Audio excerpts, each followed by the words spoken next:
Testing.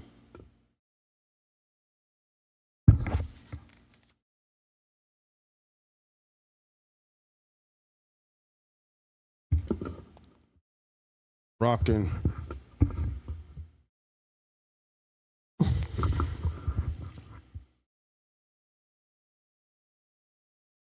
We go. We live.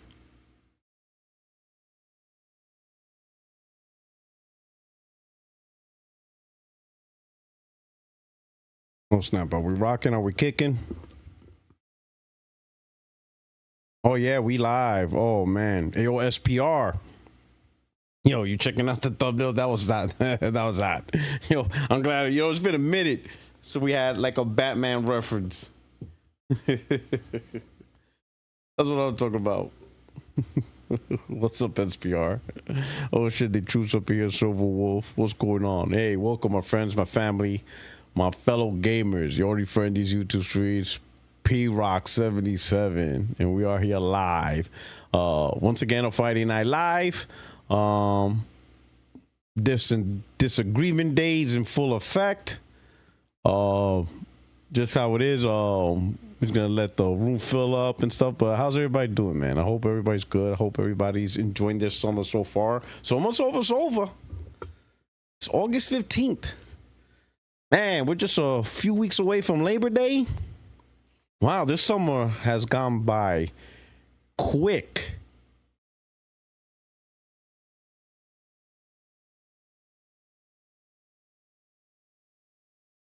Do you want the Batman PNG? Because that's your face. I know, I saw that. That was dope. Like, yo, you smooth with it. Yo, it's crazy. Summer's almost over. It's going by real fast, especially for me. Man. The reason why this summer is flying by so fast for me is because I'm retiring this year from the Marines. Yep, my career as an active duty member is coming to an end. You know, all good things come to an end. We'll have my retirement ceremony in November 14th to be exact. You know, celebrating my years of service, and I'm gonna become a nasty civilian. A filthy, nasty civilian. Going from active duty to nasty civilian. So, like, damn, it's really going by, because, like, right now I'm doing all, like, my replacement arrived last week.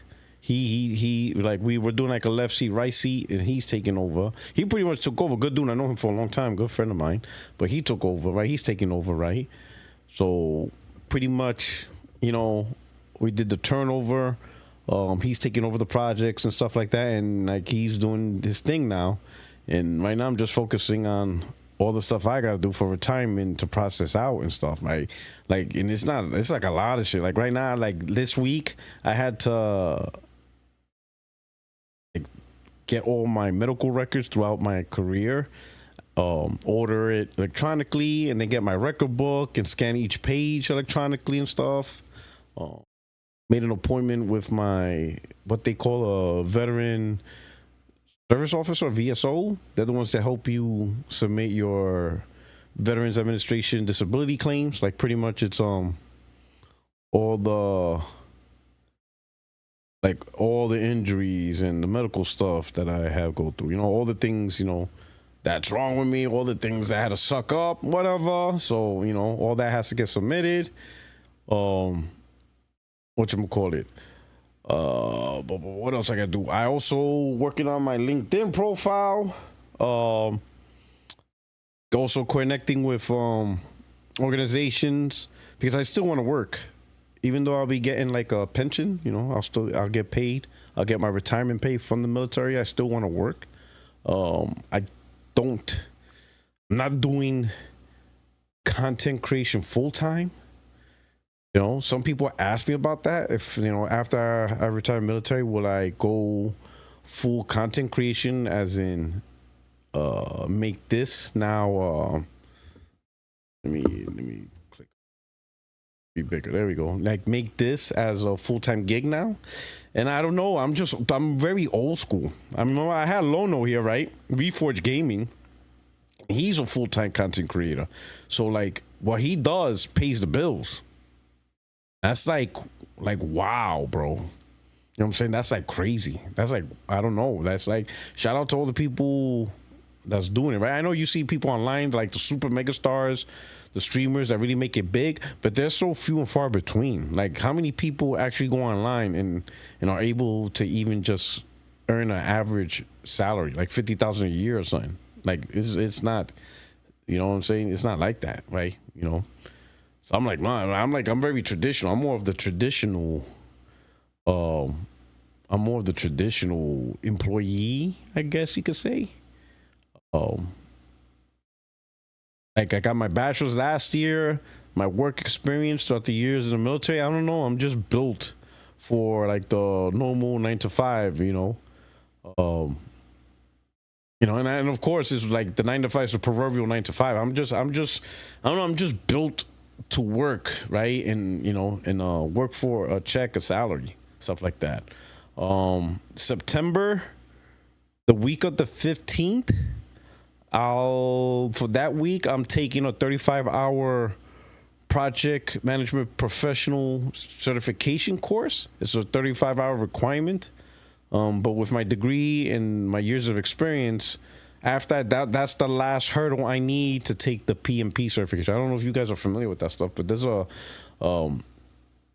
certification that's highly regarded for those who are into project management careers. And the PMP is like highly regarded for that one. And then looking at my career, the things I've done, if I were to translate it into a civilian speak, like if I were to tell you guys, all right, so most of you guys in Portorock, I'd be like, Portorock, what do you actually do in the Marine Corps, right? People ask what I actually do, or what have I been done, right? My primary, did you ever go to Cherry Point? No, I was stationed in Camp Lejeune, though. I actually have my house in Jacksonville. So my home, I actually bought a house in 2012. I still own it in Jacksonville, North Carolina. But thank God I was never staged. Thank God I wasn't staged in Cherry Point. Havelock? Oh, hell no.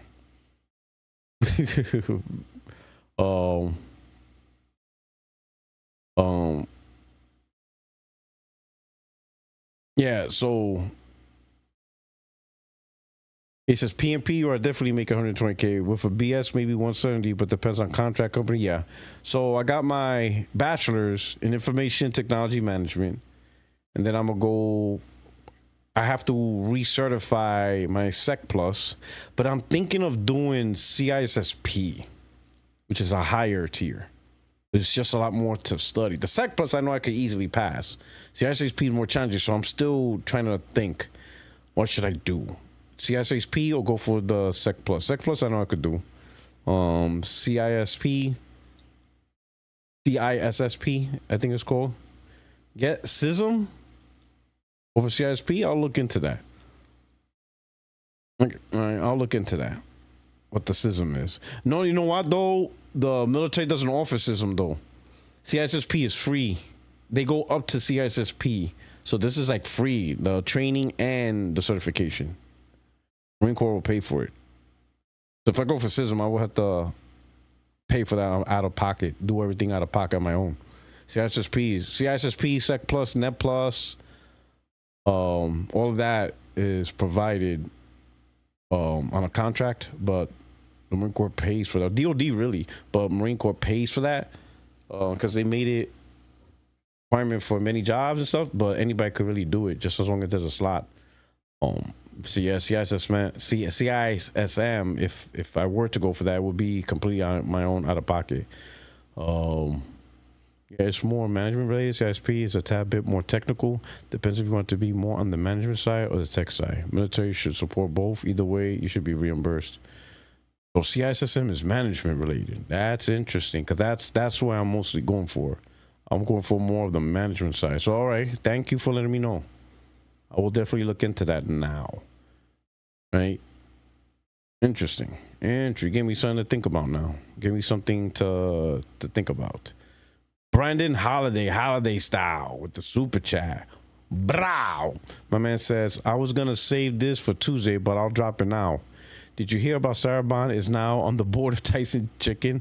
I'll spare you the crude meat jokes, but Tyson Chicken is now in Xbox. Yo, you must have missed, what was it, 60 Frames on Lag. I was saying that, yeah, she's on the board. She's gonna pass Poultry Pass.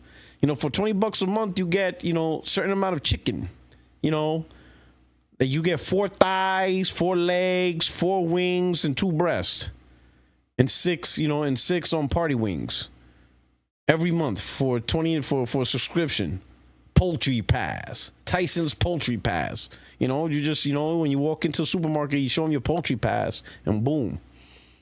You know what I'm saying? Get your Poultry Pass. Saraband out here, boy. You know.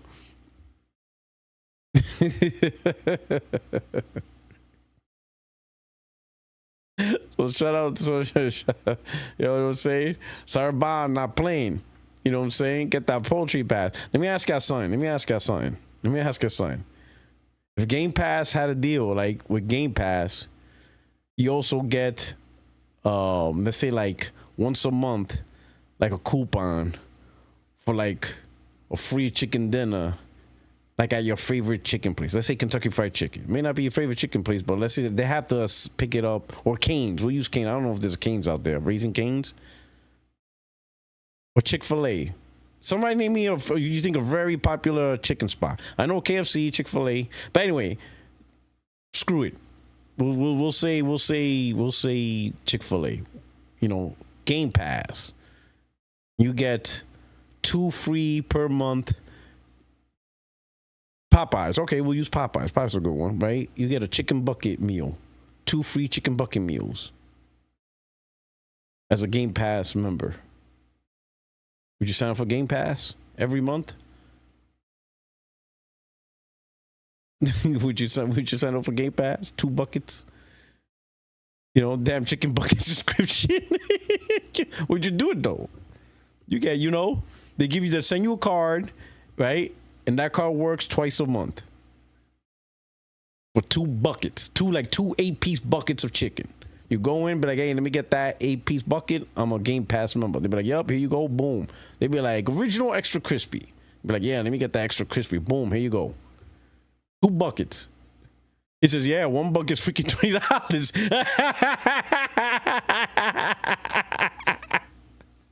So,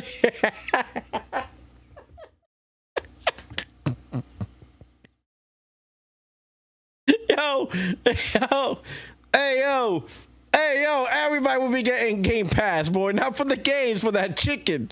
Yo.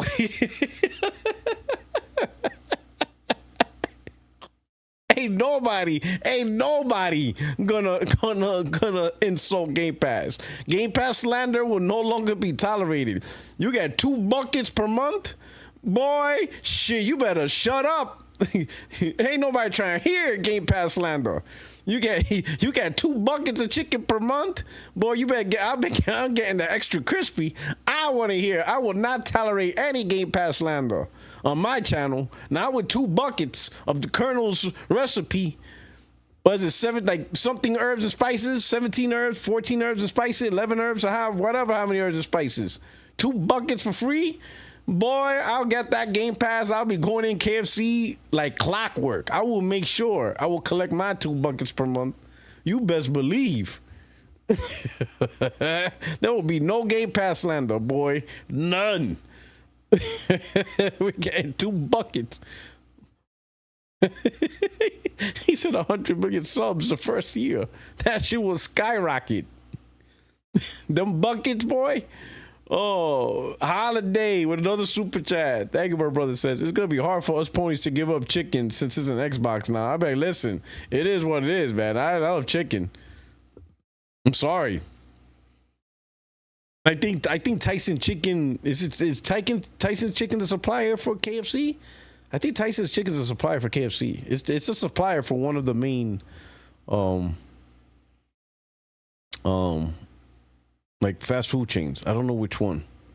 I'll tell you what though, it's a wrap, boy. If she come out with some Tyson chicken plan, yo, I'll even take the bags of animal nuggets. You know what I'm talking about?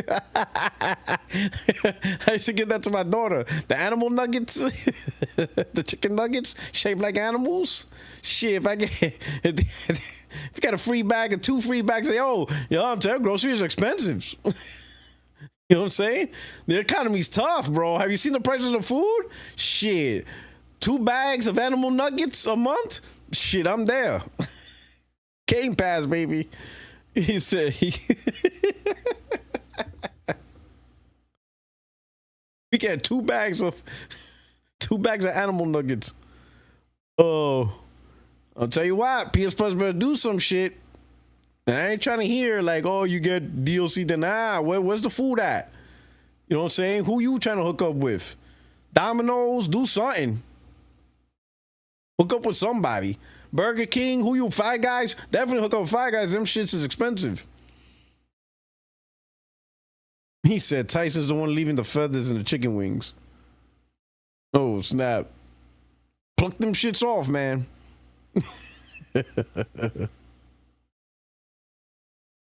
Oh.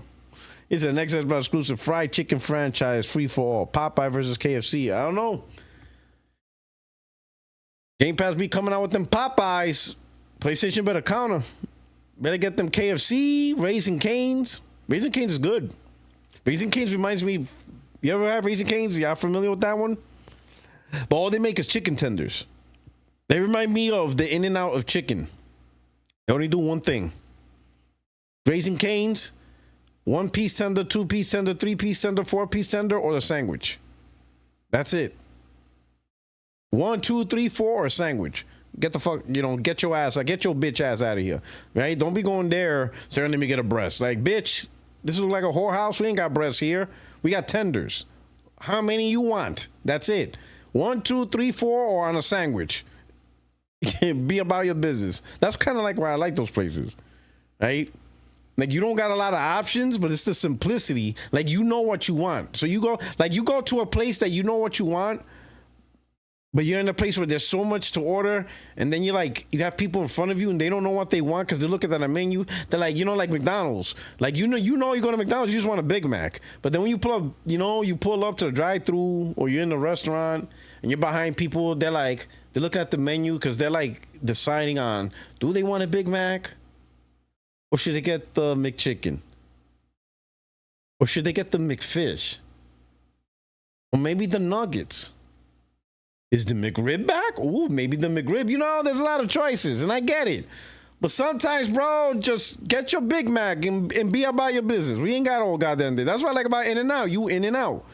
Get your ass, get your shit, and get out. That's what I like about In-N-Out. Ain't got time to be waiting for all these people trying to look through the menu and select a whole bunch of shit. Some of them don't even know that. They be like, ooh, maybe the salad. Salad? My dude. We in McDonald's for a salad? Bruh. And then you get a side of fries? What are you doing? Like, stop it. That's why I enjoy about In-N-Outs. In-N-Outs is, let me get a double animal style with fries and a drink. That's it. And the person that's it. Done. I really don't get an animal style though. Sometimes I get the 3x3. I bet, let me get that 3x3 with the fries to go. You know what I'm saying? And that's what I also like about Raising Cane's. I'd be like, let me get the sandwich with the fries and a drink. Bow. Simple. Next person. Let me get a 3 combo.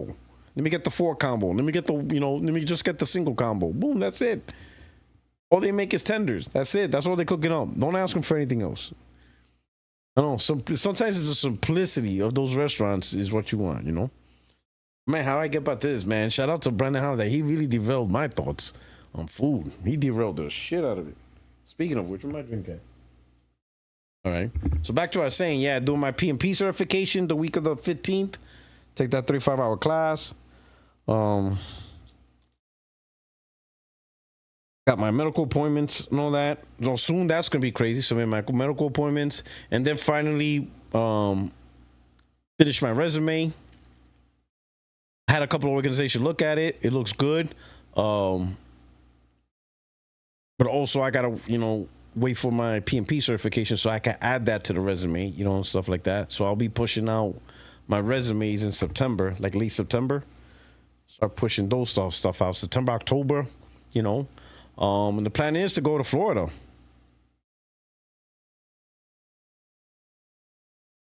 Where the wife wants to go. I didn't know I made a deal with the devil, and my wife is the devil. I had no idea I made a deal with her a long time ago. Made a deal with her. I had no idea. It was a deal with the devil. I had no idea. She got me good. So long time ago, right? Early in my career, okay, my wife, then my girlfriend at the time, before we got married, we were living together. She knew I was very ambitious with my military career. She knew I wanted to take it to the top. Shout out to Craig. Is this Mass Effect talk? Yes. It's absolutely. It's absolutely. This is Commander Shepard's origin. This is his origin story. Right? So my wife knew I was very ambitious with that. Right? And she knew, like, military, you're always moving, going places. And she said, even before we were married, she's like, listen, I understand. And, if we together, we get married, blah, blah, blah. We're going to have to move a lot, go places, whatever. She says, you know what?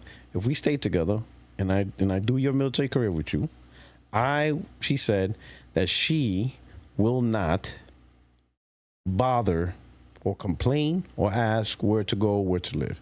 She will leave that up to me. Wherever I need to go or wherever the Marine Corps tells me to go, we're going to go. She don't care if it's Alaska or Antarctica, wherever. She's not going to complain. The only thing she asked was, when you retire, she gets to pick where we go. And she's like, deal?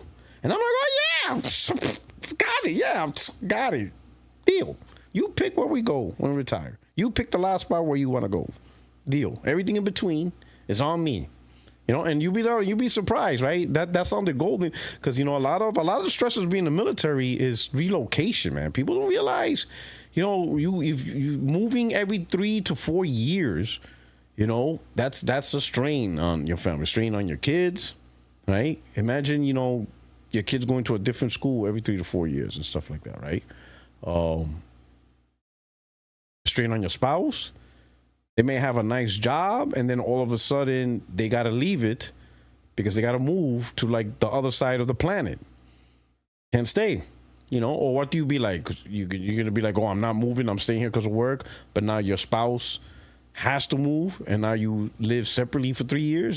This is just those little strains and stuff like that, besides the deployments and all that stuff, right? Besides all that other stuff, right? The injuries, all that other crazy stuff. But whatever, she says, wherever we're at, we gotta move, we gotta go. She had no problem. She says she wanted to pick the last stop. Fast forward to now, she said Florida. And I'm like, man, the land of gators and bath salt. Crackheads out there, dog. I'm like, all right. I'm like, we'll make it work. I'm like, okay, Florida it is. I'm like, we're not from there. Me and my wife are from New York. We both are. We're Brooklyn kids. We're kids from Brooklyn. So we know. But I'm kind of glad she didn't say that, because New York is tough right now. Right now, New York going through it. New York going through it, bro. I would have to sign up for Section 8 housing to move back to Brooklyn. Boy, they going through it. Going to the most MAGA state. Who you telling, bro? Like, oh my God. Lord, bro. Lord. Yeah. But anyway, so she wants to be in Florida. I'm like, all right, so that's where we're headed. That's what we're doing. So gotta make it work. Oh no, Florida. Not Texas. Oh man, oh my God, I'm so glad she didn't say Texas. Oh, I'm so glad she didn't pick Texas. I mean, nothing against Texas, but I can't live in Texas, bro. I can't do that. I can't do no hold downs. I can't be doing no hold downs or shit like that. That's just not me, man. I can't, bro. You know what I'm saying? I can't do hold downs or whatever y'all do out there. I can't be doing no square dancing and shit like that. I ain't a cowboy. No, I can't be doing that. Texas is different. Texas is different. I can't be doing that. I can't be doing that. Can't do it. California, I'll be honest, California's expensive as hell, right? But overall, it's just really expensive, but I enjoyed my 5 years here in California. My 5 years here in California, loved it. I ain't gonna lie. Me and my wife, we loved it. And the reason why we love it is the quality of life conditions. Like, so we live in Carlsbad. This is a nice neighborhood. We're right by a mall, lots of shopping. We're 10 minutes away from the beach. And then we're off the I-5. Like, really, we're right off. Like, the I-5 is like 3 minutes away from us. And you can go up and down the coast. San Diego's like 35 minutes away. The heart of San Diego's like 35 minutes away from me. And up north, LA is about an hour and 10, 20 minutes. Maybe a little bit more with traffic, but no, listen, from San Diego to LA, oh my God, and everything in between, fantastic. It's just fantastic, man. Out here, we had season passes to Six Flags, Magic Mountain, which is about 2 hours north of us. Season pass to Knott's Berry Farm. Season pass to SeaWorld. Season pass to Belmont Park. And the beaches are amazing. The night scenes, the wineries, the gas lamp in San Diego, the Padres, San Diego Padres baseball team is 30 minutes away, 35 minutes away. Anaheim is an hour away. Dodgers about an hour and a half away. Disneyland, Universal Studios. Yo, there's just so much out here, boy. So much out here. My biggest complaint is just your pizza sucks. California pizza sucks, man. It's bad. It's bad. Y'all got some bad pizza out here, bro. Bad pizza. Like, ugh. Like, yo, Mexican food on point. Like, your Mexican food here clears all day. All day. It is good. But your pizza, oh my God. It's goddamn terrible. I don't know. Y'all really bastardized the shit out of some pizza out here. I don't know what the fuck y'all doing with pizza.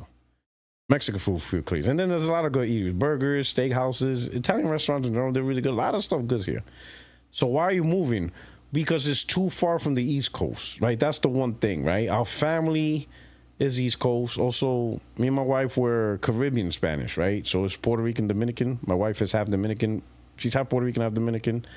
My family's fully from Puerto Rico. So we miss that. We miss a lot of the Caribbean vibes. And you get that a lot in New York. You get that in Jersey. You get that in Connecticut. And you definitely get that in Florida. So that's the main reason. And that's the main reason why in Florida she wants. And then also she likes, the one thing she doesn't like about California, I think it's perfect because I think San Diego has the best weather in the world. But my wife likes that ridiculous hot weather. You know what I'm talking about? Like that humid 90-degree shit that you get in North Carolina and Florida. She likes hot. Like she's the type that she brings a sweater to the supermarket because it's cold. That's her. Like she does not like a hint of cold at all. She thinks like 79 degrees is cold. Crazy. I'm like, you anemic as hell, girl. She likes that crazy Florida hot weather. She cannot wait. She likes that, she likes that hot weather that drains your energy, that sucks the energy out of you. Like, bro, but also, and then also, Florida's a short flight to Puerto Rico. It's a short flight to Dominican Republic. Like, what, 2-hour flight or something like that back to New York because we got some family there. So that's amazing. Also, we're closer to our daughter. Our daughter's in the East Coast. She lives in North Carolina. So things like that. That's the reason. So that's the reason. So that's why we're moving. But I ain't gonna lie. California, I would have considered California if we had different living conditions. You know what I mean? Like that, like family, friends. If our daughter was out here, things like that. Probably would have done that, right? But hey, look at the good part. Florida is no state taxes. Okay. And as long as you have a pulse, you could get a gun. I could get my concealed carry again. know what I'm saying? It is what it is, you know. So there are some good benefits to that, you know. No state taxes. That's all. That's a biggie. Listen, man. New York City is crazy with the taxes. I ain't gonna lie. Maybe some people don't know, but New York City has its own tax. Like if you work in New York City, you get taxed by the city as well as the state, and obviously federal, right? So some of you who live in the United States, you're used to federal and state taxes. Some of you don't even pay taxes because maybe if you live in Texas, Florida, there's states out there that are, you know, tax free. So it's just federal you guys pay. But some of you are more familiar with, you know, federal and state. But in New York City, there's also city tax. So you're paying 3 taxes.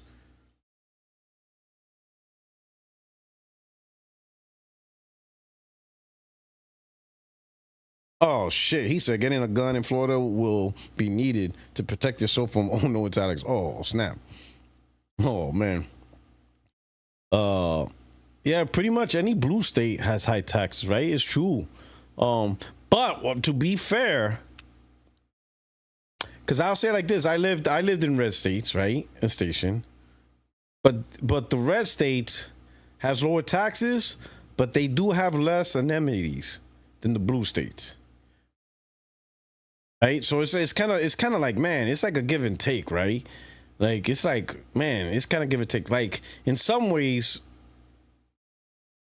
like some of the red states, right, they don't have the transportation systems and services like the blue states. Like New York's transportation system, the city, you could go anywhere. You do not need a car. You can go anywhere. Their transportation system is on point for New York City, right? It is on point. The subway and the bus system all interconnected. You don't have to buy a car. You know what I'm saying? And it's easy for you to get to work and all that stuff. While out of state, right, you need a car in a lot of places. Red states, you definitely need a car. So it's kind of like, you know, like if you have a car, then you don't really find value in the transportation system. But looking back, I'm like, man, you know, transportation system really is nice. You know, you go anywhere. So it's like, you know, it's a give and take and stuff. I don't know. But anyway, I have me and my wife have a car, so we ain't got to worry about that. I think right now I'd rather save on the taxes, not have state tax. Instead, definitely don't tax my retirement. It's gonna feel good. It's gonna feel good. Great. You know, but it's gonna be different. So I'll say ahead of time, the end of the year is gonna be rough for me for content creation. So, and I'll talk more about it as we get closer. But November, December, it's going to be hard for me to really tell you how much content I would be able to create or if I'm able to go live. Because November, I'll be moving, looking for apartment. You know, there's going to be a lot of stuff I got to do. So I got to see how to work out podcasting and content creation like the last 2 months of the year. You know, but hopefully kicking off 2026, I'll get my act together. I'll have everything set in place for more consistent. In 2026, we'll be definitely at a new location, new man cave. We'll see that going. Uber drivers should be making banking, but definitely, especially the areas that don't have transportation. Absolutely, absolutely. Yeah. But you know, things are going crazy this year, man. You know, my plan is to try to stream my ceremony live here on YouTube. Try to do that. I'm gonna try that. If not, then I'll just upload the video. You know what I'm saying? But I will try. I know I'm gonna try. I know the priority actually is Facebook Live because that's where all my family's at. So, but I'm also gonna try find a way to have a live setup and get it streamed here, and hopefully I'll be able to get that happen. Well, it depends if I have like if I'm able to get the internet access and stuff. We'll see. I'll figure it out. I'll see what I can do. You know what I'm saying? I'll see what I can do. If not, then I can upload the recording, but it's not the same, right? Than seeing it live, right? Like seeing the ceremony live and stuff like that. I think it would be pretty cool. You know, but yeah. It is what it is. Shout out to Major Claridge. Welcome to 60 Phrase No Like family. Thank you so much for rocking out. All right, but let's keep it going. Right, of course. Your only friend these YouTube streets, Puertorock77. If you're here, please hit the like button. This will help the live trend a little bit more on the For You page or the home page of YouTube. Right, get people out there to notice the channel. Make our community grow a little bit better, get some more people into the chat, into the conversation, just by simply hitting the like button, right? So if you could at least do that, right? But if you can also share this out, share this out on Twitter, share this out on Blue Sky. What are you guys using? Are you guys using Blue Sky? Has anybody fully left Twitter? What's the more popping apps now for communication for you guys now? Right? I know X has always been a popular, right? I'm on Blue Sky also. I don't really talk much on Blue Sky. I need to nurture Blue Sky a bit more. Good part is I'm no longer have the check mark for Twitter. The only thing that sucks is I'm not used to the limited characters. I got so used to writing paragraphs and stuff. Now I have to go back to curating specific sentences. But I was supposed to be done with subscription for Twitter last year, but I forgot I had auto renew. So when it auto renewed, I tried to refund it and they said, nope, sorry, blah, blah. They make their excuses. So I was stuck with Twitter for a year, but I made sure I turned off auto renew, and the auto renew ended in August. So boom, and one day I got the message saying, oh, we noticed you ain't doing this. If you want to subscribe to get, monetization, blah, blah, blah. I'm like, F you. And the reason why I unsubscribed primarily is because that's when it started all under the guise of freedom of speech, with Elon. It's like, oh, we got to push freedom of speech. All that ended up happening was everybody was just using the N-word and racial shit. That's really what happened. I'm like, holy shit, this timeline is getting, it was that important. I'm like, what the hell is going on here? All I'm seeing is N-word or porn. Y'all remember when that am I bugging out? That was going crazy, bro. I was like, I couldn't go on Twitter in public. I'm like, if I'm not seeing, some racial shit, I'm seeing porn on the timeline. I'm like, how is this happening? I don't look at this shit on Twitter. Why is this on my, now they got it checked and finally they figured it out, not to put that mass adult content, but the adult content, them OnlyFans, them shits was crazy. Them shits was crazy. You couldn't go on Twitter in public for the first couple of months. I'm like, yo, this is crazy. What's going on here? Yo, I'm seeing some. It's wild. And I'm like, I'm not down with this. I'm not paying for this. Man, be done with that. Blue Sky needs at least 3 years to be relevant for me. Only on YouTube. Done with everything else after 2018. Oh, so you just stick to YouTube. YouTube's a pretty safe bet, right? It's just content and stuff like that. I uninstalled Instagram for a while because they went crazy too. You know what? I ain't gonna lie. Instagram for a little bit, I was like, you know what I'm saying? Instagram was wilding out too. I'm like, wait a minute, bro. What are we doing here? What is this? OnlyFans Lite? God, man, regulate this stuff. Regulate some of this stuff, man. The algorithm's not working, bro. And then you look like the bad guy. My wife be like, oh, who you looking at? I'm like, bro, this Instagram, this shit is wild, bro. I'm trying to watch some funny shit. Most of the stuff I try to watch either sports clips, video games, right? Maybe a little bit of politics, but not too much, right? Because, social media politics kind of sucks, stuff like that. Funny stuff, comedy, comedy skits. Nah, they be showing ass cheeks out of the blue. I'm like, what the fuck is this? How the hell did I get trapped in this? It's crazy. It's wild. But anyway, hit that like button. Share this out if you do have, if you do access other social media stuff. And then, we'll get this rocking. So now, that's the explanation. For those of you who are new here or need a reminder. Oh, but first, Aaron Brown gifted a membership. So someone received a membership here. Thanks to Aaron Brown. So please, for the for whoever received that membership gift, please give Aaron Brown a shout out. Would be truly appreciated. Thank you so much. Thank you so much, Aaron. Hey, Aaron. So for those of you who are new here or haven't seen Disagreement Day, at the top of the pinned tweet, you'll see a link to the Discord. That link to the Discord will give you access to my Discord. And then once you have access to the Discord, jump into the waiting room. There, I will pull you live into this room, and you can either bring up a topic you want to quickly talk about, get my views on, have a good discussion, or you want the smoke, you want to call me out some bullshit, or if there's a topic that you want to debate. Be like, ooh, I got a good topic. I want to debate Puertorock on this topic. I think I'll give him the smoke. I don't know what the topic is. It may not even be gaming. I don't know. You know what I'm saying? All I ask is be respectful. Be respectful to the chat.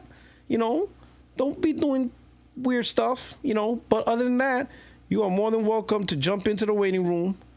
You can either address the topic I'm talking about or bring up a topic on your own, whatever. It's Disagreement Day. It's freedom. It's free speech. Just don't say the N-word. Or show your butthole. Don't do that. Okay? Keep it PG. Keep it PG. We'll be all right. Okay? And we got somebody already in the room. Okay? So we got Cannibal Lecter.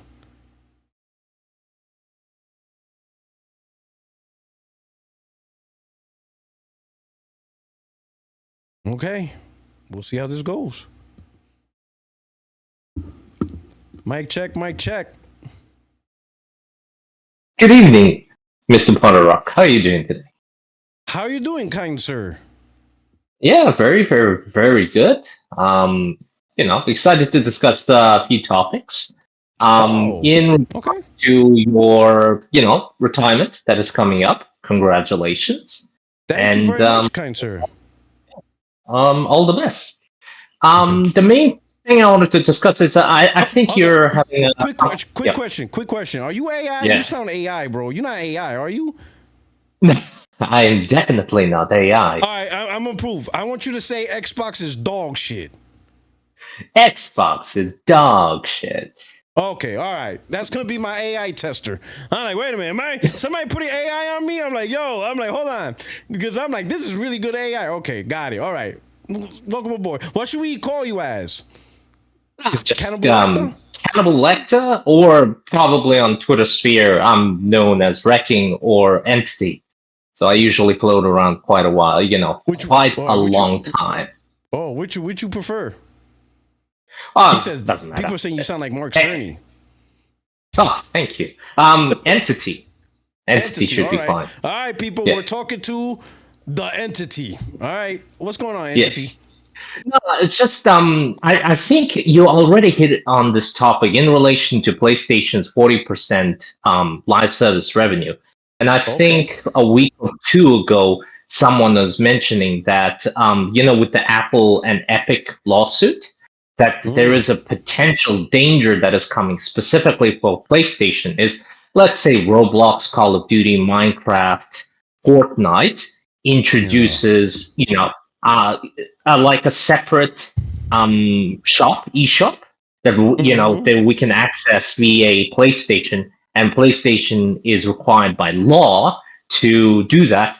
What's going to happen is that 40% revenue is going to dry up really quick, because all of the games are going to have their separate stores, and of course, potentially they can be directed to say, oh, you have to open up your platform to Game Pass. You have to open up your platform to Apple or Microsoft, whatever the other eShops, because at the end of the day, we know they won, right? From a console war perspective, they won.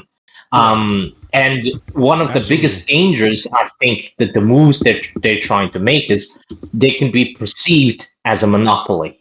And I think from I hope Xbox continues on making the hardware, because Xbox, if they stop making their console hardware, there can be a legitimate case brought forward in front of, a district judge or whatever you want to call it, that PlayStation has now become a monopoly. Now, this is the interesting moves that they're making. Why are they making a handheld? What do you think? Because if, let's say, a judge reviews it, they can say, well, hang on a minute, we also compete with Nintendo Switch. So we're not just a gaming console hardware, but we also have a handheld, right? So we're not a monopoly. We're still competing with Nintendo. Bringing their games to potential other platforms, PC and etc., is they're saying, oh, we also compete, as a publisher with other gaming publishers on Steam, on Epic. So sometimes it can be potentially perceived as they're being extending hand and being the nice guy, but Sony is a Sony, right? They're a multi-level corporation, and some of the moves can be perceived in detail as that they don't want to be perceived as the monopoly, because the danger is they'll lose that 40%. That's pretty much it. That's the thesis. That's great. No, but you know what? You have a great thesis, right? I think we could both agree gaming from a landscape is changing so much, right? And you're right. Like at one point, we would never have thought any game from a specific publisher would be on another competing platform or on PC. Like those lines were clear. Nintendo was Nintendo, Sega was Sega, PlayStation was PlayStation, Xbox was Xbox. The lines were clear. The lines were drawn. There was very little crossover, right? Cross-pollination between, right? But now with more games being everywhere, and you're seeing little things just like that, like the suitcases against iOS and Google Play Store, all this stuff, Epic Store winning. You're right, man. And it was Gordo, P23 brought it up, like there's potential that based on the change of landscape, that just like you said, if Xbox is fully out of the hardware, sure, PlayStation won, but now you're the only one. You're really the only main AAA console. That means you have the monopoly, which now it's a different landscape. Now it's like, since you're the only one, you got to open up the stores to other people. You can't control it. Like that's a very true thing. It could be a different outlook. It could be like, for winning, now you have to share. It's like, it's like, wow, right? Yeah. So as I said, I hate the handheld, right? The idea of a handheld, dragging down similar to Series S game development. I hate it. But again, from a business perspective, I kind of understand, because they need to be perceived as competing with Nintendo. Even they're not on the same lane at the moment. But anyway, that's the other thing. Now, the other question I want to ask, and I think this is gonna hit fairly close, is how are you feeling on Lost Soul side? Are you still feeling good? Oh yeah, no, yeah. just I waited for so long for that game. Yeah, like I was already invested in it, so I'm looking forward. I think it comes out the 26th, if I stand correctly, or the 29th. Yeah, I keep getting it backwards. 26, I think, is the Helldivers and Gears of War there. So it's the 29th. So I think it's the 29th. Yeah, I have to look, but I'm excited for it. I love the gameplay. I'm enjoying looking at the gameplay, the weapon switching and stuff. So I'm looking forward to it. I hope it ends up a great game. I hope it ends up successful. Yeah. So I'm looking forward to it. Yeah. Now, the reason I ask is that I'm not sure. Again, take it with a big grain of salt. It's rumor is that there are people having a discussion about it's being discounted. The delay, I know it's a small delay, but there has to be a reason for the delay. I think it was more in terms of polishing and optimizing the game. But hopefully, what I'm hoping is that it turns out good. But I'm a little bit worried. No, is it gonna be the godforsaken yellow meta or the green is the question. Yeah.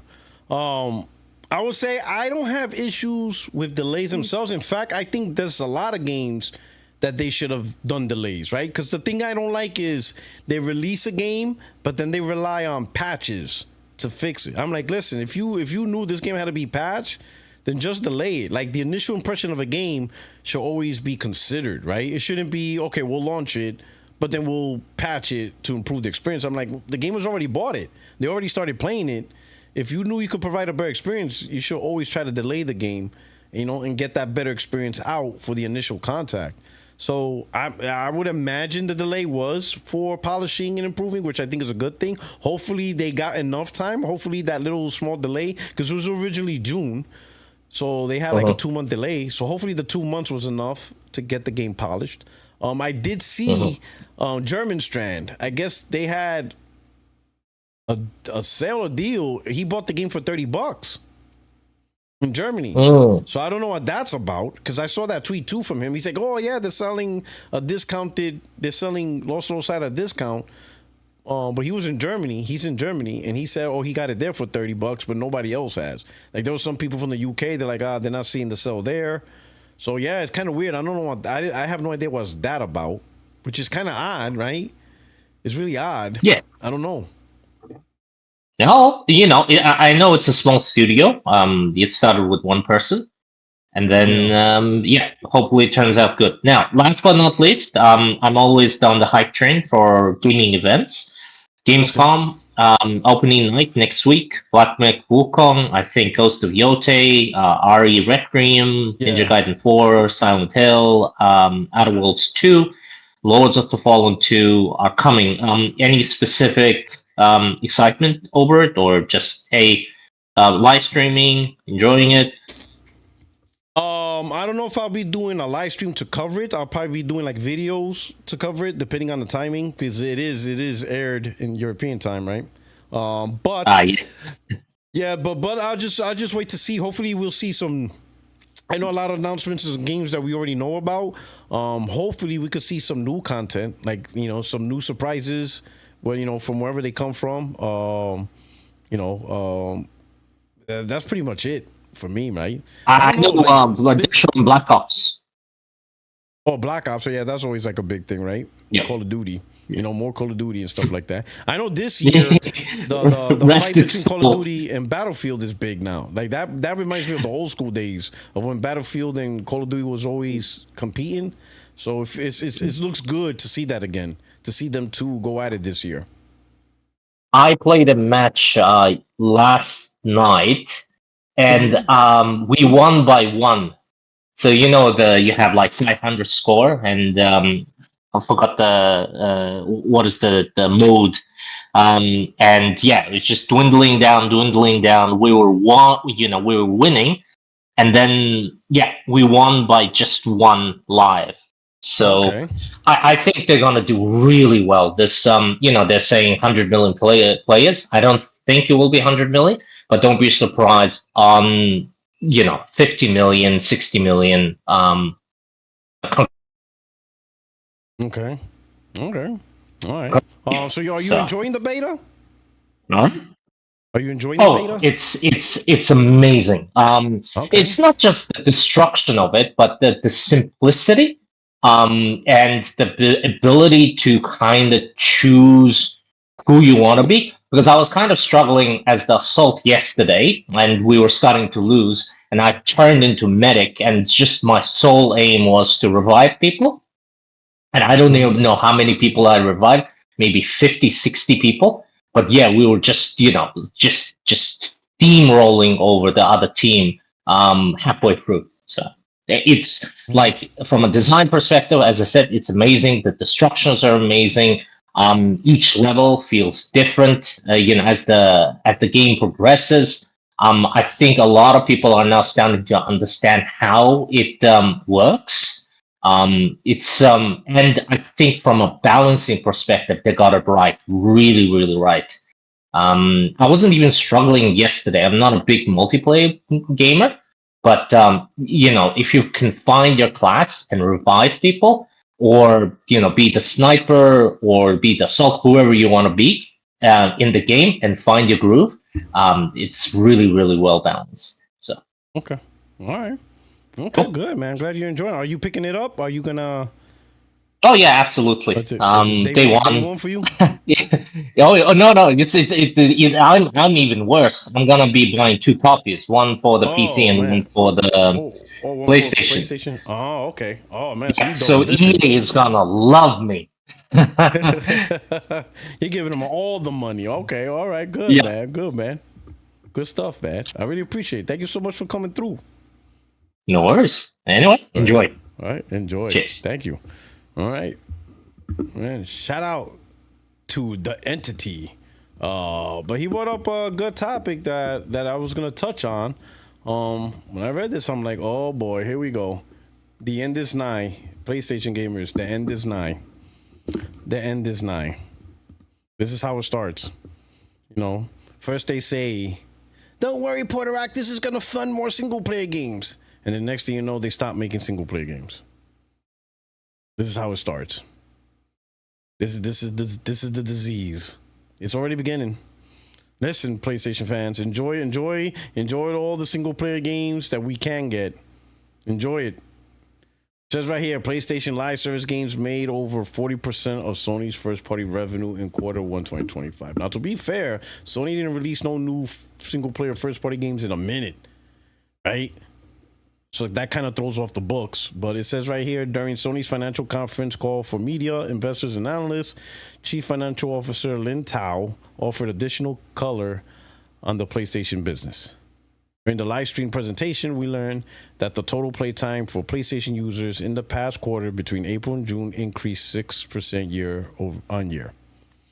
Tao also mentioned that the 148 billion yen operating income, basically profit, recorded by PlayStation during the quarter was a record high for the segment. So another record high. These guys are breaking records. Toki, asshole. She then talked about the PlayStation Studio business, mentioning that revenue from live service games is steadily growing thanks to the MLB The Show series, Destiny 2, and Helldivers 2. It contributed over 40% of PlayStation first-party software revenue in Q1.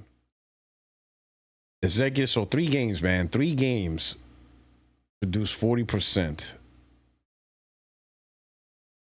of first-party software revenue. Lord, imagine if Concord was halfway successful. Not even like a breakout hit, just average success. Oh, Lord. The executive admitted that the transition toward live service has not been entirely smooth and there has been mistakes. Yet it's important to learn from these mistakes, and Sony has to make sure to introduce live service content. Oh, yeah, they're going to keep doing it, bro. They're not stopping. Tao talked about the delay of another live service game, Bungie's Marathon, mentioning that it was decided based on community feedback, and Sony believes it can further enhance the overall game experience by deepening gameplay and elevating narrative immersion. Sony expects to launch the game within the fiscal year, March 26, but can't commit to it just yet. The company expects to be able to announce a release date by the fall and doesn't expect that it will be canceled. We also learned that the independence of Bungie has been reduced compared to before its structural reform, and the studios being brought closer to the situation of the rest of the PlayStation studios. The integration process is ongoing. Yo, that is crazy. Bungie about to be absorbed. PlayStation Studios. Who would have thought that would ever happen, man? Studio that created Halo is now a PlayStation absorbed entity. That's wild. Monthly active users for PlayStation in June 2025, 4 years and 7 months after the launch of PS5, are 32% higher compared to the 93 million in June 2018, which represents the same time frame after the launch of PS4. They continue to consistently grow. The crazy part is, what is it? PlayStation monthly active users now include PC, Nintendo, and Xbox. While in June 2018, it was primarily PS4 and PS3. Oh, and also PS4 counts this year too. So this gen, the June 2025 data is PS4, PS5, PC, Xbox, Nintendo. While the data, you know, and this is me telling you guys, June 2018, it was just PS4, PS3. So we got monthly active users growth, but it's cross-gen strategy and the multi-plat strategy with other platforms that help increase those users. Content and services revenue is expected to grow approximately 50% on a US dollar basis in the current fiscal year forecast compared to the fiscal year ended on March 31st, 2019. Oh, Lord. This exceeded the monthly active user growth, which means that not only is the number of users growing, but spending per user is also growing, contributing to the boost in revenue. Sony expects content and services revenue to continue to grow steadily from the next fiscal year onward, thanks to the user community Sony has cultivated. If you'd like to learn more about Sony's financial results and update of PS5 lifetime sales, you can check out a dedicated article earlier today. Man, you know, when you look at that, right? 3 games. Destiny, MLB The Show, and Helldivers. And Helldivers is just PC and PlayStation. Helldivers launches on Xbox on the 26th. So that's MAU, baby. That's Chucknet, man. If you don't sit your punk ass down. MAUs, right? Now, I've seen the arguments of MAUs on Twitter. I didn't really get involved in it. But I seen the response from PlayStation people saying, well, Sony always, you know, at a certain point, this is not the first time they said that they'll focus on MAUs, you know, once they hit a certain point in the gen. So they pulled up article from 2017 showing that Sony's going from hardware to now focusing on MAUs. So this is not the first time Sony as a company stated that they're shifting their focus to MAUs. But I will say the difference between last gen and this gen is MAUs now include PC, Xbox, and Nintendo, as compared to when they were focusing on MAUs in 2017 as a strategy. It was just PS4 and PS3. Now, yeah, so that's what I would tell people talking about that point. When Sony talks MAU now, it includes PC, Xbox, and Nintendo. You know, Nintendo has MLB The Show and whatever Lego does, but that's not significant. You know, it's primarily MLB The Show. Xbox got Destiny and MLB The Show, and soon Helldivers. So that's going to bump up at MAUs. And then, of course, PC across the portfolios of first-party games that launched on PC, and Helldivers, which is probably the biggest driven MAU for Sony right now, on a separate platform. And then everything on PlayStation 5 and 4. So all of those now. So when Sony talks MAU today, they're talking about all those platforms as compared to when Sony talked about MAU in 2017, 2018, 2019. They were only talking about PS4, PS3, maybe the Vita, I don't know, right? But whatever online-centric thing, which was primarily PlayStation, right? But this gen, it's PS4, PS5, PC, Xbox, and Nintendo. That's what they're talking about. So when they talk about increasing MAUs, it's not strictly a PlayStation console metric. Give me a quick second.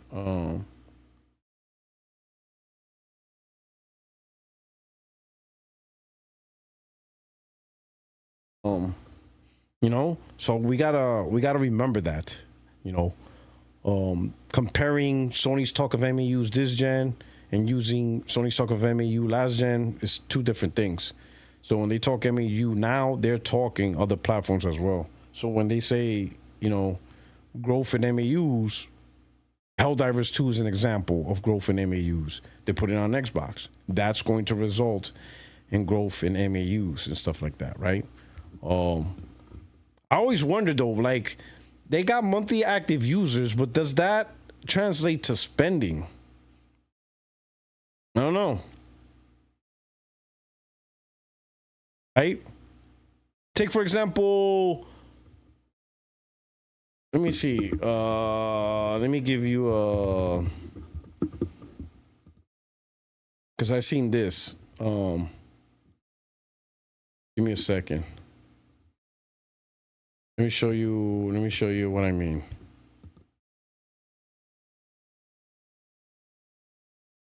Where is it at?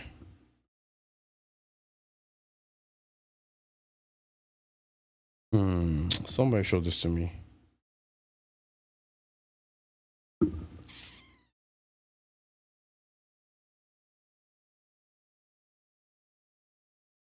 Okay, like right here. Here's a good example.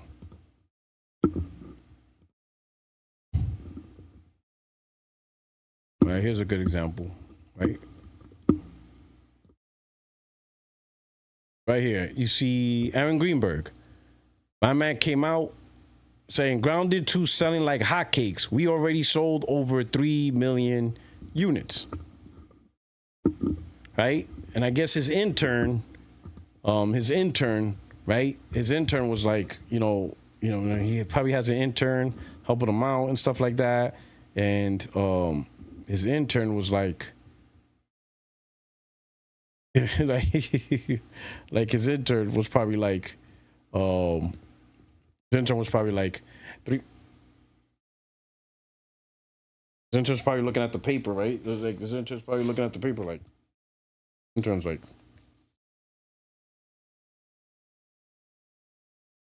at the paper, like Aaron doesn't say sales.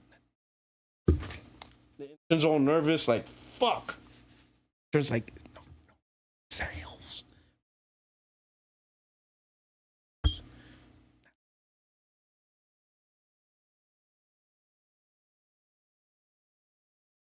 Aaron Greenberg's like, what? 3 million?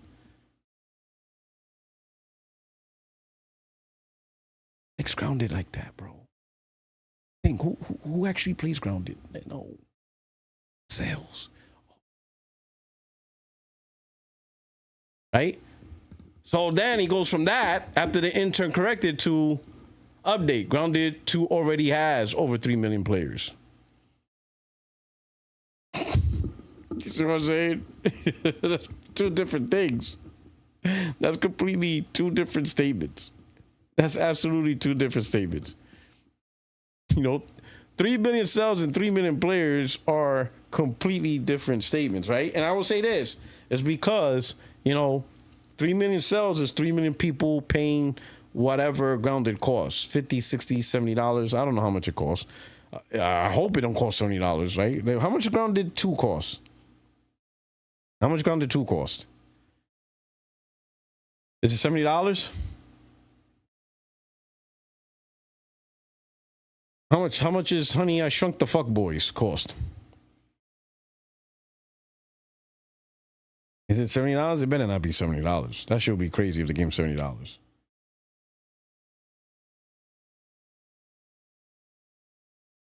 Grounded EA? No, it's a Xbox first party. Well, whatever. Okay. So whatever. That would be sales.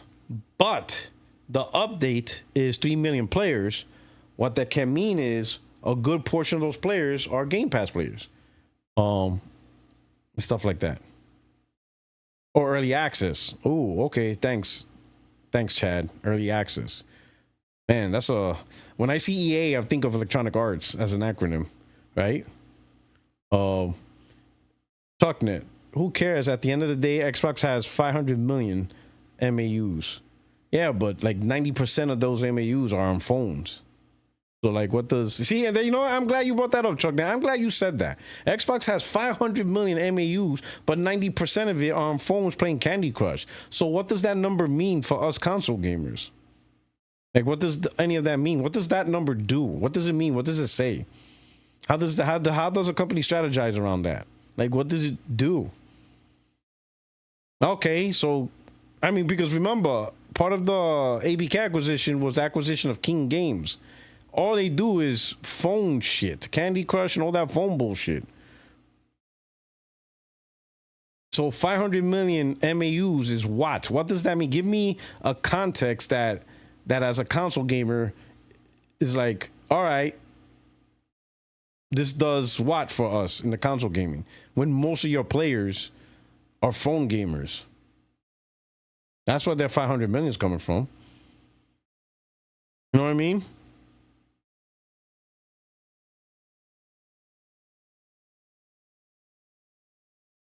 That's another thing. 500 MAUs, right?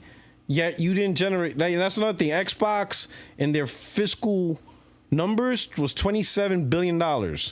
with 500 million MAUs, with phone games, putting games on PlayStation, all that stuff. PlayStation, $31 billion with record profits. That's why I'm saying all this stuff with PlayStation is weird, man. I understand the greed and corporate greed, always trying to squeeze a dollar as best they can. But like, man, like, I don't know. It's just weird. But again, Chucknet, 500 million MAUs, 90% of it is phones. It sure as hell ain't from your console. Your consoles don't sell. Right? In fact, I would say most of your MAUs are outside of the console. PC is probably a huge contributor. Phones is definitely the biggest contributor. Phone is the biggest contributor to Xbox's MAUs. It is the absolute, like if you were to break down the importance of devices in Xbox's MAU discussion, it is by far phone gaming. That is where the MAU count is from. It's from King Games. They are providing the majority share of MAUs for Xbox. Phones. Like, what the hell? Like Call of Duty Mobile, Candy Crush. What the hell else does King Game makes? I don't even know what the hell they like. I don't pay attention to that phone shit. But that's where the crux, the good majority of Xbox MAU is from. It's phones. It's definitely not PlayStation. It's definitely not us, right? It is phones. That is the huge chunk. Right? You think it's Game Pass? It ain't Game Pass. Game Pass has what? How many subscriptions Game Pass? 35 million. So even if every single gamer plays on Game Pass, every single one, because there's probably Game Pass accounts that are like dormant. It's kind of like, any subscription service has that, where you got the subscription service but you don't really use it as often as you do. Like right now I got Peacock as a subscription. I hardly use it. I can't remember the last time I actually saw something on Peacock. It might have something good. Well, now they have Twisted Metal, right? Twisted Metal season 2 is on Peacock, right? So I gotta check that out. That should tell you how often I see Peacock. Swag bags like P what? Pals. Peacock. Yo, that's a fucked up name online. Yo, that is true. Oh shit. Oh man. Leave it to Swagbag to fuck this up. I'm gonna get a channel hit just because I said NBC's Peacock. The Peacock app. Right, but Twisted Metal 2 season 2 is on there, right? It's already out, right? Is Twisted Metal 2 is already live? He said, my bad, bro. Season 2, yeah. Twisted Metal season 1, I gotta admit, it was dope. It's dope. I'm looking forward to season 2. Okay, so, right now I'm watching Devil May Cry, the animated series on Netflix. I have my issues with that show, but that's a topic for another time. I'm just gonna say now, it made Dante for the first couple of episodes seem too weak, if you know what I mean. I don't know. I don't know. A little bit too weak. I understand he's understanding his origin, but still, I look at him like, man, Dante's getting his ass whooped a bit too much. P-Rock, the original or the new version? No, the show. Original, new version of what? I'm confused, Holiday. Oh, of DMC? You're talking about DMC? The one on Netflix. I think came out like a year ago. I'm catching up. Was there another one? Was there another original? Was there another cartoon of that? It's the Netflix one. The one Netflix released. Yo, P-Rock, name still dug. I mean, listen. You see the link. Everybody got access. Everybody got the access. There's no excuses. What was I at? But yeah, anyway, but let's say back to the MAUs. 35 million Game Pass subscribers. Let's say every single one of them uses it every month. Okay, so now you're down to 465 million more. Where are they coming from? Let's say PlayStation. Let's say PlayStation, right? Let's do the math. Let's do the math. Let's do the math. We're gonna do math, Chuck. Chuck now, I'm gonna help you out. Chuck now out here trying to flex 500 million. All right, motherfucker. All right, you wanna play? We're gonna do some math. You're gonna learn today. Let's get this number: 500 million. 500 million MAUs. We're gonna subtract all 35 million Game Pass subscribers. Right? So that's 35 million. What we're left with? We're left with 465. We're going to subtract all 80 PlayStation. And we know 80 million PlayStation gamers are not playing Xbox games. Let's not cap. At most, it's like 3 million with that. But we're going to give you guys all 80 million. We're going to give you the full force of the stables. Pegasus Nation. You get it all. All right? So all 80 million of us. All right, cool. And then who's left? 120 million... like Steam gamers. All right, let's say minus 120 million PC gamers. We'll pretend every single Steam gamer is playing Xbox every single month. So where is this 265 coming from? Where's this 265 million coming from? That come from somewhere. You know what I'm saying? So even me giving you ridiculous MAUs from PlayStation PC, we still off 265. That's your phone gamers, dog. These are your iPhone gamers, Samsung gamers. And that's me giving you all 80 million MAUs of PlayStation, all 80 million and like 120 million Steam accounts. To which it's almost impossible because some of the 35 million in Game Pass is PC gamers. Because that 35 million is a cross between Xbox and PC gamers. So I'm double dipping. I'm giving you double dip numbers. I'm giving you double dip PC numbers on that one.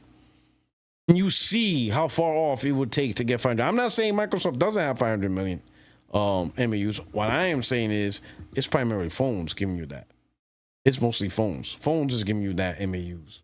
500 million. The majority is all phones. So it's like bragging about 500 MAUs from phone gaming. Y'all happy Nana is counted as MAUs? Yo, it's crazy. You know, TT. There's more TTs playing Xbox than actual Xbox gamers. Your TT, your aunties and your unks and aunties are all over the Xbox MAUs. Oh, you say? Why don't you talk about PlayStation subpar subscription service? Hey, they're happy about it. So also, the only thing that's that for those who like subscription service, the only difference between that and Xbox is day-and-day gaming. That's the only fine line. What else? What else is wrong with it other than day-and-day gaming? You know, all y'all care about is the huge library. In fact, I think the PlayStation library is bigger than Xbox library. I think there's more games in PS Plus than there is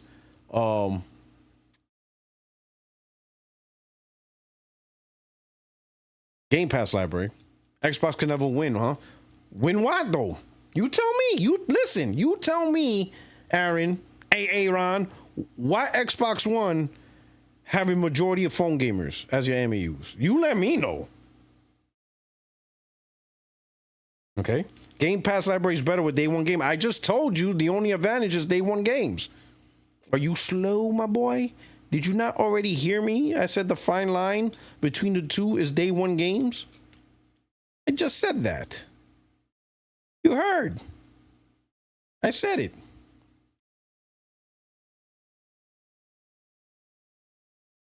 I told you. I said the two. See, that's the thing. You say library 2. I don't know about that because most of the library is third party. And PlayStation library includes their own first party and their legacy first party. Sony's adding more legacy games than Xbox is. Xbox haven't added their legacy games in a minute. More games does not mean better. The games are actually better. Maybe more games does not mean better. The hell are you talking about? Stop it, Aaron. All right. The whole point of like those subscription services is mass amount of titles. I mean, are we really gonna try to judge Xbox on quality now? Stop it. Stop it. Because some of your day one games are trash. Like, does anyone care about Grounded 2 being day one? Come on, buddy. Come on, player. Come on, player. Don't use the quality thing. Yeah, PS Plus does have more games. It has a lot for that library. The library is bigger, and they keep adding more. And I will definitely say the legacy game library is bigger because they keep adding PS2 and PS1 games.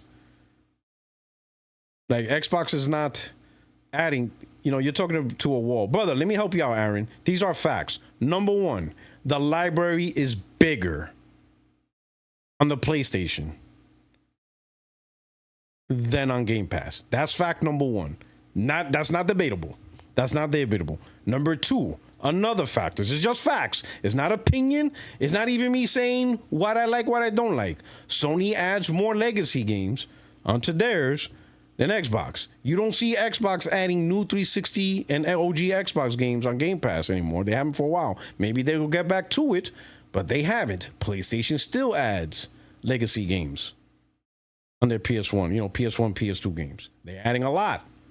That increases the library.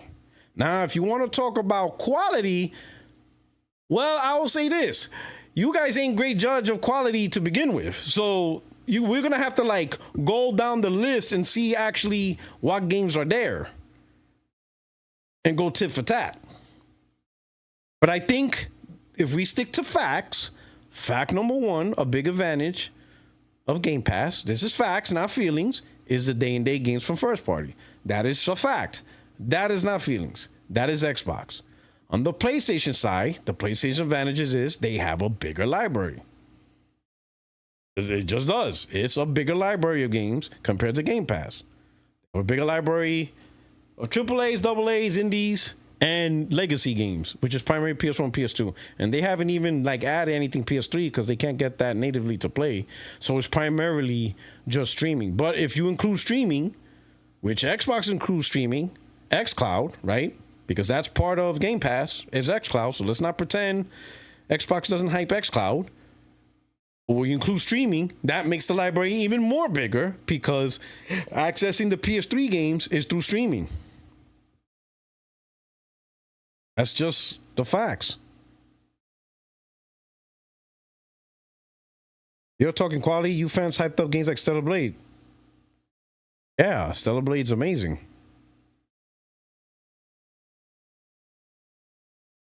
Saying Stellar Blade is not amazing? Stellar Blade's not a quality game?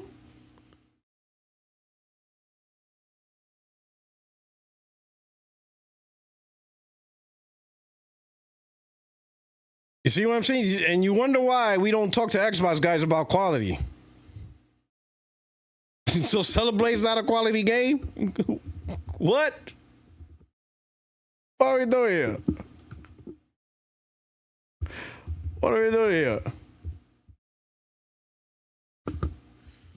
Okay, that's new.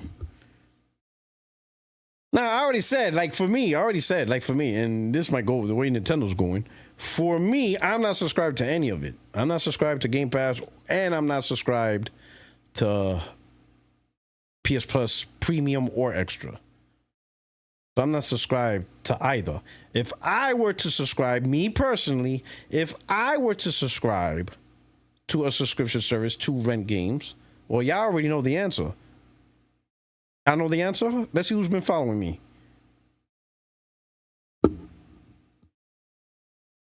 Y'all know what I would pick. My man Leech. He knows. He knows the truth. Gamefly. Gamefly is trash. Shut the fuck up. Shut the fuck up. Shut the fuck up. Gamefly, baby. Gamefly. You can't touch me with Gamefly.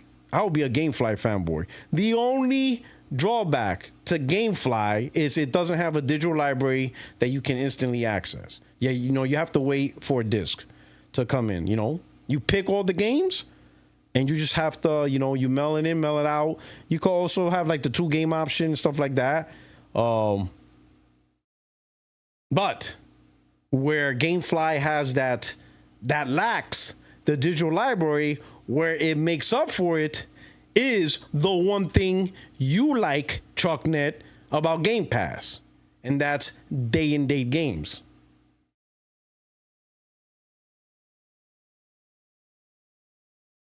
Day and date games.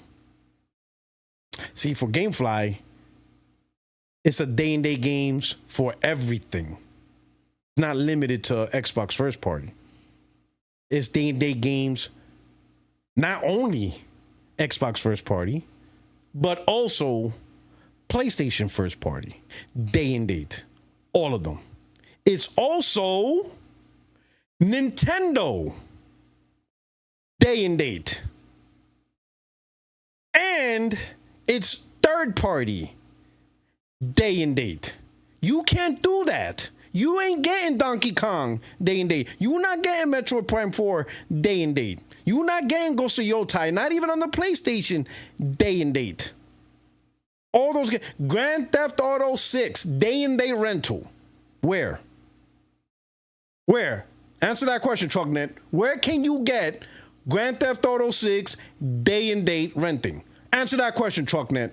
Day and date, the day it launches. Who's going to give it to you? Day and date. Renting. Who? Who? Who? Grand Theft Auto 6, the biggest game of the gen. Come on, Trucknet, don't hide now. Don't go quiet. Don't log off now. Tell me, where can you get Grand Theft Auto 6 day and date on your rental service? Oh, we quiet now. How about you, loud out GameFly? Exactly. Enough. Oh, now, but GameFly's still trash, even though the day and date on GameFly is better than Game Pass. Oh, let me guess. Now it's about the bigger library of old games? Nah, dog. Grand Theft Auto, Battlefield 6, and Call of Duty. Name me a place where you can get Battlefield 6 and Call of Duty day and date. Come on, bro. You know what I'm saying? You know what I'm saying? The biggest thing for me, though, main reason for GameFly is primarily because of Nintendo. You know, like Nintendo's stingy, bro. And plus, they're going $80 games. You ain't getting sales on their games. You ain't getting sales on the games. Right? So that alone clears. Being able to get Nintendo Switch 2 games day and date on their biggest games, that right there clears. You know what I'm saying? ISP was day and date on GameFly as well. Can't be GameFly, though. Like, GameFly's drawback is access to library games. But we already know, what is it? Hold on. Look at this right here. I'm glad we're talking about this, because this is a good segue. Listen, man, you Game Pass gamers don't even play games, man. It's like, stop it. People with Xbox Game Pass don't play more games than PS5 owners, analyst says analyst. New player data for Xbox Game Pass shows how most people aren't using the service the way it was intended. When it was first unveiled, Xbox Game Pass was seen as Microsoft's secret weapon, the key selling point for all Xbox consoles. But in the years that have followed, it's become clear that video game subscriptions in general are not the draw that many imagine. That, in fact, relatively few people want a Netflix of gaming. Game Pass in particular has regularly missed growth targets, with even the inclusion of Call of Duty doing little to boost subscriber numbers. Many also believe Game Pass has done more harm than good to the health of the industry at large. Microsoft, despite previous claims to the contrary, admitted in 2023 that the service has led to less traditional game sales, and last month, a couple of industry figures decried the service as an unsustainable business model. A new report from Emmanuel Rosier, director of market intelligence at analytic firm Newzoo, has also examined the influence of Game Pass and found that it has little to no effect on people's playing habits. Rosier appeared on the GameWise podcast to discuss industry trends based on Newzoo's research, and one detail he shared was the difference in player behavior between Xbox owners and PlayStation owners, where he found there wasn't really any. Despite all the efforts done by Microsoft with Game Pass and the acquisition of many studios and the release of very high-quality games in the Game Pass, we struggled to find a significant different behavior compared to PlayStation players, said Rosier. What he means by this is that even with access to Game Pass, huge library games, Xbox owners aren't playing more games or even spending more time playing games than PlayStation owners, something Rosier admitted to being surprised by. Rosier also reiterated how Game Pass is cannibalizing game sales, as evidenced by how Call of Duty Black Ops 6, which was day one on Game Pass, sold less Xbox copies compared to previous Call of Duty games. Did note that Newzoo compiled its data based on games that a player has spent at least 2 hours on, which Rosier argues shows the Game Pass subscriber tend to only try games for a brief time and then give up on them. There is so much offering in Game Pass that if you're not getting hooked in the game very quickly, you just download another one, said Rosier. One thing Newzoo hasn't been able to measure is the completion rate of games on Game Pass. Which would be interesting to know since it would show how many people actually stuck with games that they did have an interest in. None of this behavior is thought to be unique to Game Pass, but since it has a much larger library in PS Plus and the promise of day one first-party games, it's all more notable than relatively few people are talking about advantage of it. This is specifically problematic for Xbox because they must now be unsure exactly how to prioritize it. Although they certainly made a big deal about getting it to work, not on the console, but PC, mobile devices through cloud streaming, Amazon Fire Stick, and upcoming organ. Now this is saying their library is bigger. I don't know about that one. Are we gonna have to compare the two libraries? But as you can see, all right, $19 a month for one title at a time is trash. Yeah, but you're actually playing the game you want to play. You're not limited to what games you can play. There's no limits on GameFly. You want to play a Nintendo game? You want to play Donkey Kong? You can play Donkey Kong. You want to play Death Stranding? Play Death Stranding. You could play any game, whatever game, whoever makes it. Third party, PlayStation, Xbox, Nintendo. Doesn't matter. You don't have to be forced to play shit you really don't want to play. You can actually play the latest games and stuff like that. From Expedition 33, you could go straight into, you could play Madden.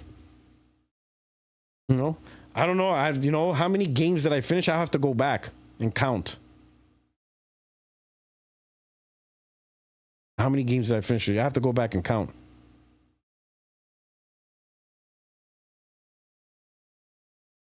But I'm personally saying I would take GameFly over PS Plus Extra and whatever. Especially by the end of the year, I'll probably get a Switch 2. So definitely when I get a Switch 2, because them $80 Nintendo games.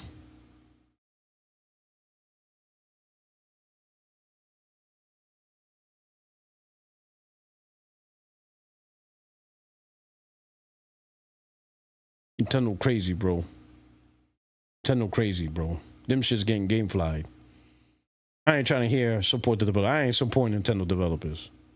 I ain't trying to hear that shit. They crazy. They smoking peyote. $80 Switch 2 games. Stop. We're not doing that. We're not doing that in Wakanda.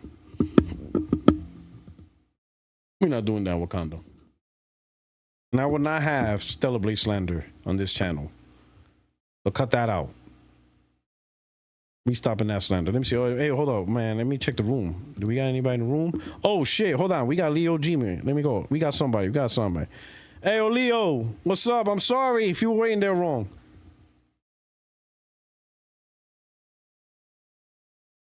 Nah, you good, man. My bad, man. Once you start with the Stellar Blade slander, that shit threw me off. The disrespect. Who's talking trash about Stellar Blade? Yo, you know what I'm saying? Like, where did that come from? Oh, you're talking quality, you play Stellar Blade? Yeah. Like, what? You don't like Stellar Blade? Like, what we doing here? Yo, these Xbox cats, bro. I bet you on Xbox they would like it, though. Right? Dude, it's like goggles. It's like the goggles from They Live. You put on the goggles and they like, oh, it's good. It's good now. It's good. They gotta have the Game Pass goggles. It ain't trash no more. It's on Xbox. They gotta have the Game Pass goggles. MLB trash. Death Stranding's trash. then as soon as that, come over there and they're, oh, Xbox, it's the best thing since sliced bread. this shit changed their life. Oh shit! What's going on, my brother? It's just another day, man. I was just I see all these financials and stuff. I guess they doing good, but you know, I guess they are. I guess. Like, I ain't seeing any of it, but I guess. You know what I'm saying? You know, I know how you feel, bro. Because, you know, it's like, all right, Sony's making more, PlayStation making more money than ever before. But why does it feel like we're getting less in a way? You know what I mean? You know what I mean? Why does it feel like they not doing shit? I know, like I like the energy doesn't match, like the money doesn't match the content. You know what I mean? It's like it's like something's like what the fuck is going on here? Like something like I'm still like we still haven't played a Naughty Dog game. How you making all this money without Naughty Dog? Like, what are we talking about here? Oh, the remasters or something. I'm like, you know what I mean? Like, something's off. All this money that people say, oh, live service is going to bring in money. PC ports are going to bring in this money. We're going to get more games. And I'm like, okay. How come does it, like this year, bro, like all we got this year, right, from a first party standpoint, right, was really Yote. And of course they funded games, you know, Death Stranding.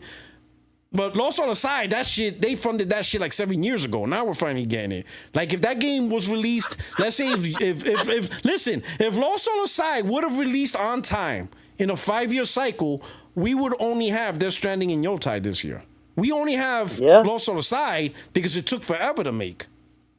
We would have 2 games. If you, one first party, one funded. So where's all this money going? If you go by the Xbox logic, you can't count Death Stranding, and you can't count Lost Solar Side either, because Sony didn't make them. They're not Sony games. Sony didn't make, so they only released one game this whole year. I mean, they always got stipulations and crap. You know, but I'm looking at what Sony paid for. You know what? Since damn elementary. I hate his guts. He's like my best friend. He's an avid Xbox guy. And we've been arguing since. You've been trying to help them. You can't save your boys, man. Some boys you can't save, man. We've been arguing, doing console wars since Sega and Super. That's how long it's been. Oh shit. That's hilarious. That's since cool. Elementary. And this man is his whole thing. He's been drinking the Xbox Jim Jones Kool-Aid. Game Pass, day and date. They read from the same damn Bible. I've been fighting them for years. The Sony's gonna do the same thing. What would I tell you? It's gonna be day and date.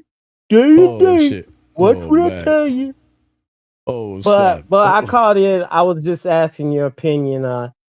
All right, you got the business Portorock, and you got the console fanboy Portorock.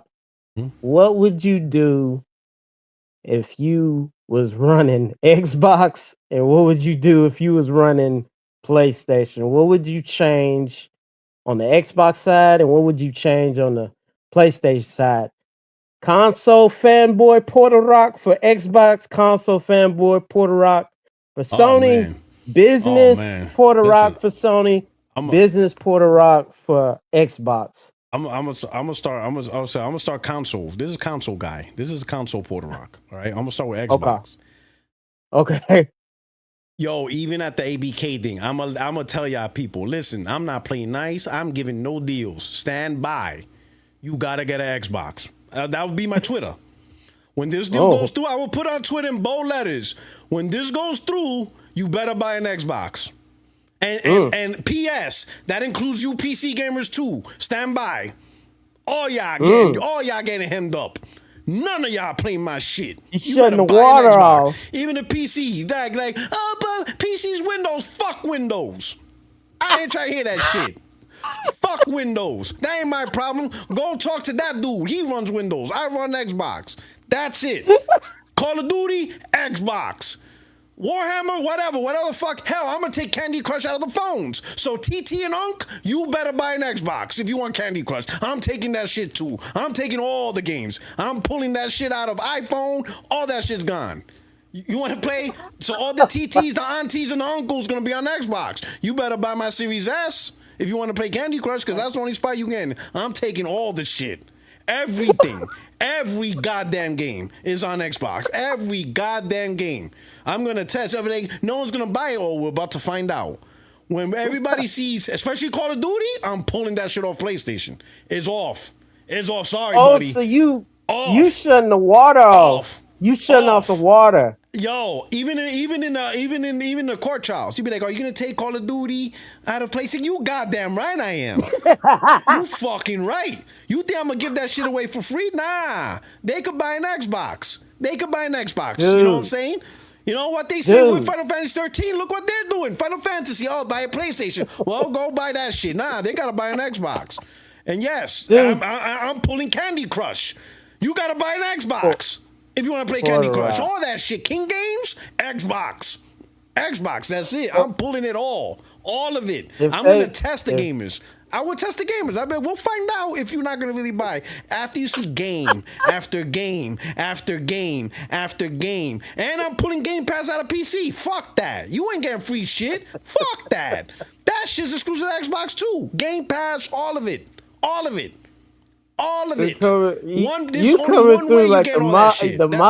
You coming through. You got to come to me. Come on back, or you ain't getting shit. If I could shut down Fallout 76, I would. If I could shut that shit down on PlayStation, Elder Scrolls, I'll shut that shit down too.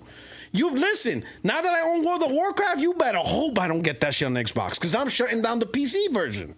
I'm shutting that one down too. The moment I get that shit running on Xbox, that's it. Shut that shit down. Get them PC gamers on Xbox. I don't give a fuck. Everybody say I ain't gonna buy Xbox. We about to find out. I'm gonna test you gamers. I'm about to see if I take all this shit, put it on Xbox, you won't buy my shit. After you see game after game after game after game after game on Game Pass. Okay. And then I'm not doing day and date on Game Pass. No, sir. No, sir. No. You ain't play my shit for $1. You want my top shit for $1? Fuck you. You give me my $70. You'll get on Game Pass 2 years later. If the game flopped, a year later, if the game flopped. I'm about to be like, but you know what? The crazy part is the world will love me for it. Everybody thinks I'm crazy. Dude, that's what they want. That's what Cole Eastwood wants. That's what these Xbox guys want. They want a guy like me. They want that shit. They want a hostile takeover guy. The guy's going to cut off the water. Look, I think they are in a position right now to do that shit. Dude, if they'll kill themselves in the process, but they could just be like, well, it's all coming back next gen. You can just get the next Xbox. But they could cut the water off next gen, and then you'd have all the Xboxes so happy about it too, because they already gonna get the next Xbox. I'll get an Xbox tattoo. I'm bringing back, what is it? Fucking FanFest. Like right there, right on my arm. Get an Xbox, bitch. Right there. I'll be flexing. Get an Xbox, po. Fuck out of here. Shit ain't free. You think, man, play on PC, then fuck your PC. Play banana. I don't give a fuck. That ain't my shit. I don't care. Go cry somewhere else. You want to play my games? This is where you're doing it. People gonna know. I'll be me. And I will do the same thing with PlayStation. I'm shutting that PC shit down. That shit's down. You will see news report. Stores games are no longer available on Steam. They've been pulled off the library. You goddamn right. All of it is off the table. All of it. It's just gonna be a damn error sign when you try to download. Like, what the fuck? That shit is done. I'm done with that PC shit. I will be like, nope, only on PlayStation. That's it. You got to get all your games on PlayStation. I ain't trying to hear MAUs, anything. And if any of my staff members talk about MAUs, I'll slap the shit out of them in the board meeting. I ain't trying to hear MAUs. Don't give me those goddamn words.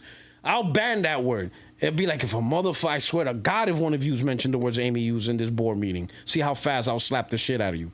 I ain't trying to hear that MA shit. using day and date. I I'm fucking not trying to hear that hate shit. day and date. I've been hearing that shit for you. It's gonna be date. It's going day and date. What would I tell you? Day and date. I'll bring Council War back with a vengeance, boy. They'll be like, yo, Man. the Empire struck back. This guy ain't playing. I ain't trying to hear it, bro. I ain't trying to hear it. Water. Nah, Shut bro. off the damn water. That's it. Cut it all off. Boom. That's it. Man, That's but it, Xbox, boy. that might be worse. Xbox, that might oh be yeah, the worse. Xbox I would do off, and all the PC gamers will be complaining because they'll be the biggest critic. They would be crying their ass off. Shut the fuck up! I will put down Twitter. I don't give a fuck. Windows is not my problem. That's somebody else's problem. You want to play my games, you get an Xbox. Stop crying. All you do is pirate my shit anyway, so shut the fuck up. I'm shutting down the Windows Store too on PC. I ain't having no Windows. Fuck a Windows Store. The fuck? Y'all play on Steam anyway. You don't like my shit, but you want my shit. Fuck you. You want my shit? Get an Xbox. I ain't doing no cross, play entitlement, none of that shit. You ain't playing that shit on no goddamn Legion Go, no Lenovo Go, no Asus Rogue Ally bullshit. Nah, I would make, if I make a handheld, it's gonna be a proper Xbox handheld made by me, not Asus. Fuck out of here. No Windows 11 shit. None of that. None of that. No Steam. Fuck Gabe Newell. I'll be live. I will not be the happy gamer. I can't stand Gabe. He's fat. Motherfucker needs to walk a couple of stairs. He's a fat ass. I ain't care about him. Nah. This is Xbox, bitch. That's how we roll. People will love me. Boy, I'll get all the fanboys on my side.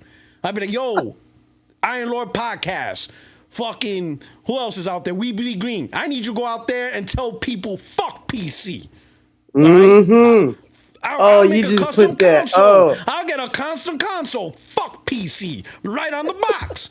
Like, get out of here. We ain't trying to hear this shit. Look, and then you come out to that PlayStation. I don't give a shit. Call of Duty's mine now. I run this shit. The hell you think? You get to eat here for free? Nah. Buy my Xbox. PlayStation guys will hate me. PlayStation guys will hate me. I'll be like, I will shut down Minecraft. I'm shutting it down. No more Minecraft support. I don't give a fuck. The 80 million that bought it, not my problem. You were a dumbass for buying on PlayStation anyway. Should have bought an Xbox. I will be ruthless. Ruthless. Look, instead of and the world. Here's the crazy part. The world will love me for it. You know, every gamer will love me for it. So many gamers will be like, finally, this is what we want: competition. Someone who cares about the community, cares about the. I'll be like, yep. Look, instead of the Nas. Instead of the Nas Ether saying "fuck Jay-Z," you gonna be like "fuck PC." Fuck PC. Fuck PlayStation. You know, I'm like Tupac. I'm naming all the people. Fuck PC. Fuck PlayStation. Fuck Amazon Fire Stick. Fuck Google too. I don't give a fuck about any of y'all. I don't want to be on your store. Fuck you. I want my own shit. Oh, I'll be like, I don't want to care about none of y'all. I don't want to hear about, but you know, I got the versatility. Fuck your versatile ass. I ain't putting my shit on your platform. You come to me. Oh, God. And guess what? Everybody will do it. I guarantee everybody will jump on that shit. That's what everybody wants. Everybody wants that competition. Everybody wants these companies to say, I make better games than you. Fuck you. That's what they thought with ABK. That's what they thought. They thought they was going to shut the water off, but they didn't have the balls to shut the water off. Nah, man, that ABK was they for the should have shut the water off. You got Call of Duty, you got all Bethesda, you got ABK, you got the Minecraft, all these third-party games. PlayStation needs them. All that third-party money coming, you should have been shut that shit off. But they ain't got no balls. Yeah, they didn't want to fight for the console and get people onto the ecosystem. So he says Puertorock, the Trump of gaming. He wants tariffs for everybody. That's me, boy. I'll be like Trump, boy. Oh my God, we got the ABK. We can't compete without it. We getting our ass whooped. I'll be like Trump, how you gonna like tariffs? I'm raising tariffs, dog. I'm raising tariffs. How you gonna publicly admit to the world you getting your ass whooped? We can't. How you We gonna can't admit survive without that? You Call a of Duty. company. The fuck is you talking about? You can't survive without Call of Duty. Like Jim Ryan, what the fuck is you talking about, bro? Like man. I don't even, man. If I was It just ruthless, don't make boy. no sense. If I was king PlayStation, for a they need to day, do the same. if I was king for a day, I'm shutting it all out. I will putting the world on notice. The world's on notice. You want all this shit? There's only one place, and then that sets up the next generation of consoles. Like you know where to go. Don't think, oh, maybe you might do crossplay next gen. No, bitch. Xbox console, next gen, and the gen after, and the gen after. That's it. Puertorock, I swear, I thought this was their grand scheme. I was like, damn, they bought all these studios now, and then next gen comes around, they're gonna shut the water off. They're gonna hurt PlayStation. They're gonna hem them up. Yeah, they didn't, bro. I thought that was their grand plan, but these motherfuckers ain't got no balls to even pull it off. No, they said chief of the streets. That's what they did. They became a pimp. They said, nah, we pimping these hoes. But that's me, and I will do the same thing, boy. PlayStation, I'm shutting all this shit off. All these PC ports, I would shut down. Like I would honestly reduce the live service. I wouldn't shut it off completely, but like you get like one game every 5 years. I'm not giving you 3-4 games. Like one game every 5 years. And then I will double up on the single player because those are the people that made my money. Those are the people that made me look good. So I'm gonna double them up. I'm gonna double up Sucker Punch. I'm gonna triple up Insomniac, especially like just expand the studios. You know what I'm saying? I'm expanding, bro. Expanding the studios, giving more people to work with, so they can be producing two, maybe 3 games they want, just like Insomniac was doing. Get everybody built up like Insomniac. Sucker Punch 2 studios, Blue Point 2 studios. Yeah, so this is what I do. Bring them all up to speed. I'll be like, I'll double up Blue Point, do Blue Point. I will double up Blue Point to do things. One team to create new IPs, another team to work on remakes. Because they do a great job of remakes. I'm like, yo, you're going to be remaking some shit. Nixes, I will double them up. But I'll be like, look, Nixes, I know you guys were originally a porting studio. You ain't porting shit now. You're going to make games. You're going to remaster games, and I'm going to double you up to make new games. You ain't porting a goddamn thing no more. There ain't no more ports. We ain't porting shit. It stays here. That's it.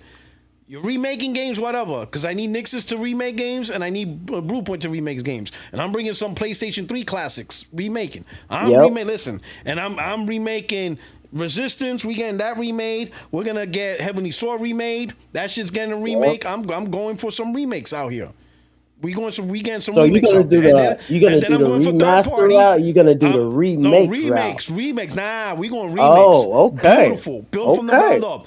All right, and Sony Ben, I'm doubling them up. I'm like, Sony Ben, I'm gonna let you do a new IP, but you're gonna give me a Siphon Filter remake. We bringing that franchise back. Oh yes, built from the ground up. Yep. Think that guy, we don't want to. Fuck you mean you don't want to? I mean, who you think you're talking to? This is Death Row, bitch. Fuck you mean you don't want to? Did I ask you if you want to? I'm telling you, you're gonna remake Siphon Filter. This is Death Row. What the hell you talking about? This is Death Row, bro. Like I'm not asking y'all motherfuckers to. No, motherfucker, you doing Siphon Filter remake, bro? Come see me. Catch me outside, motherfucker. The hell you talking about? I don't feel like. Fuck you mean you don't feel like? No, if I ain't paying you to have feelings.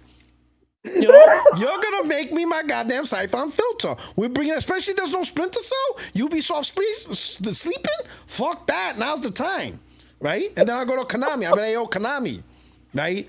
You ain't doing shit with Castlevania.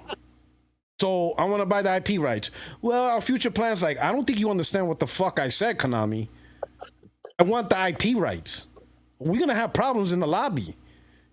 Yeah, and then you're gonna see the news. Sony, got the rights to Castlevania. Oh, we're gonna make some Castlevania games. Some full blown out big blockbuster Castlevania shit. I'm gonna be like, yeah, and let me get Mega Man. I'm signing IP rights to that shit too. That's right. I'm coming in like, what's his name from Death Row? Suge Knight. I'm a Suge Knight. The industry, this motherfucker. Yeah. I'm gonna come in with my cigar. I'm taking shit, bro. I'm not playing. I'm gonna give all the shit gamers want. All the shit gamers want. All the remasters, the remakes, you know what I'm saying? it's gonna be bold, bro. It's gonna be beautiful. I'm gonna be like Trump. It's beautiful. All these remakes from the old classics. It's gonna be absolutely beautiful. It's the beautiful. It's gonna be. It's exciting. You know what I'm saying? Oh man, we're gonna get everything going. it's gonna be great. It's gonna be. It's gonna the ray tracing. You're gonna get ray tracing. You didn't get ray tracing in the first Splinter Cell. I don't know why. Maybe it wasn't good, but you're gonna get it now. You're gonna get ray tracing now, and it's gonna look gorgeous. You know, Gabe Logan, he's gonna look amazing. He's gonna look absolutely amazing. Ray tracing, you know, I'm all that shit. I'm after it. I'm after that stuff. You know what I'm saying? I'm taking that shit. But that's the fanboy in me. That's the fanboy in me. That's absolutely the fanboy in me. The business Puertorock. All right. This is the serious side. Yeah, Microsoft can't go back. They just can't. They can't go back. And seriously, they. How would you say? It's like you buy that used car. Yeah. And now you have to put all that money to fix it, and you just can't, like, either you get rid of it or you just keep it going. You know what I'm saying? I think that's where Xbox is at. Microsoft just, like, they had to do that from the start. Like, I think their first mistake, the biggest mistake was how they approached the end of Xbox One. And that's important, man. How Xbox One ended, right? Microsoft... Yeah. Look at the PS3, right? PS3 financially was a failure. Financially, it was a failure. Yeah, it was only 80. Everything else was like 100. It's so 80 million, but they lost so much money on it, right? It was only they like lost the last, all they ground they had from the PS2. Exactly, they lost everything. But what they did was they made sure the last few years of PlayStation 3, the mind share was good. That's why when you talk to a person today, oh, PlayStation 3 is awesome. I'm like, because you only remember the last few years. You don't remember the beginning of that shit. Y'all don't remember they trying to sell $600 console for Genji. Y'all don't remember that shit. Like Genji, the fuck is we talking about? Oh my God. Like everybody thinks, look at all the great IPs PlayStation. That shit happened the latter half. That happened like 2009 to 12. Yeah, they forgot. 2009 to 12 was when they put in work. They forgot. Yeah, they forgot they gave us, Virtual Fighter 5s with no online. They forgot. Like, yo, you no cats voice are crazy. Chat. No voice chat. No voice chat. All that shit, They forgot all the issues. No in-game music. Nope. Yo, I remember all that shit. I was there. I remember the beginning. Yeah, I was in the trenches. There was a lot of shit. Yeah. Sometimes the goddamn Bluetooth headset didn't work. Like, this shit don't work, man. You had to use USB.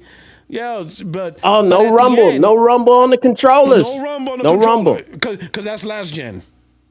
Yep. So you don't need rumble. That's an old technology. You don't need no damn rumble. What you need that for? We got these boomerang controls for your ass. Boomerang. You can turn some shit. Oh man. Oh my God, motion control. Oh my God, Lair. The motion control there. I can't believe I bought that shit. The duck demo. The fuck is we talking about here? Motherfuckers are duck in the tub. Like, so there was some issues, right? But towards the end, the last couple of years, the games were pumping. Uncharted 2, Uncharted 3, God of War, Demon Souls, Mag. They were just pumping out a lot of games, a lot of great games. So that mind share stood with the platform, and then it carried over to PS4. That is what Xbox needed to do. Focus on I getting know what the great turned games. it around. I'll tell you exactly when it turned around. It turned around. It turned around with Uncharted.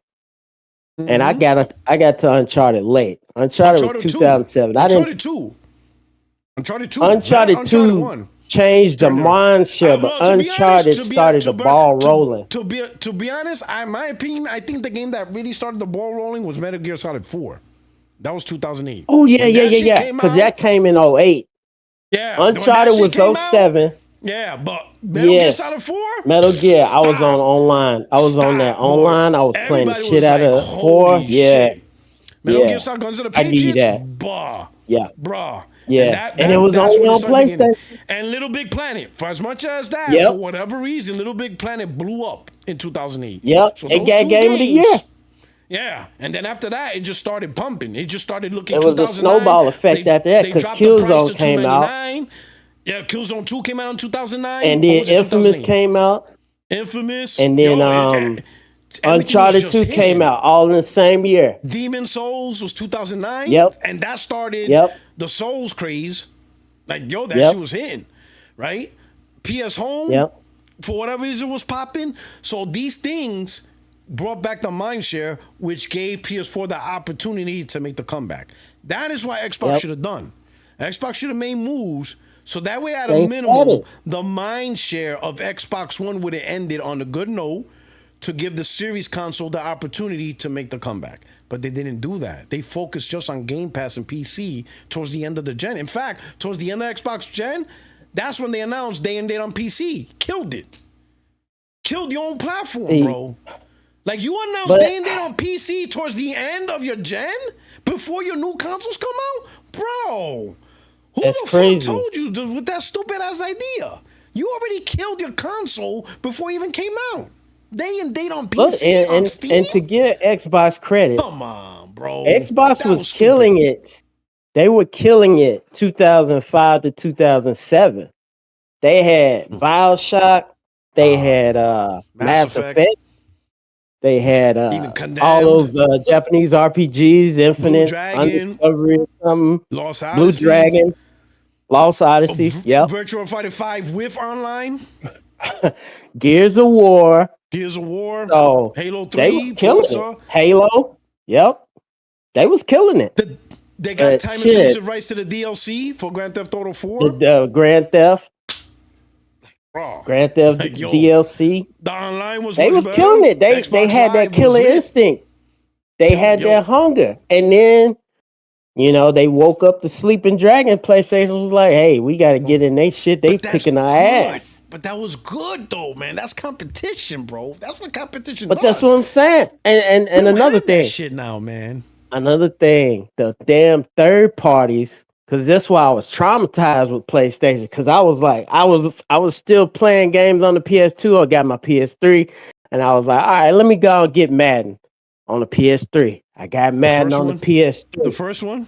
The first one? Yeah, bro. Frames. I think it was 2008. Bro, you were 7. I think that shit was 30 frames. That shit was 30 frames. That shit ran like shit. I remember. Bro. I was so mad. And the same dude I will tell you about, same dude. He got the Xbox, right? He got the Xbox version, and I got the PlayStation version, right? Oh my god! And he had a slightly better TV than me. I was like, no, fuck that. I took the PlayStation out of my room. I put it in the TV with the TV in it. I took his Xbox off. I hooked up the PS3. I'm like, nah, this shit can't be looking like this. I plugged that shit up. And I was like, why the fuck does it look so bad? I was like, what the fuck? And I was like, dude, the control inputs was horrible and sluggish. I was like, what the fuck? The game was running What's wrong with frames. The TV? It's bad. Give me that HDMI cord. Give me this HDMI. Give me yours. So I plugged his up. Yeah, give me your case. Still, it's 30 frames, man. They launched the first version. I remember I bought the first Madden on PS3, and me and my brother were like, "What the fuck is wrong with this game?" Like, that's when we learned frame rate. That was like, holy shit. This shit is like all jittery. Like, yo, this is bad. Like, we went back to the PS2 I was version. traumatized. Madden on the PS3 traumatized me. And I was like, so I ain't gonna lie, dude. Your boy's like my this. boy was in my. He was in the pause. He was in my ass. He was like, hey, guess what? You love Devil May Cry. That's coming to the Xbox, baby. Yeah. I was like, what? I was fucking pissed off. Your boy was like this. You know, Final Fantasy. You don't play that, but it's coming to the Xbox, baby. He was loving life as a 360 gamer. He was loving life as a 360 gamer. They were eating good, dude. Man. 360 was popping. Boy, oh man! I tell you, we've been warring forever. And PS4 came out, and I got my revenge. Oh my god, I got my revenge. It was over. It was a wrap. It was a wrap. It was a wrap. They never came back since, boy. It was a wrap. Yeah, that was a bloodbath, boy. But that was it, man. But from the business side, man, the only thing, like, in the business side for Sony, man, I just don't, like, I'll be honest, man, I would have not put Helldivers on Xbox. Because for me, I would have, even on the business side. You got the game. You got the game you wanted. You got the live service game you wanted. Why the hell would you put it everywhere? I get everybody, and everybody talks to me, like, but it's live service portal, but I understand. But I thought Sony was trying to build their multiplayer portfolio in the same vein they built the single player portfolio, meaning, Right. hey, look at our multiplayer portfolio, go get a PlayStation 3. Granted, all right, you're putting it on PC to expand the audience, but as far as consoles, you want to play Helldivers, you want to play fair games, and whatever future live service game outside of Bungie, you got to play on PlayStation if you're a console gamer. We have the multiplayer games, we have the single player games. This is where you need to play them at. I thought, all right, at least that. But when I saw Helldivers on Xbox, I'm like, now I'm confused. Everybody's trying to say, well, it's Helldivers, it goes everywhere. But I'm like, but PlayStation could have used Helldivers to make their name in multiplayer the same way they made their name for themselves in single player. They made a name for themselves on both ends, right? So now, if, let's say, Fair Games is a hit, people are going to say, well, is Fair Games going to come to Xbox? Because I'll just play it there. Is it going to come to Switch? Because I'll just play there. Instead of saying, oh, shit, it's either PC or PlayStation. Those are the only two places you get to play their live multiplayer games. That's it. But now you putting that doubt. You putting that doubt in people's mind to even buy a PlayStation. At a minimum, the doubt, the conversation of multiplayer games will always now be, is it coming to Xbox? Is it coming to Switch? The single player is like the contention, right? People think like, Sony's not gonna go that far. Okay, let's assume they don't. Let's assume single player is off limits. But at a minimum, every multiplayer game Sony makes, people will have Xbox and Nintendo on their mind. At a minimum. Yep. And that's like, why? Why every time Sony makes a new game, about that in they're gonna have movies Xbox and Nintendo? That makes no sense. They said there's something like that in movies or whatever, or books. They said don't ever mention somebody else when they reading your shit or they watching your shit. Why are you gonna mention somebody else? It's the same principle. Why are you putting your games over there? You gotta make your game synonymous with your console. With your brand. You know? Helldivers is supposed to be their multiplayer brand. All right, it's on PC. Okay, got it. But why are you putting it on Xbox and Switch? That's not your audience, right? So, like, build your multiplayer portfolio the same way you built your first-party portfolio. So that way people can recognize this is the portfolio of PlayStation. The only other device would be PC. And some people say that don't count because it's technically not a console, whatever. I'm like, whatever. Whatever makes people sleep at night. But if you're just strictly talking about console gaming, then these games should only be on the PlayStation, which is the console for the industry. So, like, it's just weird and stuff like that. So, from a business sense, I don't understand why they didn't keep Helldivers as you know, they try to build it to their icon of PlayStation, you know, differentiation titles, whatever the fuck word they want to use, you know. And I'll be honest, to me, it does open the door of what other games can they put, and I don't think it's just limited to live service games. I think the door is open for other games to go to Xbox, and they could test out the waters, right? I think they're gonna test the waters. I think they're gonna. Why wouldn't they? They're gonna test the waters and see the reaction, and see how it is. They're gonna test the waters. The question is why. The question is gonna be why from now on. Turkey's an asshole. There's my answer. The fuck boy. I can't stand his ass. It's like he's gonna be in the board meetings. He's gonna be looking at God of War, and he's just gonna be like, why? Why what? Why this ain't on Xbox? Why this ain't on PC? Why this ain't on Nintendo Switch? Yeah, that's what he's gonna do. Every fucking game that gets made is just gonna be. He's gonna say why every time. God, and like, if I was at that board meeting, I'd be like, man, you a nosy motherfucker. Don't you got cameras to sell some shit? Go talk to them guys. You're always looking at us. Like, goddamn, mind your business. I'll be like, man, this guy's nosy. This is the nosiest shit I've ever seen. Asked you? Like, go fucking ain't nobody asking take some goddamn conference call somewhere. Man, like, ask why we don't sell PCs anymore. Why don't you ask that? We used to sell PCs, now we don't. So go ask that shit. Like, leave us alone. Like, man, I bet this guy's a nosy motherfucker. Always open up. I'm telling you, he's just gonna be like, why? No matter what game comes out, he gonna be looking at Intergalactic. Why? Yeah, he taps why me this ain't on PC and Xbox right now? I'll be working on Sony. He tapped me on the shoulder. He goes, Puertorock77. I'll be like, yes, sir. why? Can you explain to me why Horizon is not on Xbox? I would be like, cause fuck Xbox. Why are we talking about Xbox? Why are you bringing up shit that don't belong to you? You the CEO of Microsoft? He goes, no. Then that's it. You don't get to say Xbox. Like, what are we doing here? What are we talking about Xbox for? Like, get out of here. Like, stop it, sir. Like, just go back to Tokyo. I'm tired of your shit.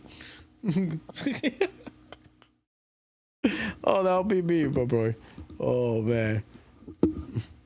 All right, man. But I got somebody else in the waiting room, my brother. But thank you for stopping by. Yeah, go ahead, man. It was good chopping it up, man. All right, it was good chopping it up, man. Thank you so much for rocking out. Truly appreciate it. All right. All right. We got, oh, shit, Frosty Feet. I jumped them in, but sometimes it does that in Discord. So hopefully, Frosty, I try to pull you in. So hopefully, jump back in the waiting room. And I'll pull you in. I don't know why it does that, but sometimes it does that. Sometimes when I pull somebody in, it boots them out.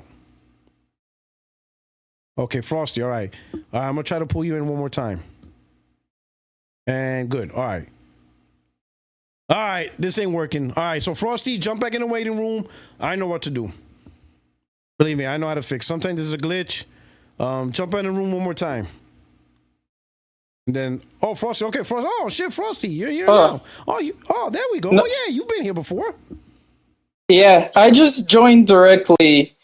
I think it's because I'm on PlayStation. That's why I'm on PlayStation right now. Oh, that's so why. Anybody who does Discord through PlayStation might have issues. Okay, that makes sense. Yeah, Frosty, what's going on? Just vibing. This time I managed to catch up this late again. It's 3 a.m.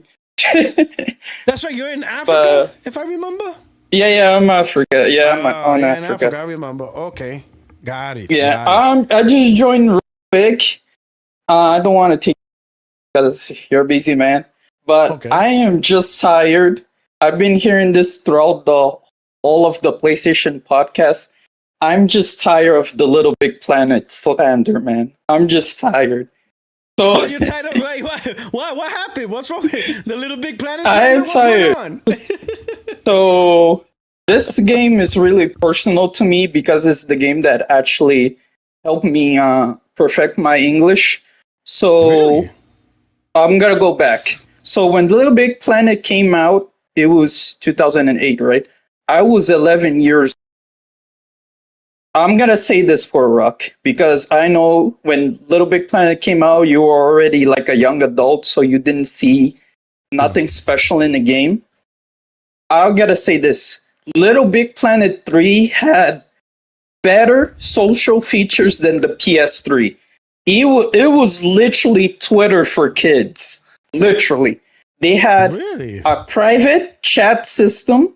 They had the follow system. When you can send people likes and follows. Little Big Planet had that first, then Roblox. They had private DM a game. Said Little Big Planet was the Twitter of PlayStation before Twitter came out. Oh, snap. Give me a second, my brother. Right. No problem. Wow, that's crazy. Like, listen, I didn't take shots at Little Big Planet. In fact, I said it's a big game. In fact, I said Little Big Planet and Metal Gear Solid 4, those two games jump-started the PlayStation console. Let me see if I'm going to catch up with some stuff, right? We got Glassdoor Gamer. Thank you for the super chat. Says, these Xbox guys really hate Shawn Layden. Oh, yeah. I think I'll be able to talk to him. I'll be able to bring something up. I got to, Shawn Layden says some choice words.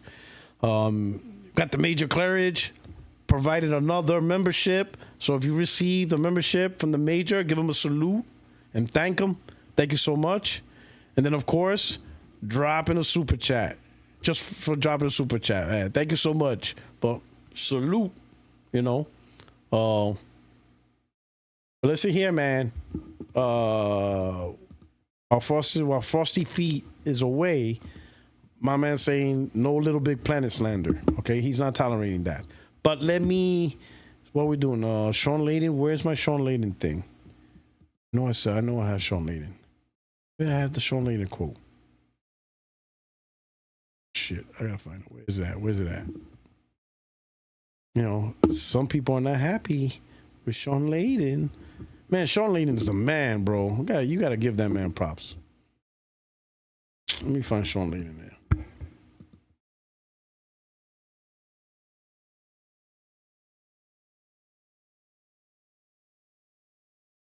My man be preaching the truth.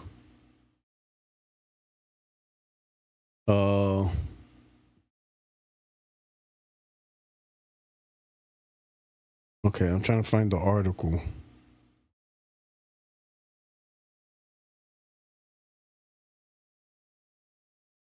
Where is it at? Where is it at?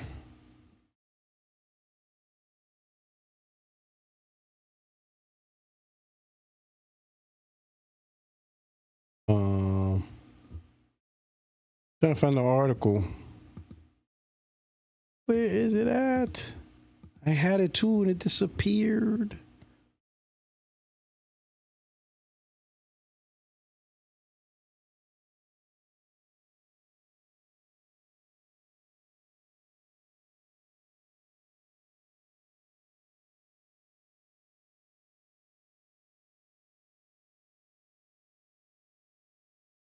I am so sorry, Puertorock. My no brother was looking for the charger. He's on vacation, so he's sleeping over here. Okay, that's what's up. So go ahead, tell us your story about Little Big Planet. Yeah, Little Big Planet. So, like I said, it was literally Twitter for kids because back then my English was really thin because I was 11. So when you played the game, if you press square, there was an option showing the chat bar. It was literally, how can a kid's game, right, had a chat bar than Call of Duty and Warhawk? Warhawk, you could even chat to people. Little Big Planet had that. So you had kids literally using the chat bar, talking to each other normally. So the only two words I knew to write in English was hi. And I was literally learning how to read when people were talking to me really fast. So that's why I got so mad. So when Little Big Planet 2 came out, they created Little Big Planet forums, right? It was literally a forums just for kids. So kids were literally using forums early, finding Friday nights to play. So kids were organizing days for them to play. So they were also sharing levels on those forums. You never ask why. So 8 million copies or 5 million copies. It's I always tell people Planet was a big deal. I'm but I never hear little story because, like I said, I wasn't a kid, so it's not like I talked to little kids that's from their perspective of the game. That's interesting. Yeah, that's why I hear people saying Little Big Planet. It's for example, when Minecraft was becoming really popular, I was a young, my late teens. When I saw that game, it's this game is garbage. Why do kids love this game so much? So one day, my nephew was playing. I decided to play with him, and all of the things I saw on Minecraft, it was the same thing that Little Big Planet had. And I was oh, now I understand why kids love this game so much.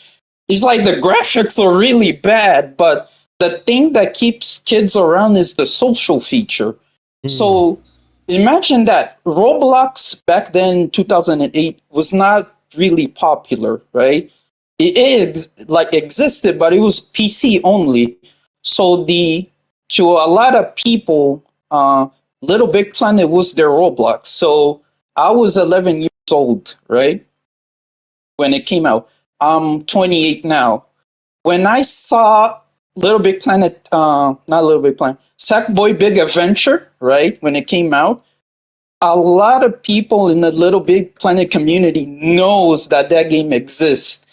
But we didn't want that. We didn't ask for that. This is the rumor that the God of War 2D game. That's how the Little Big Planet community felt when the God of War, this God of War rumor came out. I'm this is you announce Roblox 2 and you remove all of the multiplayer and all of the social features, and it's just a single player game. And people are gonna be like, who the fuck asked for this? I didn't ask for this. I want Little Big Planet. I don't want this single player Mario clone shit. It's like that's how the people reacted to Sackboy Big Adventure when it came out.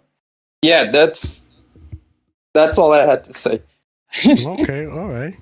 Okay, I appreciate it. Yeah. Thanks for that little, that little thing. I didn't realize that. I'd be honest, that's pretty cool. Yeah, I'm just tired of Planet slander. Sackboy, literally, a lot of people feel love for that character. And most of the Little Big Planet community, they're all now, some of them become game developers. Some are working on Sumo Digital. Some of the people are now working on Little Nightmares. Some of those people used to be like creators on Little Big Planet. Some of working on Naughty Dog, others on Media Molecule. It's like it created so many game developers. When Dreams came out, I think I saw the podcast. How can I say this? So Media Molecule, I don't know, they have a YouTube channel and they did live streams on Dreams. So every time you do their live, the first thing you get to see like people spamming "Where's Little Big Planet 4?" That's all the Media Molecule was. It's just people spamming Little Big Planet 4. Where's it? So you have a fan base asking for you to give them Little Big Planet 4, and you're literally ignoring them.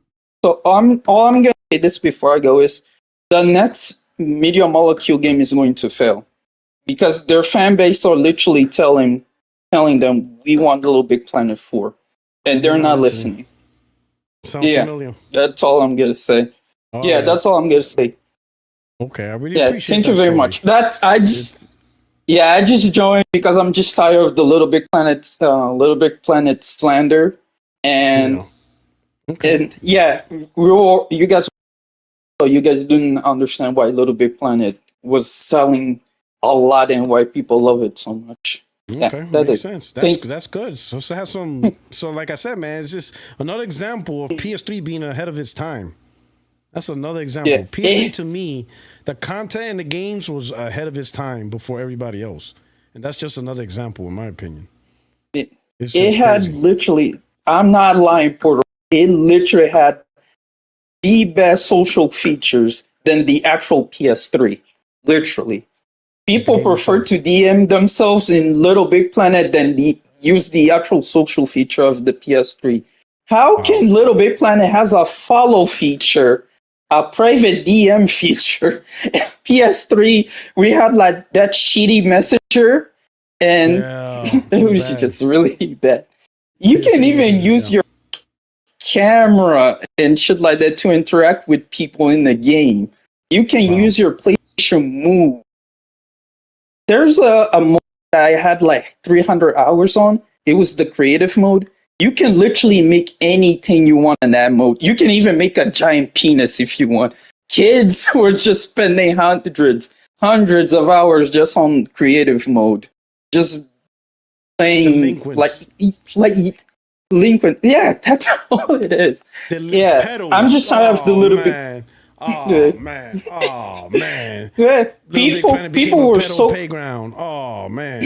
What we doing here? It was mostly kids. I never saw that playing that game. Said, you got penis. Oh, you should have never said that, man. You were so good. You right. Oh man! Now I'm sorry. Shit, man. Oh man, we gotta clip that. Oh man! All right, brother. Man. Thank you so much, man. But thank you for bringing up that reflective.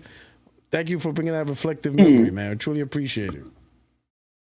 Yeah, thank you. Good night, Portorock. To me, it's already night. Have a good one. Oh, good boy. Yeah, good night. Oh man. My man said penis. Like, what are we doing here? We got kids playing that game. What are we doing here, man? And all you who are at home, Major Claridge caught that, right? He called me like, because like I'm looking like, because I got two screens, I got dual screens, I got the laptop screen and I got my TV, right? So my TV, you're seeing you know, what you see now, right? You see me on the screen, you know, that's what's on my TV, right? So like, for example, if I'm going to do this, I drag this over from my laptop, and as you can see, I drag it over to the TV. Now you guys are seeing the article, right? But I don't know if you guys saw it, but I thought there was a spider, like, no, right here, crawling up, and that's why I went like this. And I'm like, and Major Clark, he saw, he's like, yo, you think there's a ghost there? And he's laughing, and he's the only one that caught it. He's like, yo, because he's talking, I'm looking at it, and I'm like, fuck is this? Like, yo, is this a horror movie? Like, I'm seeing, like, I don't know, did y'all see it? Like, yo, there was something crawling here. I know I was bugging. I'm like, what the fuck is that? And then I look, there ain't shit there. And I'm like, but it's fucking right there. And then I go back. I'm like, yo, what the fuck? I'm like all confused. And Major Claire's the only one that caught it. Like, yo, you think that's a ghost or some shit? I'm like, am I bugging? Like, I'm like, wait a minute. You're like, yo, I was confused as fuck. I don't know. Y'all saw it? Was that maybe it's just me? Yo, I don't know, man. Like, I swear I saw some shit. Like right here, like a little tiny black spider walking out. I'm like, is that a spider? Because I don't, you know, I got a little spider phobia. I'm like, is that a fucking spider? And I'm like, I don't see shit. And then I'm like, it's right there. And that shit's not there. I'm like, and then it's not there no more. I'm like, what the fuck? And then I see Major Claridge. He made the tweet. You looking at ghosts? Yo, I swear to God, I'm not making this shit up. You saw me. You think I be playing? I'm looking like, what the fuck? Like, oh shit. Yo, man.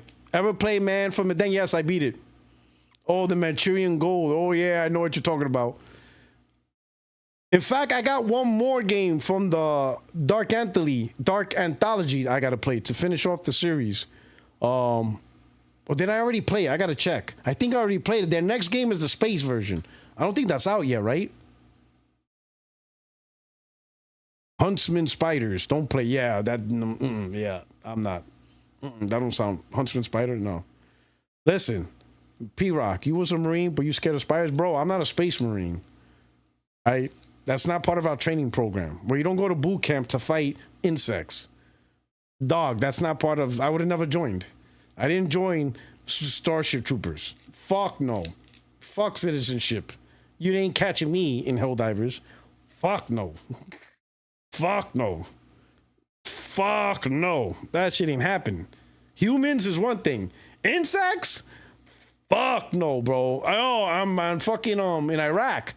Man, there's this thing called camel spiders. Bro, I saw one live. I threw the only sandbag at that motherfucker. Squashed the shit out of it, bro. I grabbed the sandbag and launched that bitch right at it, bro. Blah! Splattered that bitch with a big ass sandbag. Bruh. Fuck that. Fuck that. That shit's not natural. Oh my god. Oh my god. I'm telling you, man, spiders is just why? Why create such a thing? Bruh, them shits is vicious. Like, everything about them. I hate watching movies. I hate playing Resident Evil games as Spider-Man. Oh my god. Ugh, bro. I don't even like watching Spider-Man's when he gets bit by the spiders. Even that makes me cringe, bro. Oh, I have a thing about spiders, bro. Bruh.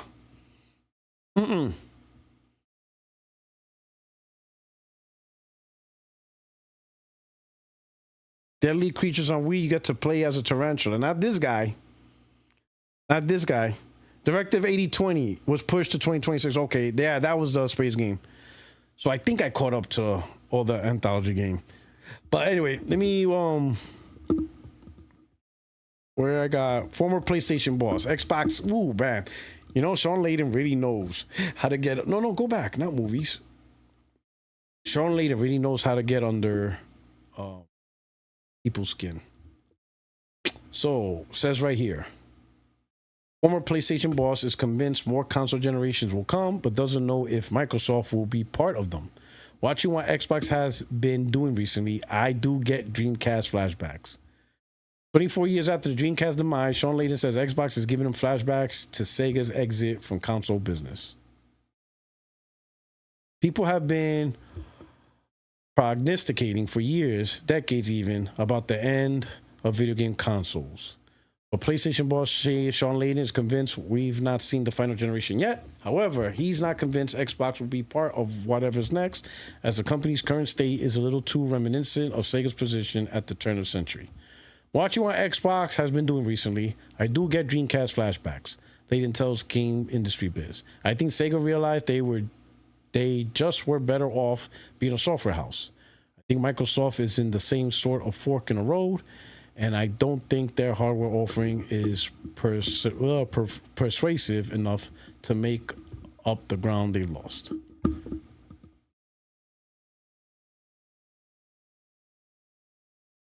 After establishing itself as a gaming powerhouse to compete with Nintendo in the 90s, a string of console failures led to Sega famously exited the hardware business in 2001 in the wake of disappointing sales of Dreamcast.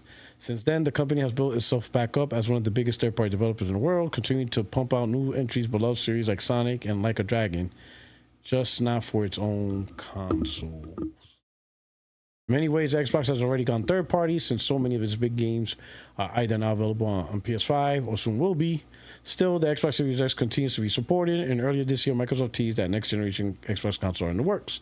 But what's a game console without exclusive games? Layden's been making the Dreamcast allusions to Xbox for some time, noting earlier this year that a multi-platform strategy makes the conversation harder to create the FOMO. He added, "We've seen it before.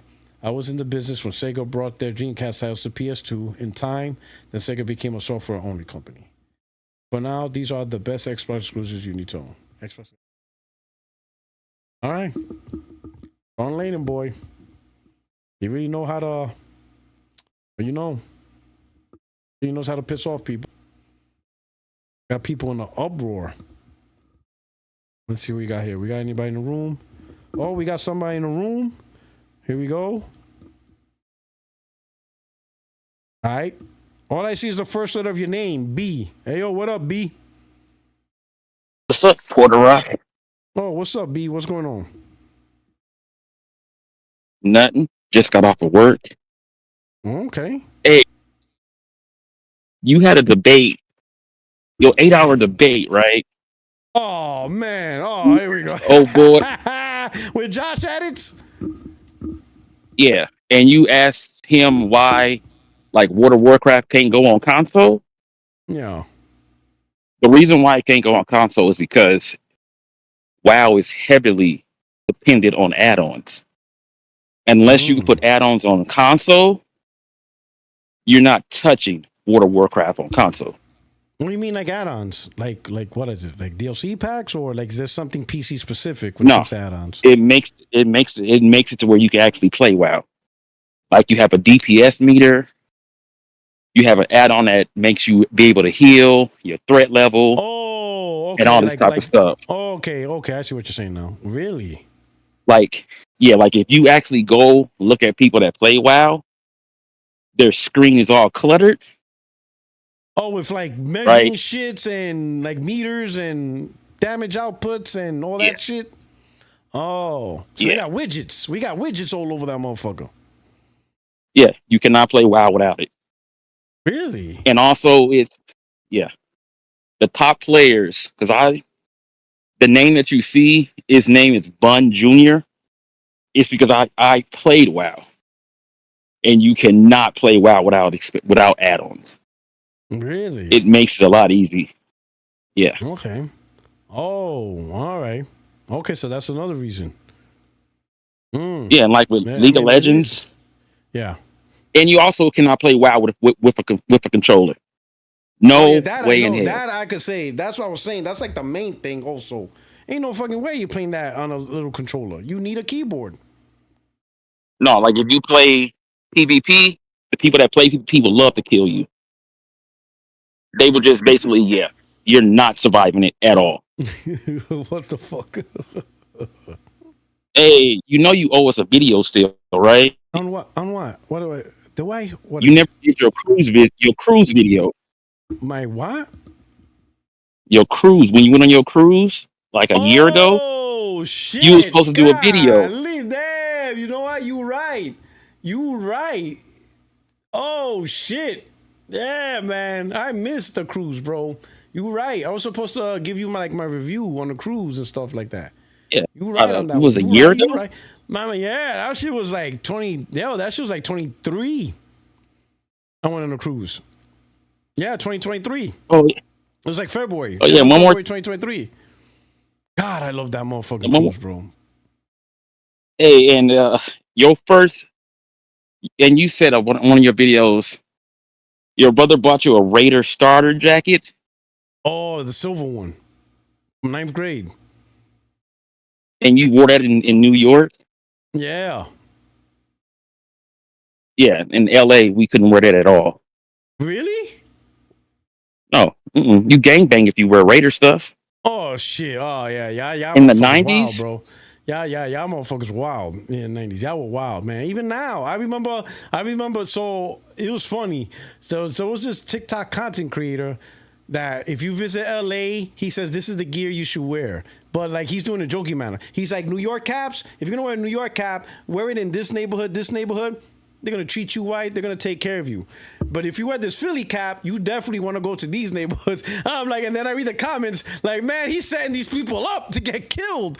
I'm like, shit, you can't even wear Oh, baseball caps in these motherfucking places. nah, Like, what he said was true though. You cannot. yeah, Oh no, I you know. cannot. But Because he's we're like but he's where making it Nipsey as a Hussle. joke. He's making it as a joke. Like, go to these neighborhoods. You're gonna be taken care of. These are great spots to wear these caps. So Yeah, he's like, yeah, they're gonna you gotta take read the care of you. comment section, and they'll be like, yo, you're gonna get killed. I didn't realize it's that serious out here. That's why I don't walk around with Yeah. baseball caps. I don't want to get shot because I wear a Yankee thing. You know what I'm saying? Somebody approach me, oh, what set you repping blood? I'm like, Marine Corps? Nah. I'm gonna be like, Marine Corps? What we talking about here? I'm old. I'm too old for this shit. Okay, hey, so you're close to Camp Pendleton, aren't you? Yeah. Yes. Okay, I'm gonna ask a question because I was there before in like the '90s. Oh, But I don't know if y'all have a thing there called it was called the Young Marines. It's like in the '90s, and I went there for a whole weekend. Mm. Do y'all still have that? What is it? It's like a tall little wooden thing that y'all climb down. Y'all climb up and rappel down. Well, they have that in the training areas. I know what you're talking about. They still have that in the training areas. Yeah, they still have that. Yeah, they still have that in the training areas. The rappelling stations. Yeah, I did that when I was 9 years old. That thing was fun as hell.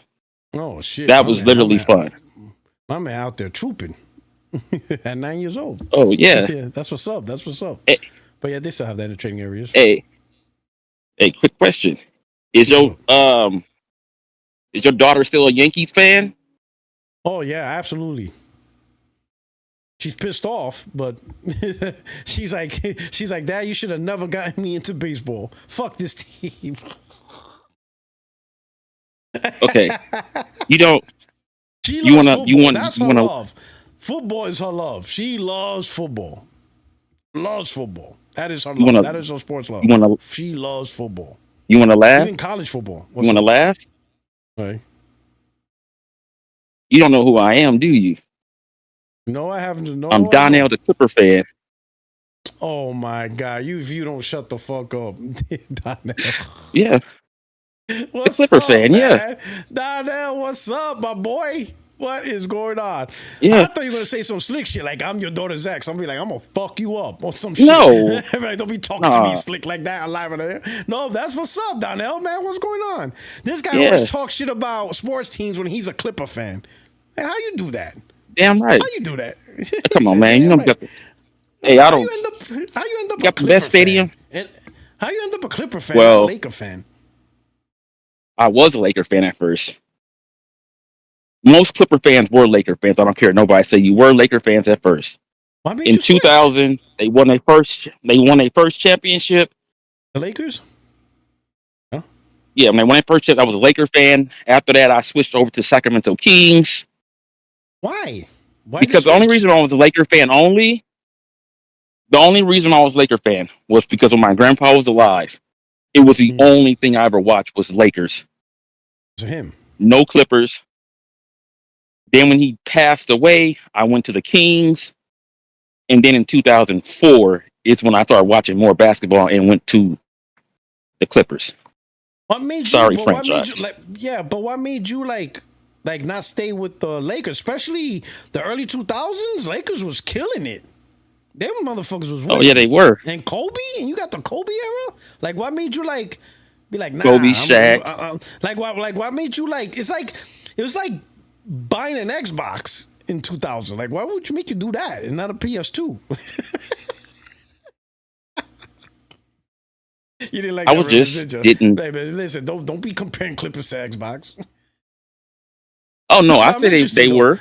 I'm interested though. Like, what made you like? What was it? Was it the atmosphere? Did you go to a live game or something?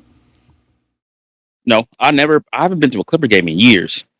Okay. But I don't live in LA right now. I'm 2 hours from LA. I'm in Bakersfield. Oh, so okay. But I know where Bakersfield is at. I don't know why I switched over to the Clippers. I just did. Yeah. I just got tired of the Lakers. It's just it's too many Lakers fans. You're like, man, all you guys are fake. You know, yeah, I know that feeling, right? Like when the Yankees are winning, you see like fans that you've never seen before. Like, where you guys come from?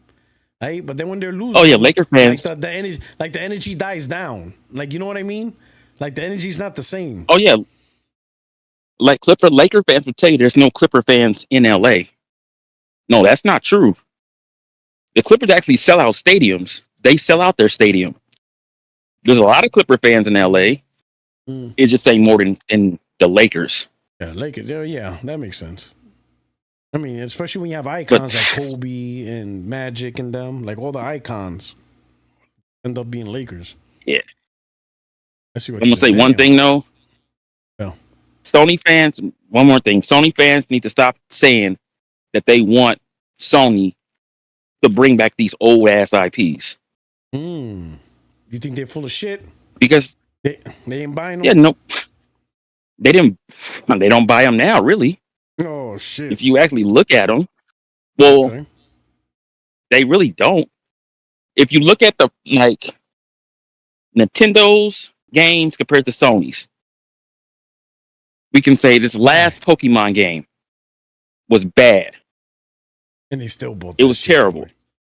They bought the 25 million, and it's 25 million, and it's still growing. They don't give a fuck about the quality of the game. No. It's Pokemon. They're buying it. Yeah, it was pretty bad. But I give Nintendo props, man. They nurtured their first party and their fan base to love those games, man. Oh, they don't no, I said that get away too. with. We're not focusing on frame rate. We're focusing on fun. Like what? Like imagine if a PlayStation developer said some shit like that. We'll be like, he gonna get crucified.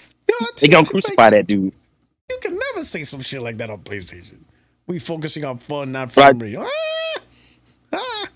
But I do think Sony they should bring back some of their old IPs and just keep putting them out to gain fans. No. Because I believe that they put out some games, it don't sell, and they say, no, we're done with it. Yeah. Nintendo games didn't sell that good until Switch came out. Well, Pokemon did when it first ever came out. But Zelda wasn't pulling in 20, 30 million before. You have to gain your fans. Yeah. But Sony won't do that at all. But I still do. They need to leave them old games alone because nobody wants them. Nobody wants them. Killzone. Yeah, I'm I didn't know what a Killzone was. I didn't know what a Killzone was until I started listening to y'all. Until I got on Twitter, is when I learned out what the hell Killzone was. I didn't know what Resilient. I know none of them damn games, and I had a PS3. He said, I don't know what the fuck a Killzone was until y'all fanboyed on a podcast. Yeah. I'll be honest, that's why I say, most like, like I don't think Killzone's not as big as people try to make it out to be. I'm like, yo, I don't think it's literally that big. It's like it's not, man. Not Killzone, at least. no, they tried to I don't know. I think it's like forced they tried fabrication. to roast. They tried to roast Extreme the other day because he was saying that someone like what was it, Ratchet and Clank Legendary. wasn't like a legendary title.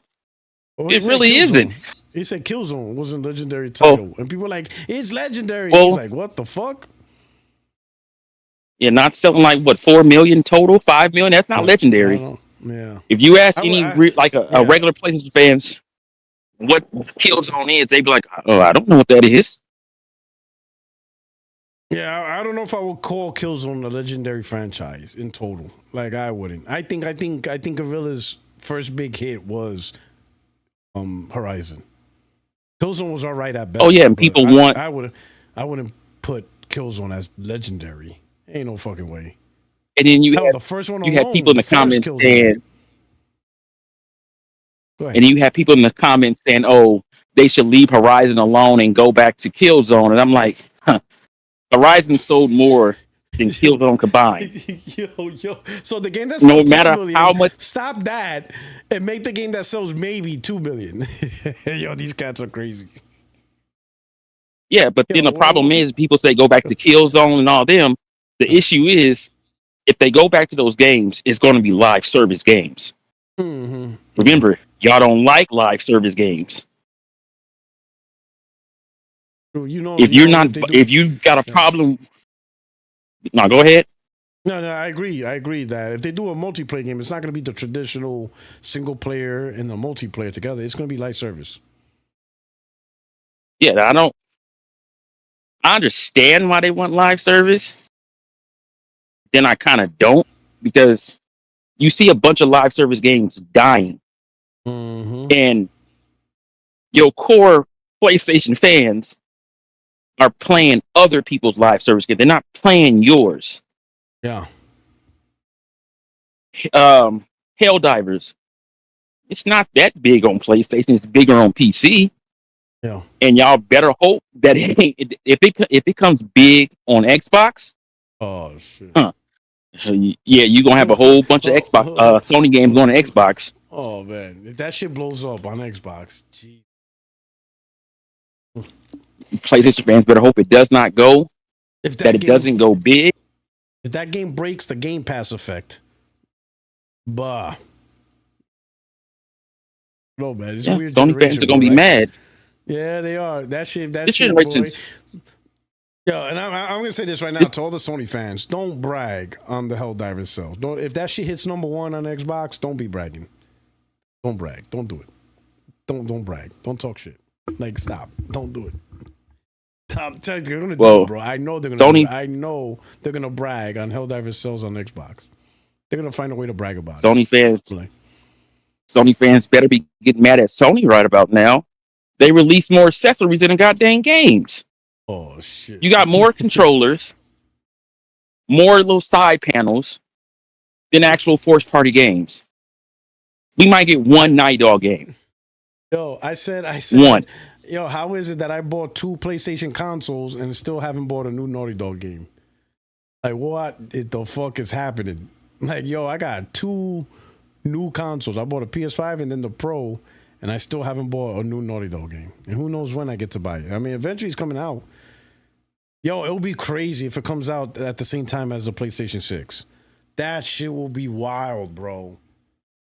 That shit's like a PlayStation 6 like launch title. That shit will be wild, bro. If they do that shit will be crazy. That shit will be crazy.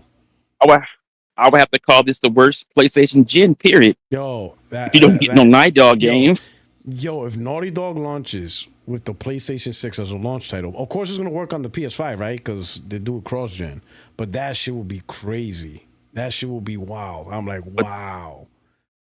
Like, no new Naughty Dog for an actual... And then we got to use what you say, though. Did they really put all of it into the game since it is cross-gen? Yeah. Mm-hmm. Yep, that's the truth. We might get one. You know, it's just the PS6 version will be the better version of the game. That's it. It's just like PC, like And then upgrading a GPU on a PC, like upgrading components on a PC. You just get a better performance, better stuff, but it's still a PS5 game. Crazy. That would be wild. That would be wild. That's why I'm thinking PS6 got to be like a 2028, 2029. It can't be 2027. That's just too close around the corner. if it came out in 2027, 2028, I think PlayStation fans should be highly upset because we didn't really get our money's worth with the PlayStation when it comes to first party. Even though most people don't buy PS5s, PlayStation for first party, you still got people that do. And we're going to have a bunch of studios that ain't released no dang games. And it's to a point where Sony might want to start making smaller games to just have stuff out there. Because with Sony Santa Monica, we got a cross-gen game. Then you have the rumor that it's going to be a 2D game that will release on the Switch too. I don't know about it. Yeah, I know. That's just weird, bro. Yeah, nobody wants that. Because then yeah, man. And then you got Corey Barlow's game, which I don't know what it is because they say it's not supposed to be a sci-fi. They're saying that it's some type of old IP, old IP or something. And then you got Ben. They're not going to release anything. Meter Moniker. I don't know what they're doing. Blue Point is not releasing those might be the soon. Yeah, Blue Point either. I don't know who to blame for this because this ain't the PlayStation 4. This is you have studios that are not going to release a game at all this gen at all. Yep. Not at all. Sony banned and Blue Point. I mean, Blue Point did the remake, but definitely Sony banned not releasing a game this gen. And then Naughty Dog is just the timing. Like if is Naughty Dog game a 2026 game? When I had Zuby Tech on here, he thinks it's a 2027 game. Intergalactic. I think they did say it is. Remember, they still writing it or something. I don't know. 2027, bro. That shit is wild. I think it might be to the point where they might just go ahead and release Factions too. If it dies, it just dies. Oh, this shit is wild, bro. Yo, it's crazy. But then if they release Factions, thank God we got Insomniac, man. I'm telling you, thank God we got Insomniac, bro. Because, bro, imagine if we didn't have them. I'm waiting for the game that I'm waiting for them to make is an X-Men game. I don't care about the Spider-Man game or even the Wolverine game. I want the X-Men game. Yeah, that's next gen. Because I remember, I don't know if you remember the X-Men Legends that they had a while ago on Xbox 360 or Xbox. It was X-Men Legends or something like that. Them games were fun. And you had Marvel Alliance and stuff like that. Yeah, was the X-Men Legend, was that the one based on the Genesis version? Like, was that a remaster, remake, or was it his own game? No, it's a whole game. It was like two of them. But it came out in Xbox One. No, not Xbox One. The original Xbox. Okay. Yeah. That game was fun. It was two of them. Okay. Marvel Alliance was good too. They don't make it no more. Yeah, and I got the one on the Switch. I never beat it. Yeah. Mm-hmm. God, I remember. I beat 1 and 2. Genesis, I didn't beat 3 on the Switch. Yeah. Oh yeah, because it was on the Switch. Yeah, I didn't play 3. Yeah, I'm not a Sega fan. I'm a Nintendo fan. Oh, okay. I was straight Nintendo. I had. Really? You had a Nintendo, right? I had a Nintendo also. Yeah, I had Nintendo. Did you have a Nintendo growing up? I had a Nintendo and I had Nintendo. Did you ever play system? And I had Genesis and Super NES. Did you ever beat Tecmo Super Bowl? Oh, beat it? No. Or did you ever play it? No. Did you ever play it? But playing it was not always with my boys. Tecmo Bowl and Super Tecmo Bowl. No, okay, it's Tecmo Super Bowl. Tecmo Super Bowl. Yeah, I think I did beat the season. That's the one me and my brother used to play together. He'll pick the Oilers. He'll pick the Oilers, and I'll play with the Raiders. But Yeah, there's two. There that was Tecmo Bowl, that to and me then is there the was best. there's Super Tecmo Bowl. And That was the sequel. I played yeah, Tecmo Tecmo Bowl. Super Bowl. Was the one with fucking Bo Jackson. If you don't know, bro. So Yeah, but the other one was Chris Bowl, Okoye, when one you couldn't tackle him. Yeah, so Tecmo Bowl was 4 plays. I think Super Tecmo Bowl was 6 plays you could pick. But Tecmo Bowl only had 4 plays to pick. And the team to beat in that game was the Raiders. Bo Jackson, yo, listen, if you didn't pick that running play for Bo Jackson, he'll fuck you up. You had to pick, like if you play the Raiders, if somebody picked the Raiders, you always had to pick Bo Jackson's play. If you did not pick that play to rush him, oh, you're dead. Play with Tim Brown. Oh my God, bro. That motherfucker, bro. Always catching everything. Yo, that team, I hated that team. I picked my team was the Giants. Cause Lawrence Taylor was the glitch. I was blocking every field goal. Like you couldn't get an extra point off me. I don't know what it was, but with Lawrence Taylor, once you said hike, he was able to go through the line without being touched. Boy, I used to stop them extra points and field goals like nothing. That dude was a cheat code, bro. Lawrence Taylor was ruthless. Yo, that game was crazy. That game was wild. I really wish Sony would go back to what was it, the PS2 gen? I don't know, because I was heavily into sports in 2000, and they had like what was maybe like 6 basketball games, and you had a bunch. They had a lot, man. Of football games. Yeah, man. And it was a bunch of competition. A lot of competition. They elevated each other. They added new features to sports games and stuff like that because they had to, compete now. Fuck, man. Like, I haven't played Madden in 3 years. 2021 was my last one. Because when I was playing a game and I saw that they had a stadium from 2019, I'm like, I'm not paying $70. Not for this shit. Like, I'm not doing this. 2019 stadium, come on, man. That shit is ridiculous. I buy Madden 2019. Like, yo, these dudes didn't even change the buy sign. Madden. I might buy this year's. I'm thinking about it. I heard it's pretty good this year. I buy Madden. We're not going to talk about that because I was going to buy it on the Switch too. You're going to buy Madden on the Switch too? Stop. And then I heard 30 frames. Yeah, you need to stop. Well, the thing is, though, when it comes to... You need to stop playing. No, I'm not buying it now. It's 30 frames per second. But the fact that you ever thought it's about 30 frames per second, I'm good. I could have told you that. Like, that's me buying third party on Switch. The thing is, though, the reason why I even have a Switch is because I'm a truck driver. Oh, you need a portability. So when I'm just chilling, it's when I play my games. Yeah. My PS5 is my Pro's in the house, but whenever I'm not at home, I have the Switch. Switch, yeah, I see what you're saying. Once they said 30 frames per second, I'm good. Terrible. You can't play that. You cannot play Madden at 30. I did that on the PS7. Bruh. Yo, I was so mad. You mean the PS3? No, I mean the PS3. I said 7. PS3, yeah, the PS3. The PS3. I did on the PS3, the first Madden that they launched. Bro, EA was wilding, bro. That shit was terrible. I think I probably played that year too.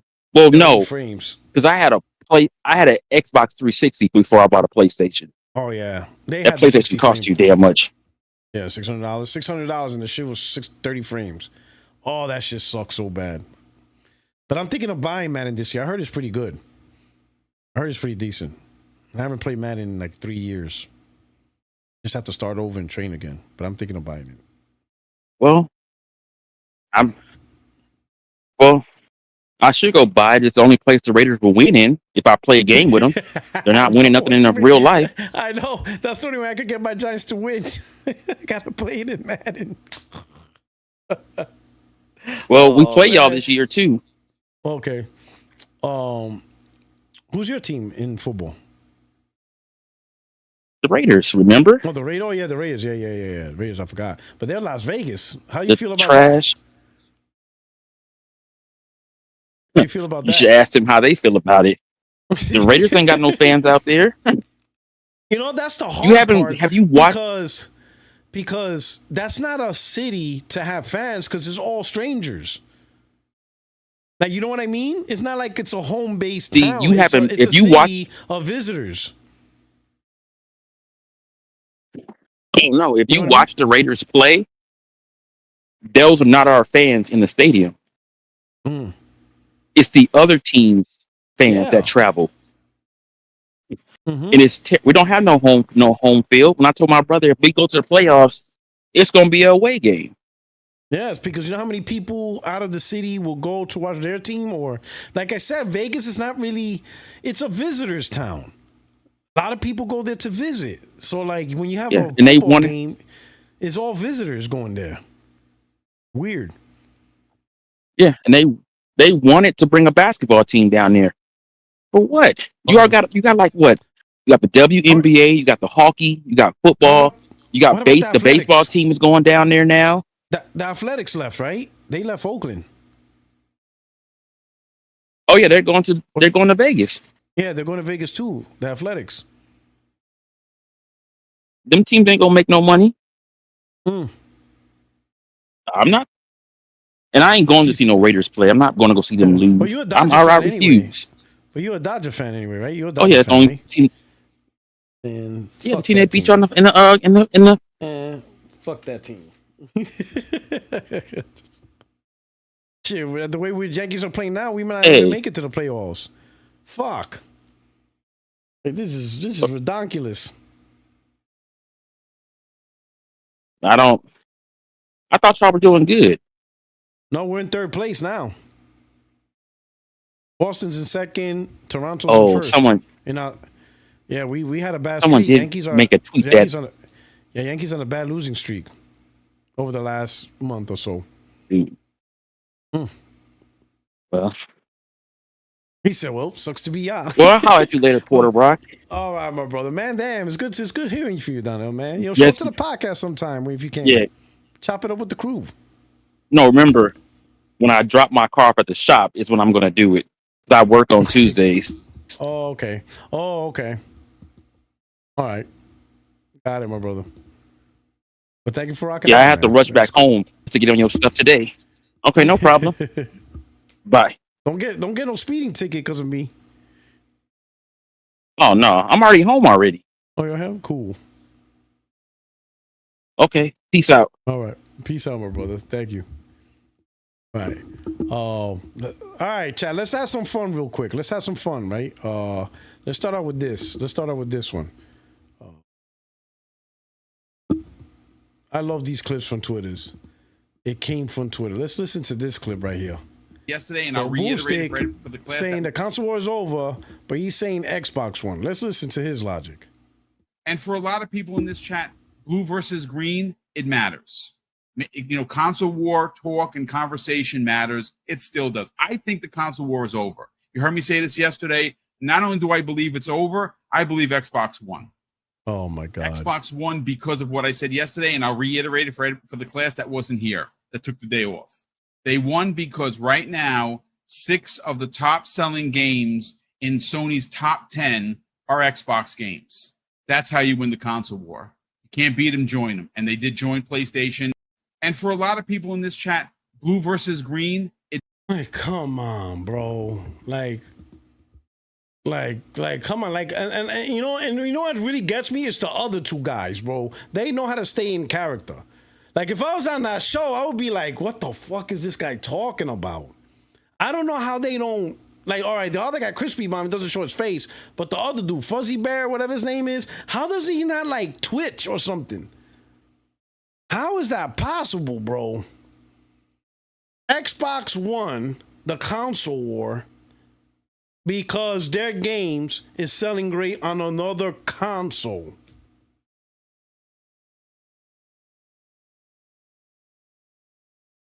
How is that logic? How is that logic like compute? Xbox wants the console war because people are playing Xbox games on another console. And somehow Xbox won the console war because their games is on another console. This shit is crazy, bro. They redefine what the console war is. This shit is crazy. That's like redefining Olympics and saying the last place runner is the gold winner. The fuck is we doing here? Glenzer with the super chat. Yes, Xbox One. Also, the Clippers won more championships than the Lakers. Also, Kevin Hart is taller than Shaquille O'Neal. That dude needs a new dealer. Yo, this shit is crazy, bro. Like, I don't know, man. Like, let it be, man. And definitively, we should be moving on from the console war talk. The console war is over, right? Now we need to focus more on, and no, not platform wars. Fuck platform wars. That's just stupid. We need to talk more about the industry and where it's heading and what these companies are moving, because I personally believe how they move will impact the type of in the future where you might feel best to play your games at. You know what I'm saying? Because I don't think the conversation will be about exclusives as much anymore, and more about, right? So like, if the conversation now becomes games are everywhere, then what's the metric to decide where you want to play best? For a lot of people, because they bought their libraries on PlayStation 4, they got a big digital library on PlayStation 5, PlayStation 6, PlayStation 7, PlayStation 8, just makes sense to stay in that ecosystem. Same with the Xbox guys, whatever, and stuff like that. Other people, like me personally, the past library doesn't dictate my future library. But if the future library is games everywhere, then what else would I be looking for? What are the things that I need to pay attention to that I might like or not like in this new paradigm of gaming? And that's what we should be talking about more. How's the new paradigm of gaming be if games are everywhere? Like, if it's no longer a conversation about games, because that's the thing. Exclusives, right? Talking about exclusives is talking about games. Because you're literally separating the products by their games that they have versus the games the other platform has, and they don't share it. So now it's a conversation of looking at platforms because of the games. But now if games are everywhere, that the conversation doesn't hold much weight. Sure, you could say little things like timed exclusives, whatever, but for the most part, if you know you're going to be able to have access to games regardless of what platform you pick outside of Nintendo, then what is the new thing you're looking for? Is it hardware? Is it mods? Is it, accessibility? Like, what exactly, what are the nuances now that gamers will be looking at, right? That's what I think more conversation should be like towards. Are you staying on Xbox because of Game Pass? You don't care about exclusives. It's Game Pass.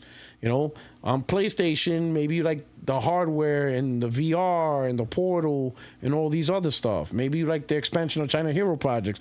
Who knows? Like, what exactly now do we look at these gaming companies to provide to be competitive and differentiate themselves now that they're not really using games to differentiate themselves? I don't know, but I think that's where more conversations need to be at.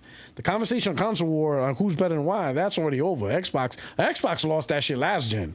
Xbox lost the console war before this gen even started. That shit was already a wrap. Killed that shit. That shit was already done.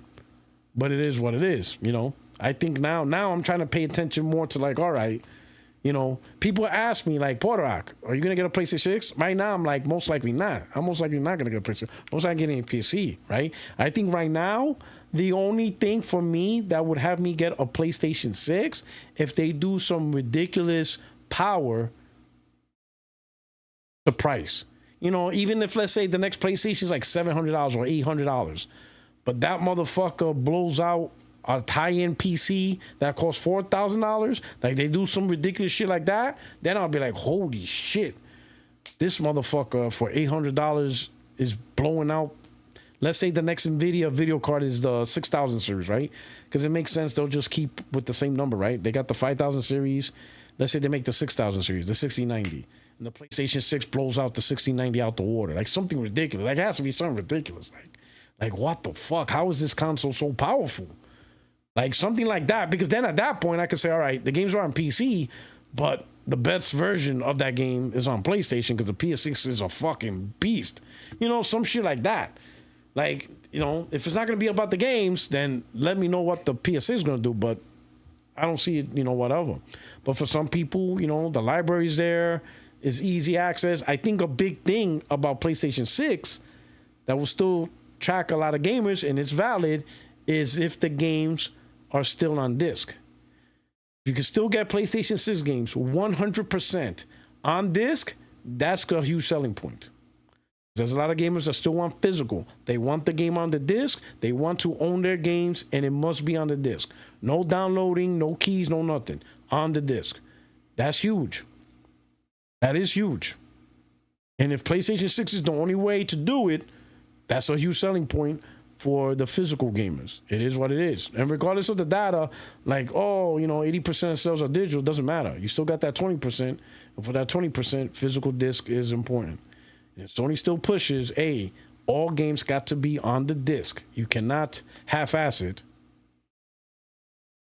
That's a big deal for some people. That's a really big deal for the physical gamers. It truly is, Let's look at this, man. Listen, let me help you. Let me say this, man. You guys, man, listen, I love you guys. I love you, PlayStation. And I'm trying to help you guys, man. But a lot of you clap back at me on Twitter, and now you guys created content, the PlayStation fanboys. Look at this. Look at the shit I gotta go through. Right? Let's listen to this shit. We got Giddy on here. This mofo. Look at this. Look at the shit I got to listen to now because of you guys. Look at this. You could have just left me alone. You'd be like, what, Puertorock? We're gonna let you be. You hooked us up. We'll see how things pans out. But now look at this. And this guy named Solid Snake said, welcome to the console war 2025. We don't give a single fuck if every single Sony game goes to Nintendo Switch 2 or delayed to PC. The only thing that matters is single player games of any size going to the dead platform. See, to me, that dude, Liquid Snake, is an op, bro. That dude's not a PlayStation dude. He's an Xbox dude. That dude's not a PlayStation dude. He's not. That dude out there making it look bad. I refuse to believe this guy is a PS gamer. He's an op. This dude's an op, bro. He's the opposition. He an Xbox dude. Ain't no fucking way an actual PlayStation guy is gonna say some shit like that.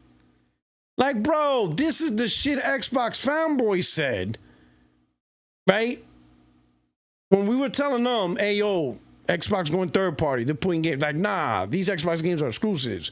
We don't care if it's going on PC, Nintendo, or cloud. As long as it's not PlayStation, it's exclusives. That is literally the shit Xbox gamers said. Remember that? Y'all in the chat remember that shit. Y'all remember Xbox guys were saying, as long as it's not on PlayStation, it's exclusive. Doesn't matter if it's on Nintendo. Doesn't matter if it's on cloud. Doesn't matter if it's on PC. It is exclusive because it's not on PlayStation. Now, these motherfuckers trying to do the same thing. They don't care if it goes to Switch 2. They don't care about PC or anything. Just as long as it's not on Xbox. Man, what are we doing here, man? Like, damn, bro. Y'all killing me here. Hey! Ain't nobody trying to hear that bullshit, man. Of course, the dead platform he's referring to is Xbox. Yes, they call it the dead platform. They want it to die, but they won't die. Do you see this? They don't care about the game going to the Nintendo Switch 2 or PC, but don't put it on that damn Xbox. Don't put it on that dead platform. Do you understand what is really going on, y'all? You see, man, listen, man, you gotta be like me, bro. You gotta be like me. You can't say put it everywhere but on Xbox. Nah, fuck that. Don't put that shit nowhere. Not on PC, not on Switch. Hell, don't even put it on the PS4. You gotta be like me. You gotta commit to the exclusives. Listen, you got to commit. Listen to me. Guys, hold on. You need to see my face. Listen, my friends, my family, my fellow gamers, commit to the exclusives. Do not half-ass it. When they ask me how I want things, I want it all. Shut PC down, shut Xbox down, shut it all down. Don't even make games for PS4.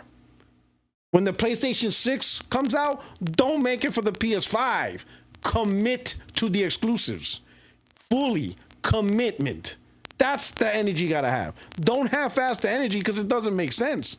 No. Don't be like, it's okay if my girl gives the guy a blowjob just as long as they don't fuck. No, commitment, faithfulness, 100%. No fornicating with anyone else. You must commit. You know what I'm saying? You must say your vows and commit to me. All right? It's not, oh, it's just a little bit of head. No head. You get nothing. You don't even get a wink. Not even a kiss on the cheek. Don't even shake her hand. You don't get to shake her hand. Nothing. Commitment. 100%. You must commit. Yo, don't do this. Please don't do this. Oh, man. These guys went from years of saying, no, Xbox doesn't have any exclusives because their games are on PC. Who needs an Xbox? They put their games on PC. To now, yeah, put their games on PC and Nintendo Switch. Just don't put PlayStation games on Xbox. Can you believe this behavior, bro? This is what pisses me off about the hypocrisy in this community. These guys are straight up hypocrites. They're full of shit. If you're going to be mad about them going multiplat, be mad that they're going multiplat. Don't say, yeah, they're multiplat, but don't put it on Xbox. You can put it everywhere in the world, but don't put it on Xbox. How stupid is that? Man, this is annoying, bro. This is annoying, man. Listen, man, don't be taking the Xbox playbook, PlayStation guys. Fuck. Like, bro, let me help you out, bro. Like to the fanboys, right? Because I know you guys in the chat are cool, right? You got this, right? You smarter than these cats on Twitter. Listen, Xbox fanboys, let's pretend we were in a horror movie. Let's call it Until Dawn. You know, Till. You know what I'm saying? Until Phil. We'll call the horror movie Until Phil. All right? In the first original movie, Xbox was going through it. We were in the audience telling them, don't go in the closet. Don't go downstairs. This is what's happening. They didn't listen to us. So they didn't survive the movie. They didn't survive Until Phil. Okay? You know, they didn't survive. Now we have the spiritual sequel to Until Phil called Until Totoki. We star in Until Totoki. Now me, I'm like, wait a minute. I saw Until Phil, so I know how to move in this motherfucking streets. I'ma survive this movie. Some of these PlayStation cats, they didn't see Until Phil.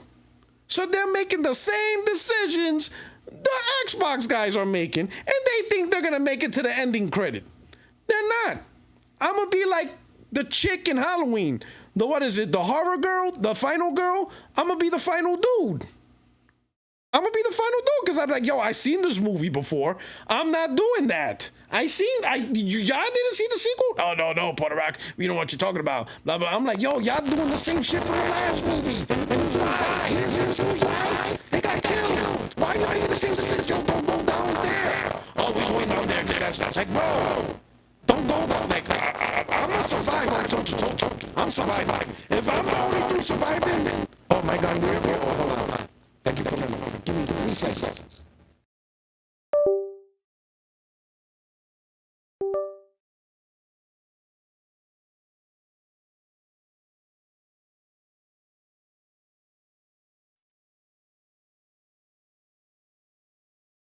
And we're back. We're good now, right?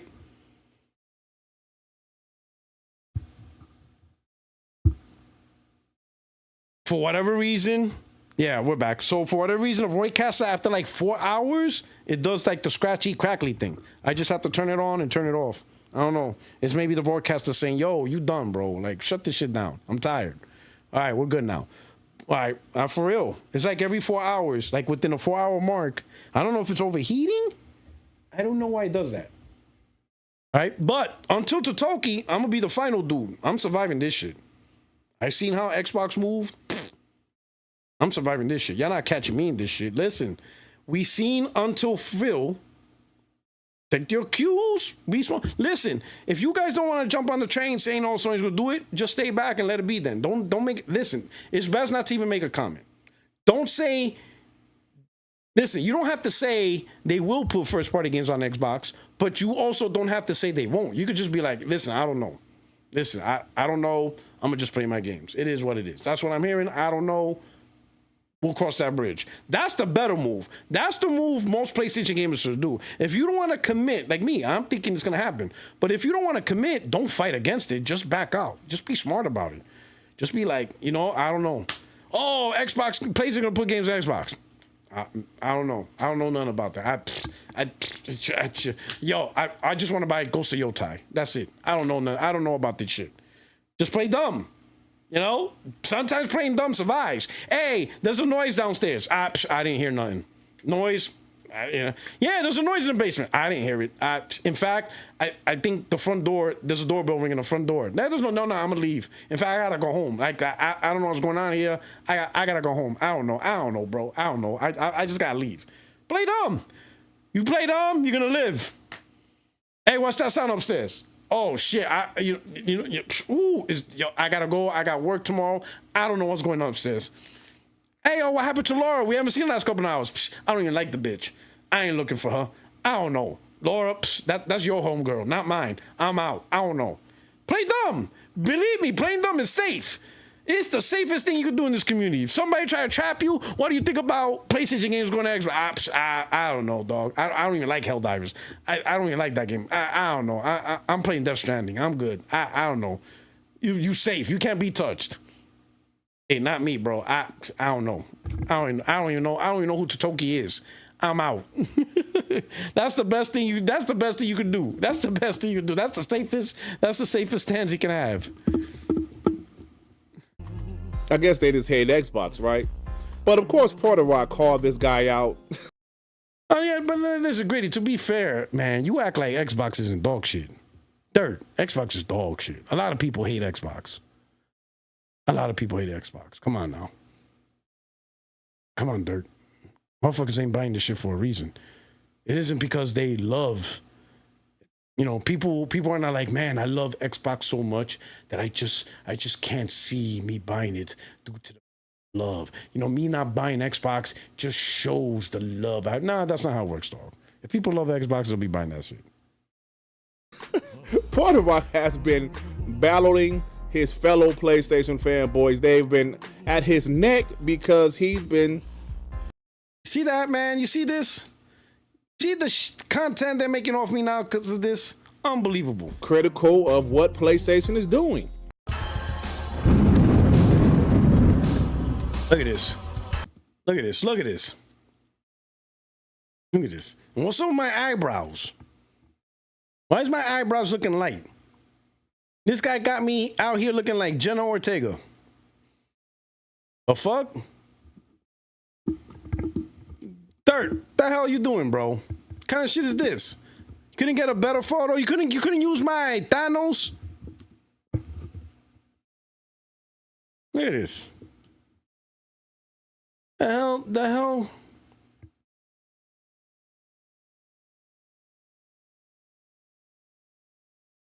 The fuck? Can't stand this dude.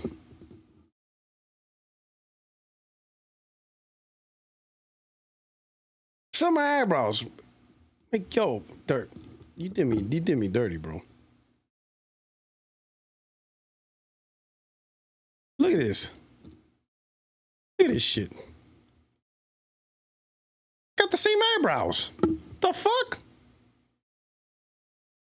What are we doing here? Got this girl looking like my daughter. The fuck is going on here? The fuck? You couldn't... Damn, this guy, bro. I'm gonna watch, Dirt. I'm gonna catch your ass. Watch. I'm gonna pick the worst image on your ass. Look at this. My eye, look at that. Like, what the hell is going on here? Shit looking spooky.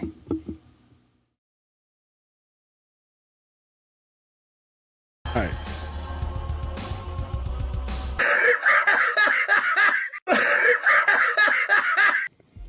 He sees the writing on the wall. He sees what's going on with the future of PlayStation, and the PlayStation fanboys don't like that he's being vocal about it. Oh, to be fair, you didn't like my vocalness either. This, you know what I'm saying? This is what I gotta say, bro. This is what's hilarious. Because when I said Xbox going third party, y'all dudes didn't like that shit either. So you like there's a lot of hypocrisy in this community. Puertorock says, there's a lot. See, this fanboyism to the extreme. Every game can go to any platform, PC, Nintendo, and whatever else is out there, just as long as single-player games don't go to Xbox. That's the new definition of exclusive and not being third-party. I'm gonna be honest, man. That right there, I can't stand that. I can't stand. We gave Giddy content. Look at the shit we did. Now we giving these Xbox guys salt content. This shit pisses me off. Man, I need Helldivers 2 to bomb on Xbox so I could talk shit. This shit needs to bomb on Xbox so I can make fun of these cats on how they don't buy games. This shit needs to bomb on Xbox. I need to clap back. This shit cannot go unanswered. Puertorock is 100% right. Oh my God. Hearing the Xbox guy saying I'm right. Now I'm right, right? I was wrong all the other times, but now I'm right. The hypocrisy. Let's let this sink in. It can go to PC, it can go to Nintendo, it can go wherever, but I can't listen to this, man. I can't.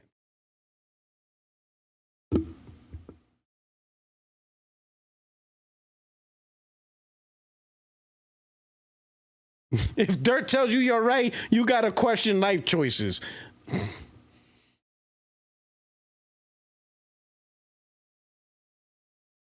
Shout out to Brian East. My God. I need Helldivers 2 to bomb.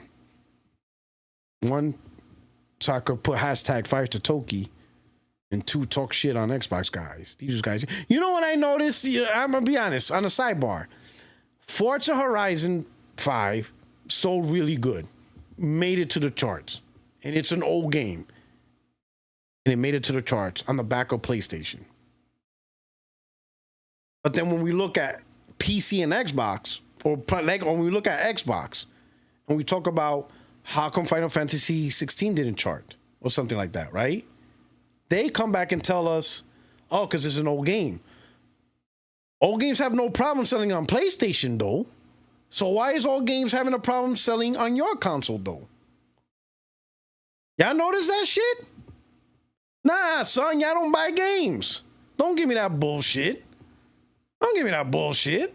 If it's a good game, motherfuckers gonna buy it. PlayStation showed it. But yet somehow y'all platforms, you can't do it. Oh, it's an old game. You should release it day and date. Nah, y'all motherfuckers don't be buying shit. Stop lying. Now I got another one. Man, yeah, and if this day can't get annoying enough, this motherfucker right here. God damn, at least he's not in his banana suit. Let's hear what this guy gotta say. I'm gonna put in theater mode. I think I'm doing. Man, time, boys! Suit up! Get in the pod, because we're dropping down to New Mombasa.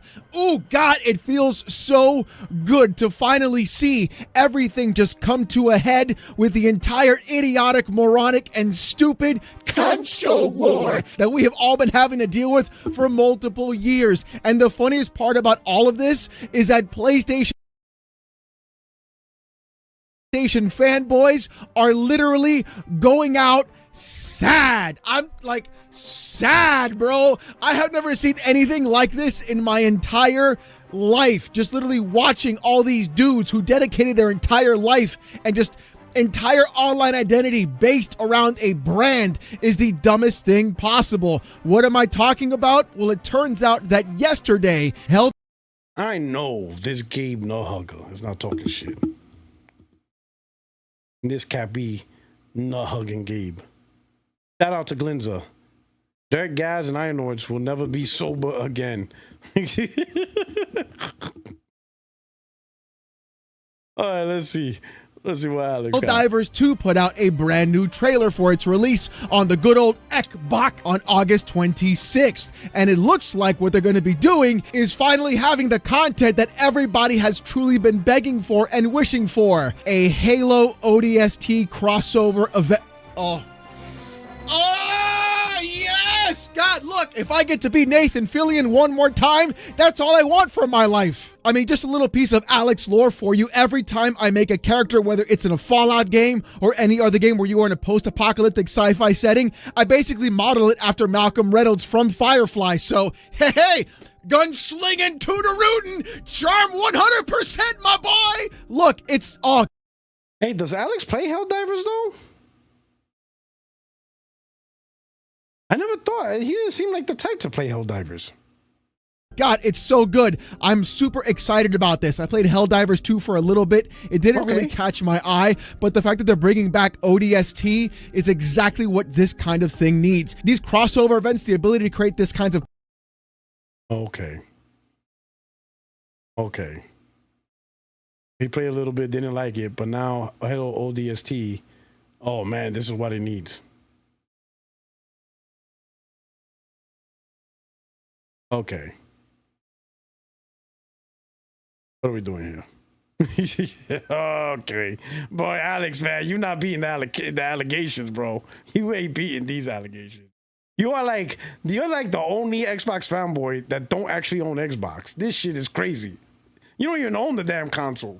But you do such a good job replicating them dudes, bro, without owning the console. This shit is funny.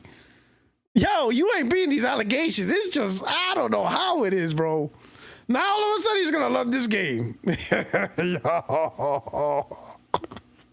Content is exactly what gamers actually want. People don't want a console war. People want to play video games and get excited about new kinds of content for their game. Crossover events that are actually cool. Things that fit together. But the funniest part about all of this is watching the insane copium happen across every conceivable landscape. You know what's funny? I'm a call. So here's the question, and I'm gonna leave this question open-ended, and everybody could discuss. We are in a generation where honestly you can play more games on more platforms than ever before, and you have more variety of platforms, right, than ever before, than any generation, right? You got PlayStation games on PC, a few on Xbox, one on Nintendo. You got lots of Xbox games on PlayStation, a lot of PC, right? You got all that whatchamacallit, that you know, uniformity, whatever the word is, right? That synergy, games everywhere. And then on top of that, you also got the PC handhelds now, right? That can play a lot of these games. You know, you got the Rogue Ally, the MSI Claw, Asus, you know, Lenovo Legion Go.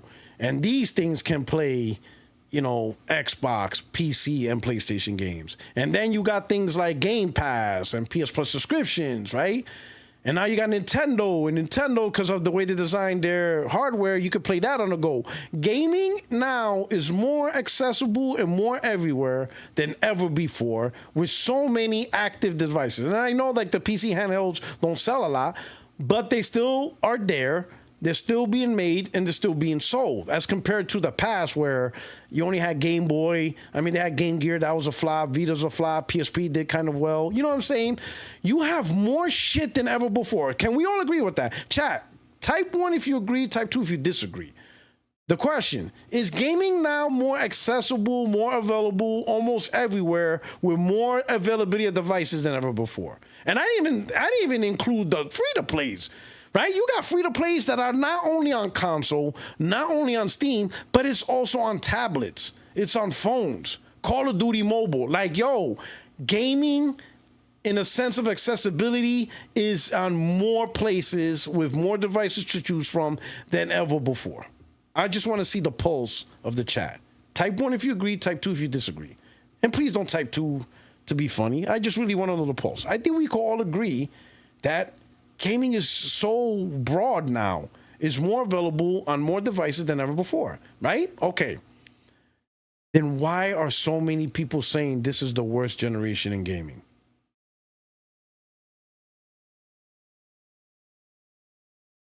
Yeah.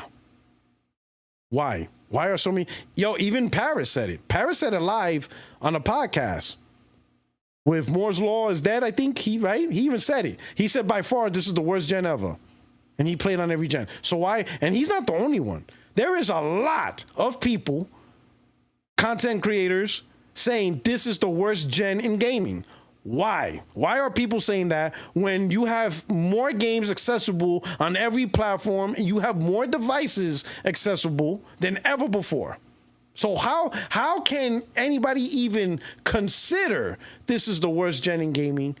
Like, technically speaking, people should be saying this is the best gen gaming has ever had. You have gaming in more places than ever before. You have selection of games that are free. You ain't even gotta buy it, and it's available on multiple platforms.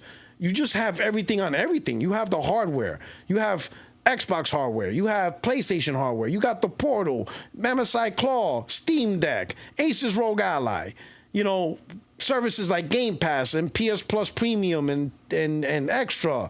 It's like gaming is everywhere on everything, and it's just so much. Why are so many people saying this gen sucks? How can anyone even make the argument and say this gen sucks? You see what I'm saying?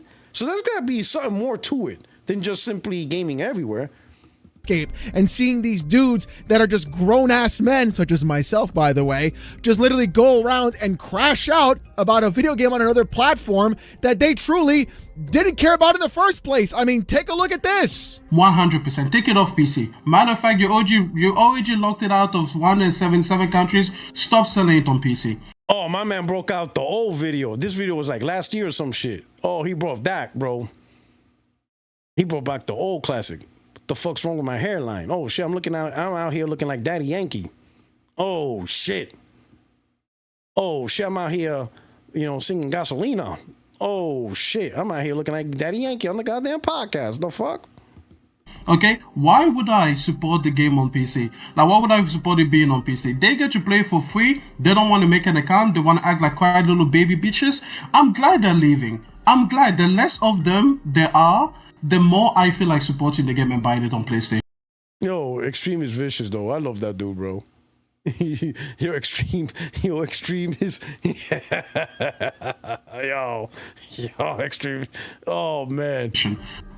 And by the way, I don't care if whether Sony makes money or not. They've already made the money. This is the one smart thing that they did, is that they didn't make the game free to play. That is the one smart thing they did, because like you just said, yeah, only 5% of people were going to pay if it was going to be free to play anyway. So now they sold 12 million copies. Let's say that 7-8 million of those were on PC. Fantastic. You took your money, you went home. Like, honestly, what have they lost? What have they actually lost? They've lost nothing. Okay, so again, let's say they sold 8 million. Let's even say they sold 10 million copies of. You know how PC players are always pretending that they are like, oh, we are the only ones who bought this game. Cool. Let's say you sold 10 million copies on PC. $40 a pop. That's what, 400 million. Quick maths, right? You take your ball, you go home. You've made your money. Okay, the ice cream truck has sold out. So in any case, Sony hasn't lost any money. And you know what? Again, the less PC players are on this game, just knowing that makes me sleep better at night. I don't like this people. You're fucking Extreme. Yo. Oh man, that motherfucker had a pint of rum raisin on that day. Oh shit, Extreme had a pint of rum raisin that day, boy. My man. He was in his bag. Yo, Extreme gives no fucks. Oh shit, man. Hit the like button if you like Extreme. Yo, that rum raisin be kicking. That shit has pure rum. That shit has 100 proof rum in his ice cream. People, I don't. They're cheaters, they're scammers, they're awful people, they are a cry bitch ass fan base. I want less of them. The less of them there are, the better. That's it. This video was from, in fact, about a year ago.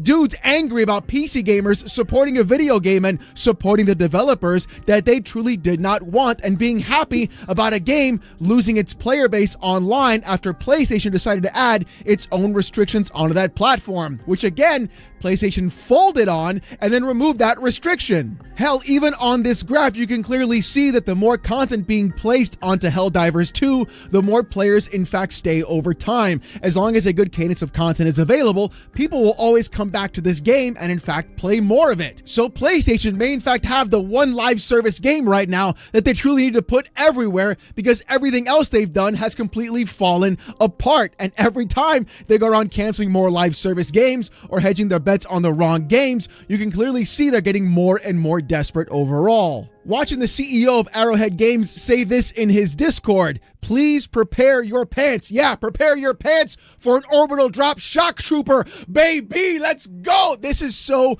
good. I can't wait for everything. The custodian to show up, all the new sound effects. You know what's funny? He ain't going to be playing this game a lot. Watch. This is all for show for his Xbox fan base. He's like, oh, yeah, Xbox. And then like 3 weeks later, he ain't touching the game. Like, this is so fake, man. What the fuck is he doing? He's gonna listen. The core gameplay is not gonna change. It's cosmetics. He acts like he's gonna be playing Halo ODST, and now it's just cosmetics. So if he didn't like the game before, and he hasn't been playing over the last 2 years, I don't know. We'll see, bro. But we're just gonna see. We're gonna see if he actually dedicates some playtime to this game after all this. We're gonna see. We're gonna see the longevity. We're gonna track you, Alex. We're gonna find out if you dedicated to the cause. We're gonna find out. Effects, everything coming back, the nostalgia waving over me. It's almost like, for some reason, everybody does Halo better than Microsoft. Okay, all right, listen. Okay, listen, I had to say it. I'm sorry. Explain to me why Halo is getting more love on Fortnite and it's getting more love on Helldivers 2, but it's not getting any love on the Xbox brand itself. Halo Infinite could have been so much better. It could have been a true return to form. And honestly, 343 has screwed the pooch, and I talked about this in other videos. And Microsoft, honestly, in my opinion, doesn't know what they're doing with their own IP, but that could be for another conversation for another day, because I'll go off on a tangent that really we don't have to go off on right now. But watching Twitter accounts like Nixist, you know, that company that PlayStation bought to port their games to PC, tweeting about Helldivers 2, putting their game on Xbox because that's the company that ported that game to that platform, the same platform the PlayStation fanboys truly do not like for some insane reason. Because Nix is the worst first-party developer. Yeah, I said it. I said it. I said it. I said it. All right? I said it. Clip that shit. That's right. Nixis, the worst first-party developer. We ain't get shit from them. What did we get from Nixis? What did we PlayStation fans get from Nixis as PlayStation console owners? Not a goddamn thing. Got a whole-ass studio Sony bought for, and they don't make games for our console. What the fuck? Damien said, y'all fanboys have to cut. No, but Damien, ask me a question. I own a PlayStation console. Sony purchased Nixis Software as a publisher. What has that gaming developer done for me as a PlayStation console owner? Somebody answer that. I got a PlayStation console. The people who made the PlayStation console paid for this publisher, developer. What have they done for PlayStation? What did we get? What investment? When they invested in this studio, what did the people who play on PlayStation console actually get? What did we get? You see, this is the reason why us PlayStation gamers are pissed off. People think that it's about that. See, this is the funny part. Let me get in my bag. Let me get in my bag. Alex, and to all of you, when we complain about PlayStation exclusive, it's not about you. We don't care about you. It's not about you. It's not about you getting access to our games. It's not about you. Listen, it's not about you. It's about us. All right? It's when we buy the console, what the company is doing for us. Right? So now you got a company, for example, Bungie. They spent $3.6 billion on Bungie. What do console gamers on PlayStation got out of that deal? What did we get? We gave Sony $500, and then some of us gave us $700 for the Pro. Okay. Only spent $3.6 billion on the publisher. What did that console fan base get out of it? Nothing. Nothing. Zip. Zero. Zilch. Nada. At the very least, I'm going to be real. At the very least, when Microsoft buys developers, They at least put their games day and date on Game Pass. Like Call of Duty's now day and date on Game Pass. Bethesda games, Fallout, Elder Scrolls, those games are going to be day and date. At least they get something out of this. What did we get out of Bungie? We got nothing. We got nothing. Nothing. Nothing at all. At the very least, give us the expansion packs for free. Since, you know, it's a first-party studio. Hey, Xbox, PC, you got to pay for the expansion packs. But PlayStation gamers, since you play on PlayStation, all DLC, future DLC, Season Pass is concluded on PlayStation. Other platforms, you got to buy it separately. At least that. Some shit. You know?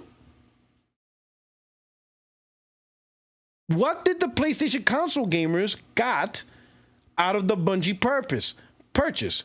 Nothing. Because all those games, if Bungie would have remained a third-party studio free from PlayStation, we still would have gotten Marathon. Marathon was coming on PlayStation.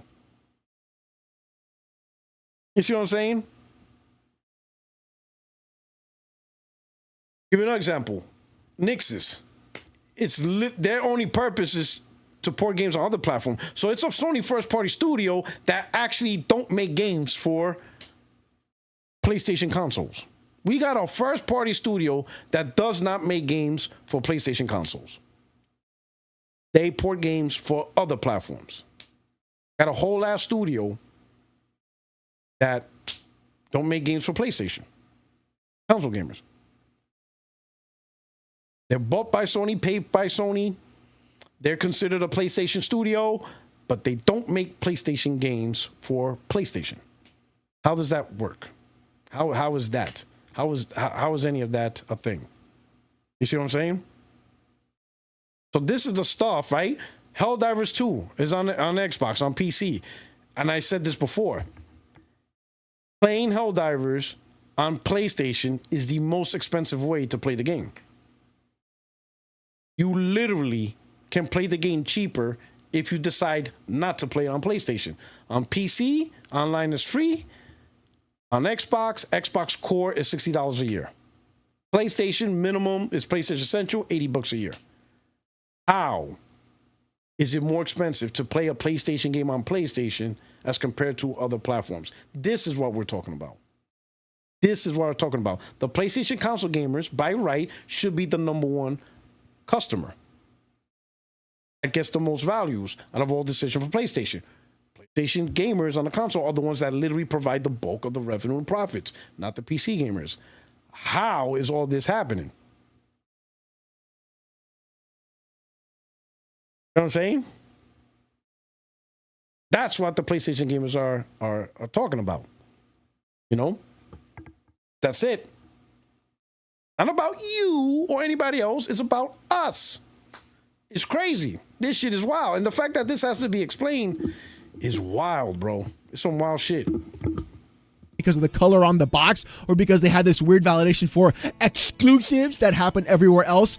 Everybody in the replies is literally excited about this. People are happy about being able to play a video game with their friends regardless of the console that's on, and companies are even happier because more money gets to go into their pockets. And the thing is, you fanboys don't realize this, and you see this happen and you don't know what's going on because clearly you've only cared about the brand itself and your attachment to that brand, not about the fact that these are soulless husks of corporations that are designed to do one thing and one thing only: milk you dry from the back and try to get every penny out of your pocket. And the thing is, they're not even shopping at Bad Dragon, giving you the good stuff. They're going around just throwing you dry, and you're going to go ahead and say, "Thank you, sir, can I have another?" But what makes this even crazier is watching ex-CEOs and ex-VPs of PlayStation really just hold their heads in shame, talking about like, "Oh my God, exclusives are leaving the company that I used to work for. Oh, I'll go salty on Twitter. I'm hanging my head in shame. Why would they do this?" When he was the exact same PlayStation ex-boss who was criticizing exclusivity because of the fact that games cost too much money in the foreground.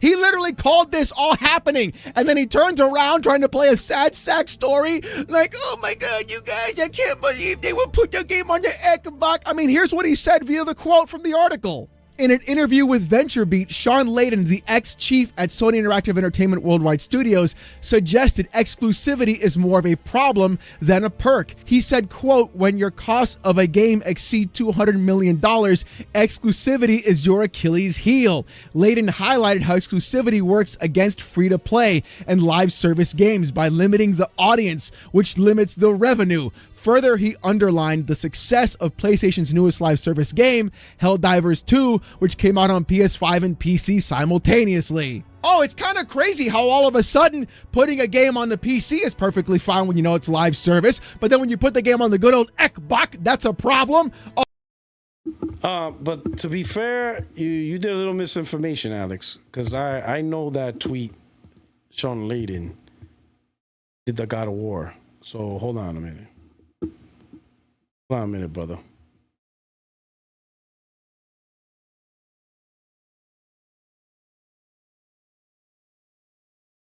Give me a second.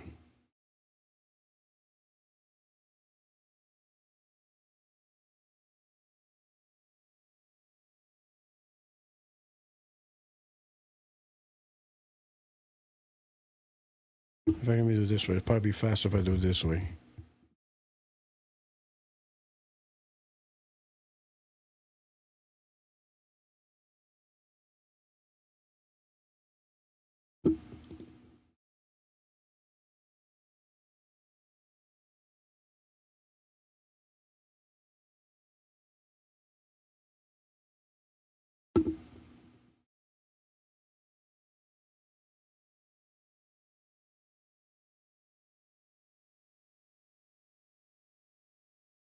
But hold on.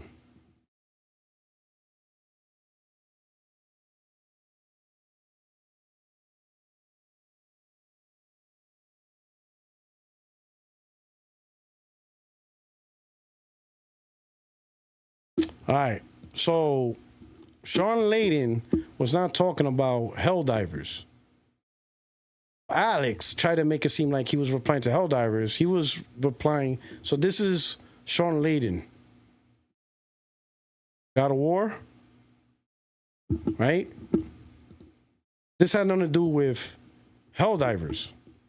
This had to do with this quote here where it says Senior Vice President Hayakawa says they are gradually shifting their gaming business from a hardware-centric business model to a community engagement-based platform business model.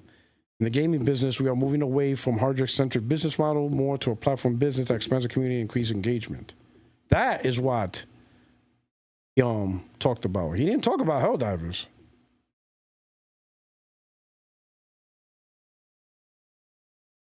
So, Alex, you like purposely mixed two separate topics, and now your audience think, oh, Shawn Layden's talking about Helldivers, he's jealous. He didn't say shit about Helldivers. He's talking about Sony strategy on hardware. And oh man, that's a bad pause right there. Oh man. Pause. What's going on here? Oh shit. Oh, that's what we got to deal with right now? Oh, you guys, oh no. It's not the fact that he also works for Tencent now too. Let's not forget that one happening around the corner. Look, all these dudes, all these corpos are all charlatans. And the fact that anybody's trying to believe what anything they say is really the funniest thing of all of this. Here's Puertorock77 posting a picture of Hiroki Totoki saying this, asshole of the gen. Absolutely. Absolutely, bro. Even his face. Look at his face. He has such a punchable face, bro. Oh, God. Oh, God. Hey, my boy, my guy, my dude, my confidant. This man right here, this is your Phil Spencer, my boy. I said Satya. He's our Satya Nadella, actually. He's Satya. That motherfucker is Satya through and through, bro. Just 4 games. It's just live service games. Look, here's what's happening, right? These companies are realizing you fanboys are not enough. You can ship 80 million consoles all you want. You can sell 10 million copies of Spider-Man. You can make every kind of joke you want about tent pole titles or the actual elasticity of what the actual people bring in and how much they bring to you. But the thing is, Puertorock, my boy, you're also the only one who's been calling people out, which honestly, I'm going to give you the props for, my boy. Congratulations. You're finally getting out of the actual blind spot that you. Hold up. Now I'm not to call your bullshit, Alex. This is what pisses me off about you motherfuckers. You didn't agree with me when I said Xbox was going third party. So where was this energy the day I said Xbox was going third party? You said I didn't know what the fuck I was reading. That it's about the ABK. You didn't get this energy. This is what the fuck is wrong with this community. They pick and choose what to decide based on platform. Alex is accusing people for being fanboy console. You're doing the same shit because you clown PlayStation gamers for saying Xbox is going third party. You made the videos. Oh, no, look, Xbox is going third party. You clowned us. But now it's easy to see the light. How come you didn't see the light? And sure, you said later on you admitted I was wrong. How come you didn't see the light when it was being shown? How come you didn't immediately side with me? When I did the Tim Stewart video and I played the whole segment, I was the only one that showed the community the entire segment of the Wells Fargo summit. You didn't go, oh shit, check out Puertorock. He put out the whole summit. Yep, Xbox going third party. No, you didn't do that, buddy. So I don't want to see this energy of everybody now realizing games going everywhere. No, motherfuckers, y'all didn't do that with the Xbox side. I could maybe understand if y'all said, hey, Xbox going third party and eventually PlayStation 2. No, you guys was against the idea of Xbox going third party, putting all their games on PlayStation, and y'all made Saw content on the PlayStation guys. You made Saw content on me and other people. So where's this fucking energy coming from? I'm being consistent. In fact, I'm one of the few who's being consistent. I'm the dude that says Xbox putting all their games. I said that shit going back to 2019. King Thrash is saying it. Now, based on just the wavelength, I'm just seeing similar wavelength happening all over again. I'm like, man, this shit's similar and it's happening over with. That's why I'm saying now, I think these first-party games will eventually end up on Xbox. It's a repeat of history. Shit's like deja vu all over again, right down to the corporal speak from these corporations. But my energy's consistent. It's y'all motherfuckers. You only doing this because you just want Soul content on the PlayStation guys. You did not do the Soul content on the Xbox guys. You didn't go at them saying, Xbox is third party. You Xbox guys are fucked. Your games are gonna be played on PlayStation. You're getting it up your ass. You ain't do that, buddy. You ain't do none of that shit. In fact, you try to side with them, saying that the PlayStation guys are dumb for thinking Xbox games going to PlayStation. That they misread, they misunderstood. It's about Call of Duty. So bro, you can't be doing that, bro. You're talking as if you had this all figured out from the get-go. No, you didn't. Stop that bullshit, Alex. Stop that, man. Cut it out. You're not that dude. You were not in it from the get-go, right? I'm the one that's consistent on both sides. You were not consistent, right? You went against the idea of Xbox games going on PlayStation. So you cannot be that guy and act like you had it all figured out. Stop that. You've been in for the longest time. The thing is, you can't blame Hiroki Totoki. The only one you can blame is your own PlayStation fanboy groupies, because they were the ones saying support the devs. They were the ones saying buy your games. Well, apparently you guys didn't buy enough of. Shut the fuck up. $31 billion, dumbass. The fuck is you talking about? $31 billion up your a-hole, bitch. Fuck is you talking about? Record profits. What the fuck more can we do? The fuck is you talking about? $31 billion. Nobody in the gaming industry has ever done that. Not even Tencent. $31 billion fucking dollars. Record profit for the company. What the fuck do we gotta do? We gotta get these guys to $4 trillion, apparently. Get the fuck out of here. There is nobody in gaming more successful than PlayStation. You got people, you got EA who consistently sell Madden football club, college football, all that live service shit every fucking year. And they don't even make the money PlayStation makes. You got Rockstar, who literally has Grand Theft Auto 5. That motherfucker sold over 100 million copies. They don't even make the revenue PlayStation makes. No one in gaming made $31 billion. Nobody. And I would imagine even next year, Xbox still won't even make $31 billion next fiscal, even with PlayStation. So what the fuck are you guys talking about? Oh, not enough games, not enough stuff. $31 billion with record profits. Sony's making more money this gen than goddamn any other gen previously. So what are we talking about this? No, this has nothing to do with PlayStation gamers didn't buy enough. This is just simply corporate greed. The question is, will this shit backfire? I don't know. I don't know if it's backfire. Maybe it's a whole different generation of gamers that think differently. But it's most certainly not because of the lack of games and purchases. Get the fuck out of here. A lot of these third-party developers, PlayStation's the lead in multi-plat sales. The fuck is you talking about? Like, what are these guys talking about? Look at the data, Alex. I'm going to say the number again. In fact, this is what I want you to do. Find a gaming company, even in mobile. I'll even let you use mobile. And find me a gaming company that made $31 billion fiscally with record profits. Go ahead. Scour the universe and find one. The fuck is we talking about? Of your own games, and they saw an entire group of people not buying that PlayStation 5 or that PS5 Pro going around and saying, look, if there's 30 million people we can sell a game to, we're going to sell it to them. These companies, these corporations, they're not your friends. They never have been. And the fact that you guys are parading behind. So then why did you defend Microsoft from going third party? This is what I'm talking about. You can't give me advice when you failed to use your own advice. Like, you can't give me advice telling me, oh, Puertorock, you got to understand. Motherfucker, I'm the one, listen, I'm consistent. I'm the one that said Xbox going third party. And now I'm like, yo, the way this is moving, the way Sony's moving, it's the same thing. How are you giving me advice? It's you who fucked this up. Like, what are we doing here? Behind them or trying to go ahead and use them as a sort of like shield for your entire personality is going to be a massive issue. Puertorock, look at me. Look into my eye. You need to get out now. You need to do what you got to do now. Go to the pinned comment down below in the comment section and get yourself a Starforge PC, my boy.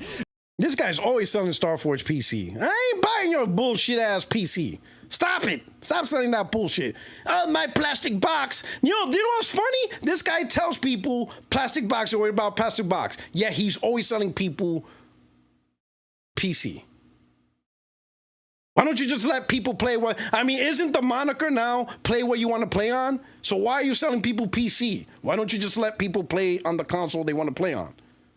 You see what I'm saying? So, Alex, I need you to explain the energy of let people play what they want to play on while at the same time telling people, oh, you got to play on PC. How does that work? How does that work? That'll be the best thing you've honestly ever done, because that Lappy Tappy ain't doing nothing for you, my boy. I mean, look at this kind of insane response from so many other fanboys going after Puertorock directly. Here's Listen, right now, I got a Pro. And the Pro so far is probably one of the best consoles I've ever bought. That console is awesome. It is awesome, right? The move Sony making, for me, sus, whatever. But that's just me. But that Pro, which you said is a scam, is clearly not a scam. We've seen recently that's just blowing fucking console gaming out the box. And the fucking update's not even coming, bro. 2026, that shit's gonna blow the socks out of people. That console is fucking awesome. PS5 Pro is awesome. It's already shown. We've seen the recent stuff on Mafia and other games recently. That shit's just killing it right now, right? And it's not even a full year out on the market yet. Developers are already killing it. You already have multiple 8K games on that stuff. That console is the shit. PlayStation 5 Pro is the goddamn shit. It is dope. But guys like Alex said, oh, it's a scam, whatever. Even though it is smoke checking The consoles. It's literally the best console. If you're a console gamer and you want the best console, it is the PlayStation 5 Pro. That's the best way to play this game as a console gamer. Any other platform, the only platform that's better than the Pro is a higher end PC. That is it. Pro, killing it. It's absolutely killing it. It's absolutely killing it. Damien says PS5 Pro doesn't make sense because PS6 is right around the corner. I don't think it's around the corner. Me personally, you ain't seen the PS6 to 2028. Minimum. That's a 2028 console. You know what I'm saying? We're in 2025. And the Pro came out in 2024. I think it's a 2028 console. But I'm telling you, man, that Pro is the shit, bro. I am telling you, man. You're like, there's like for example, one of the best examples for me was Final Fantasy. Final Fantasy 7 Rebirth.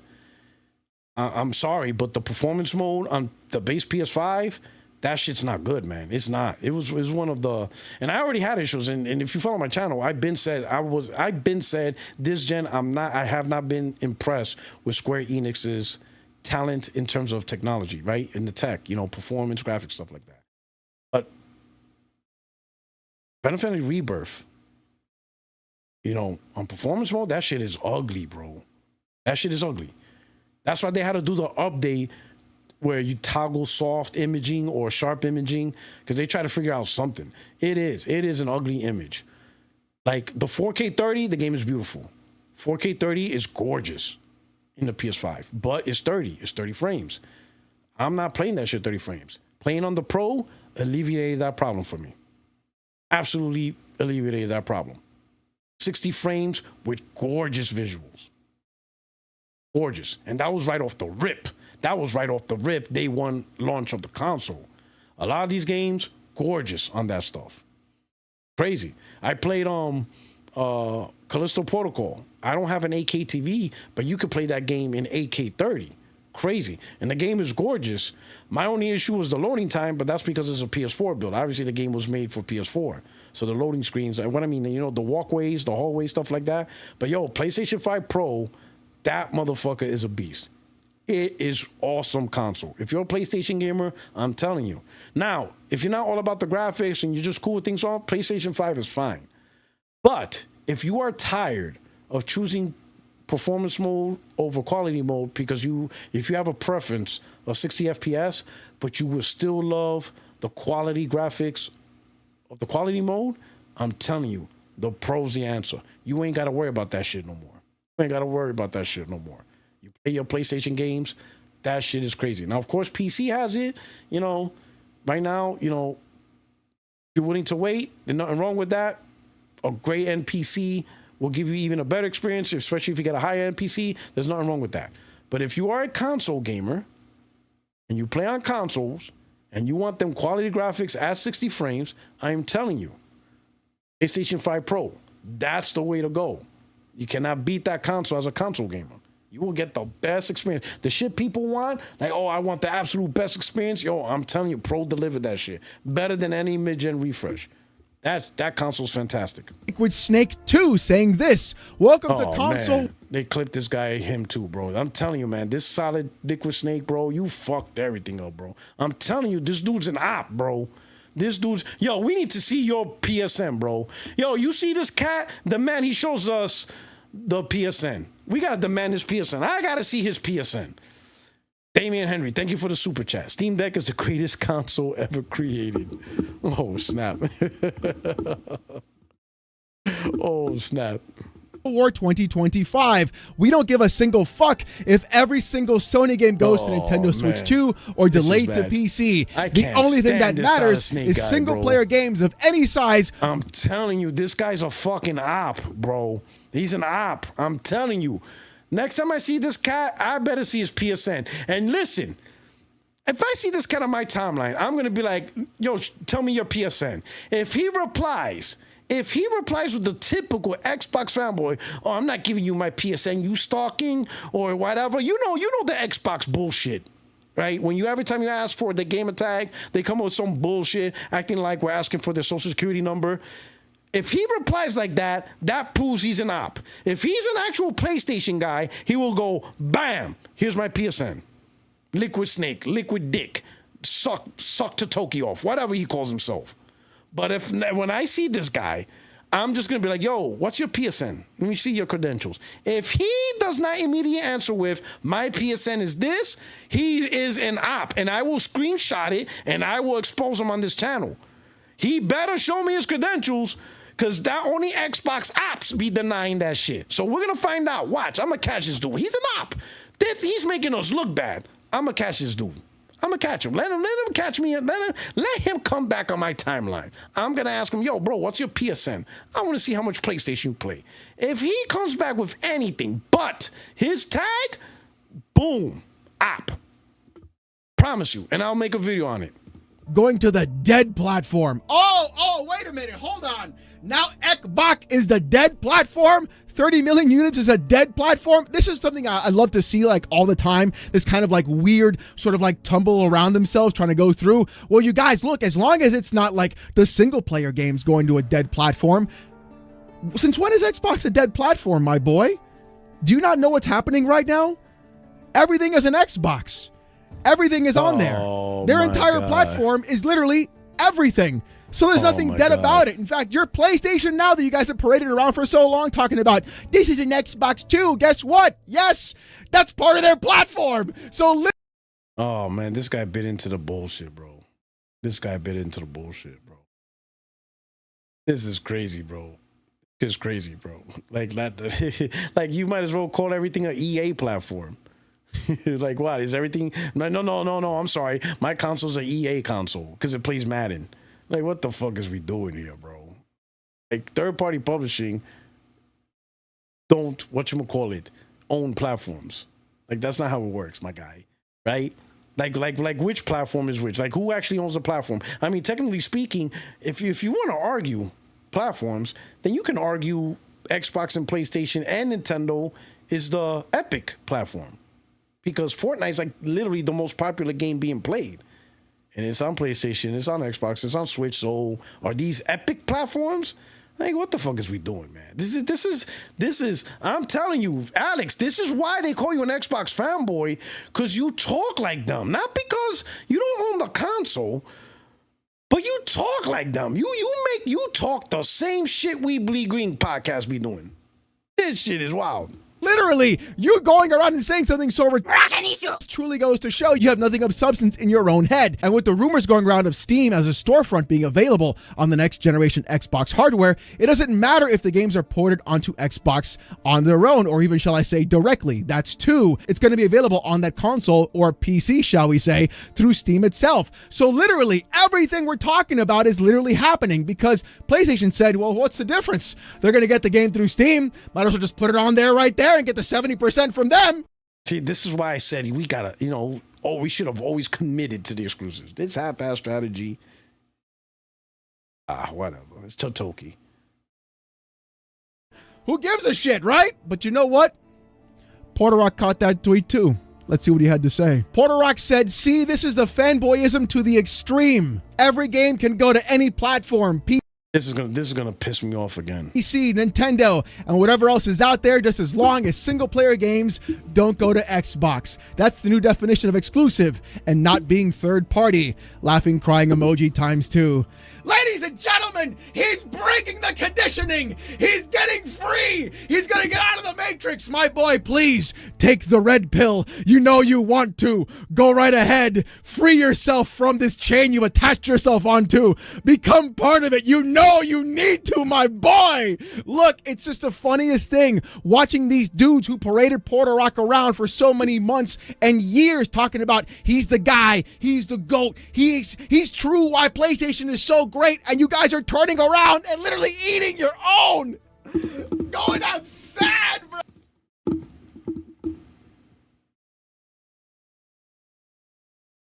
Hold on. Where is it at?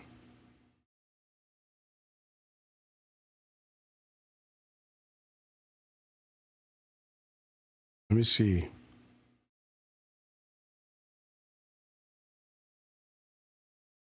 Where's it at?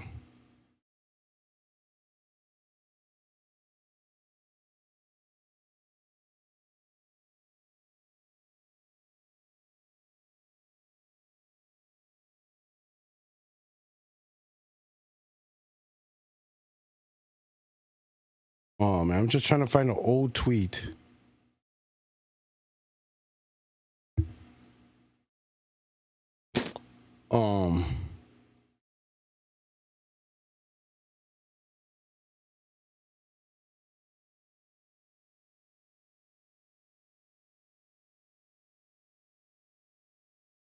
Where's it at?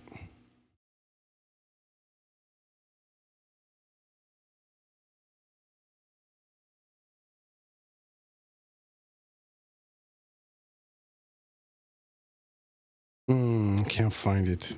Right? Because this is so the tweet everybody's now. I said the same statement pertaining to Xbox because Xbox fanboys did the same thing.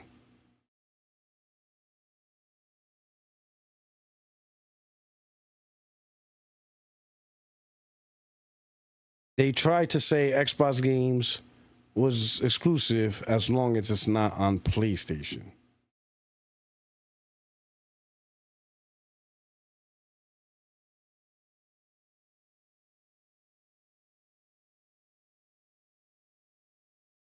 You know, it's been a while since I said that, but it's funny. No one made videos when I did that though, and people argued against me. But now I say the same thing to PlayStation fanboys because it is a stupid metric. Oh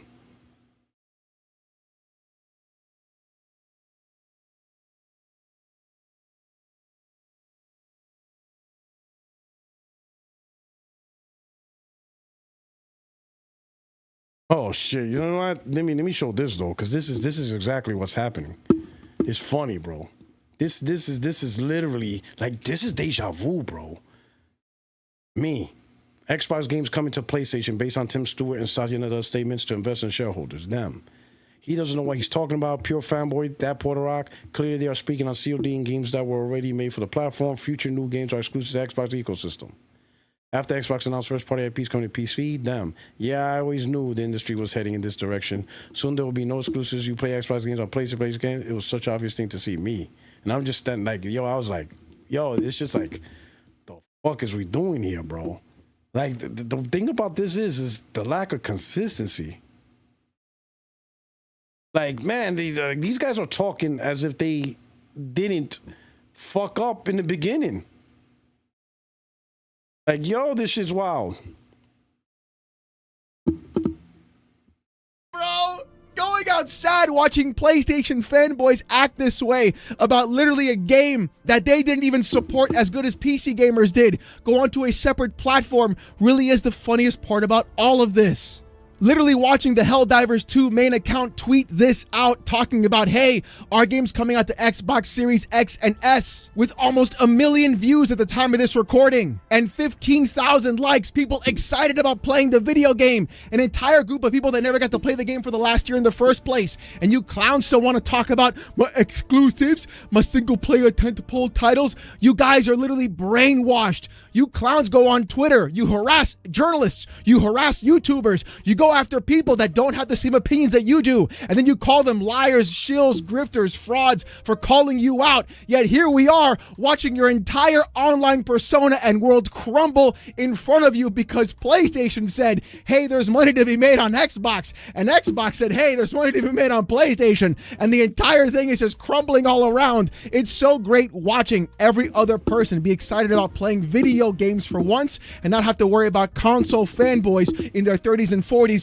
trying to fight over a plastic box, and watching it dissolve in front of you guys and watching you crash out has been the funniest thing of all. You guys are literally just eating each other alive in all of this, and it's so wild to see. Hell, at the same time, it turns out that yesterday as well, Hellblade Senua's Saga 2 was also released onto PlayStation, and the Xbox version got the update for 60 FPS. This is a good thing. More people get to play the video game. How is this bad? The game was already on PC, so it's already a multi-plat. It was already on Xbox Series X and S. There's no reason why it shouldn't have been on the PlayStation Store in the first place, or even that console. All that does is restrict the sales of the actual product, and people don't want to leave their digital libraries to go ahead and buy another console to play 1 or 2 video games. This is what you clowns do not understand anymore. It's not the 90s where you had physical discs and cartridges, where there was no internet connectivity, where there was nothing to be connected to, and you had no other way of playing video games besides that one optional way, usually because, and for me it was at least, I was too poor to own anything else. So when I was lucky enough for my dad to buy a family computer for the house, and we were like, oh wait, there's NES emulators, there's all kinds of stuff on here, there's all kinds of PC games. My old man's bringing me all these games from his job that people are burning for him on other CDs just to go ahead and play free games all the time. Oh, wait, hold on, Steam is available now too? You can just see the fact that it didn't really matter what platform you were on. You got to play from every single game, regardless of what kind of plastic box you were using. And that's when gaming is at its best, when more people can play more video games. Hell, the fact that is where it just always crops up for whatever. Okay. So, interesting. What's up with this video then? Then how come, like, that love for people wanting to play more games, how come you didn't give PlayStation Nation that love? Why did you make a video, PlayStation fanboys begging for Xbox exclusives? So let's hear what you have to say. We had about fanboys going nuts over a video game. Who would have thought that this would have occurred again? Really? It's got to be one of those things where it just always crops up for whatever in particular reason. And yet here we are once again doing the exact same garbage that we've seen happen week after week, except happening on a Thursday. Now it happened on a Saturday. So what am I talking about? Well, apparently the possibility of Hi-Fi Rush being ported to the Nintendo Switch or even other Xbox games going to other platforms has caused people to have an actual meltdown. In fact, let's take a look and see what the actual tweet, what's going around, actually said. Insider Gaming made a tweet recently saying that Hi-Fi Rush is coming to Nintendo Switch and that is being rumored by Nate the Hate and some other insiders in the actual industry. So of course people are now collectively losing their absolute ever-loving minds, not only doing insane things like posting all over Twitter, freaking out about Xbox, and you would think possibly for once we would actually get Xbox Salt in 2024. And you would think that because I thought the exact same thing. Here I was like, oh, finally, Xbox Salt is back on the menu. Yet here come PlayStation fanboys, lo and behold, out of nowhere, left field perhaps, to even say, no, the crown of L's belongs on our head. You can't take this away from us. And yes, the best part about all of this is that because I stated on Twitter that I was going to be talking about PlayStation fanboys actually port begging and wishing for the end of Microsoft, a company whose games they don't even like or actually enjoy, that now all of a sudden I'm a hypocrite. We'll get into that in just a moment, by the way. Put the counter up. But see, no, instead we're going to be exposing a lot of idiocy happening online in the Twitter space while grown adult men fight, scream, kick, and cry. But of course, instead of just actually finally making fun of Xbox fanboys for typing in all caps, screeching all over things like reset era and etc., or just getting angry at Xbox for possibly putting games on other platforms, no. Now we have PlayStation fanboys acting like, of course, petulant children, and now saying the console wars are over. You know, the thing that they only live off of in their entire scope of life. So yeah, we were going to have Xbox fanboy salt, but of course, because PlayStation fanboys can't keep to themselves for one entire week, well, that's off the menu, boys. Here we go. Unleashed says, so far, the Bethesda purchase has been an absolute disaster for Microsoft and Xbox. Starfield turned out to be an overhyped flop. Redfall was a disaster, critically and commercially. Hi-Fi Rush was irrelevant. Remember this one, folks. Hi-Fi Rush was irrelevant. No wonder Xbox is looking to port more games to PlayStation and Nintendo. I think that's what hell is. Alex, you made the same argument. You literally said the reason why PlayStation ported games because we don't buy enough games. This, you like, am I bugging out? This is wild, bro. This is what's crazy about you. You literally did the same shit just now. You just did this in this video. You're talking shit about PlayStation games because they didn't buy the games. That's why they're doing this. But when a PlayStation gamer does the same comment saying, hey, the reason why Xbox games are going to PlayStation because they don't buy their games, that's fanboy. This shit is wild. This shit is crazy. Constantly by dogs. Carl. That, I don't know if I believe in God, but I don't get I this. think he must hate me. And you see, ladies and gentlemen, when I tell you the first exact reason why we're doing a PlayStation fanboy episode when Xbox fanboys were visibly upset, here is in fact the reason why. Even when PlayStation fanboys are given a W and all they have to do for 48 hours is to not tweet a single fucking thing.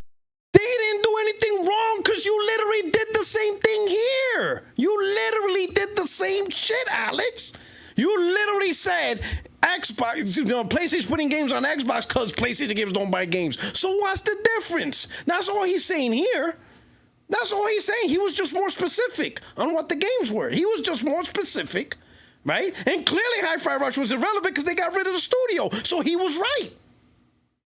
Because if it was relevant, they would have kept the studio. They shut down the whole studio. They sold it off. So he was right. Redfall was a disaster. Starfield did end up being overhyped. He was right. And you used the same formula, the same logical reasoning. Like, this is what I'm talking about. This is absolute nonsense. They cannot control themselves. They cannot. Okay, you only made this content because there's only so far. Listen, with third party going to Xbox, the energy you gave here with Helldivers going to Xbox, that's the same energy, but you didn't. You want to clown this guy for talking shit about Xbox not buying games and their games being failure, and you want to clown him for it, but at the same time, you go do it like a year later on this thing, telling PlayStation gamers, "Oh, you guys don't buy enough games, and this is why they're going at her." This shit don't make sense. Ah, come on, man. We're gonna close this out, man. This is where the bullshit happens, man. See, this is where the bullshit happens. See, you can expose bullshit when dudes don't have consistency. This is where you know the lack of consistency in stuff. You can clearly see the lack of consistency in stuff. Like, how are you gonna clown somebody for talking shit about the sales, lack of sales, and this is the reason why, and then a year later, you do the same thing. You come up with the same logic. That shit don't make sense. How are you gonna go tell people, "Oh, he's finding open your eyes, games are everywhere," when you before were saying games are going everywhere? Because it's not going through, but yo, this shit is crazy. Alex, you a wild dude, bro. You wild. You Florida cats be on that bath salt, bro. This shit is crazy, bro. Anyway, man, yo. Oh, man, I want to say, hey, but anyway, I'm going to wrap up the show, man. It was what, like a good 4 hours, 4.5 hours? If Sony goes day and date, will you all go to PC? I'm going to be honest. For this gen, I'm going to write out this gen with the PS5 Pro. It's an amazing console. But for next gen, I probably will go PC. I mean, Detective C says that, most likely, yeah, I'm moving to Florida. I'm going to be dealing with a whole community of these motherfuckers. Shit is wild. Yo, it's crazy. But Detective says, and Detective Seeds is a pretty cool dude, and he's been pretty good with his connections. But it seems like Sony will try to ramp up and formulate their PC strategy to within 6 months now. They're trying to get the timing of release from console to PC down to 6 months. And I'm like, 6 months? That's not really a lot. And then given PlayStation's cadence, when you think about it, like looking at this year, there's only 2 games that didn't go to PC from PlayStation side. That's Death Stranding and Ghost of Yotai. You know what I'm saying? So, like I said before, I'm going to try to have Detective C's on. Yeah, definitely. But like I said before, with more games being on more platforms, the differentiation of platforms using games is not a thing no more. So now, what new things I'm going to be looking at, Is it the power? Is it the hardware? It's certain things, you know what I'm saying? So that's pretty much what I'm looking at right now, right? PlayStation 6, it's like right now, I'll be honest, in the world where all games are everywhere, what would make me buy a PlayStation 6? I'll be honest. If Sony creates a fucking beast, PlayStation, I don't care if it's $800. And they're like, yo, we have the opportunity to come out with a monster console that will rock a high-end PC. If they somehow pull it off, right? You know what I'm saying? I think a lot of people would be like, holy shit. I think even PC gamers, other than the ones that like mods and free-to-play or steal shit, whatever they do. But fucking monster console. I'm talking like yo, this is crazy. Like, this is straight up top tier, high end PC gaming and a console. That would probably what it would take me to look at, right? Because then at this point, if the games are everywhere, I'm gonna tell you something. Like, you know Ramon, right? Ramon, he being what you call it, Ramon Terrell. Sometimes he's on the podcast. You see him right? Yo, he be talking shit. He's a cool dude, but yo, he be throwing shots in the DMs. Ramon Terrell be throwing shots in Instagram, in Blue Sky, you know what I'm saying? He be like, hey, yo, Puertorock, I'm playing Final Fantasy, I'm playing Final Fantasy 16, native 4K, max settings at 120 frames. I'm like, shut up. I ain't trying to hear your shit. I ain't trying to hear that. No, shout out to Ramon. But my man be doing that. He be throwing, hey, you played this game on your Pro? Yeah. Well, I'm playing on native 4K, max settings, 200 frames. Man, I'm not trying to hear that shit, Ramon. I'm not trying to hear that. I'm not trying to hear that. I'm not trying to hear that nonsense. Like, stop it. Yo, you play Stellar Blade? Yeah, that's awesome. Yeah, I'm playing native 4K, max settings, at 180 frames. So I'm like, oh my God, bro. This guy just don't stop, bro. This guy don't stop. He be trolling me, man. He be trolling me. He be trolling me hard. He be trolling me hard body on that. And he always picks the games that he knows I enjoyed the most. Like, he don't say no random game. Like, he's not going to tweet to me about Mafia, right? He's not. He's not going to do that. He doesn't do that. He knows which games to like poke my rib. Anyway, here's your only friends, YouTube Street Puertorock77. Thank you for rocking out with Friday night. Oh, wait a minute. You know what? I think I fucked up. Okay, nobody's in the waiting room. Oh, shit. I got to find a better way to track the waiting room. I hope nobody was in the waiting room. I forgot this is also Disagreement Day. You know what I'm saying? Oh, shit.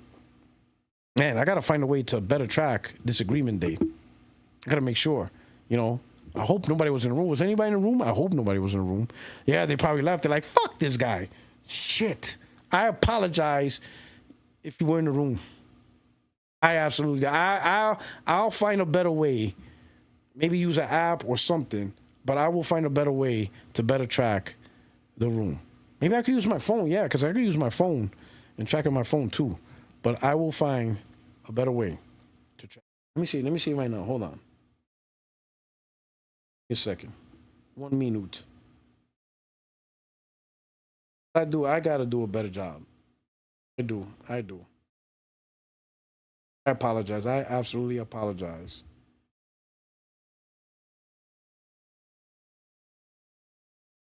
Let me see if I go here.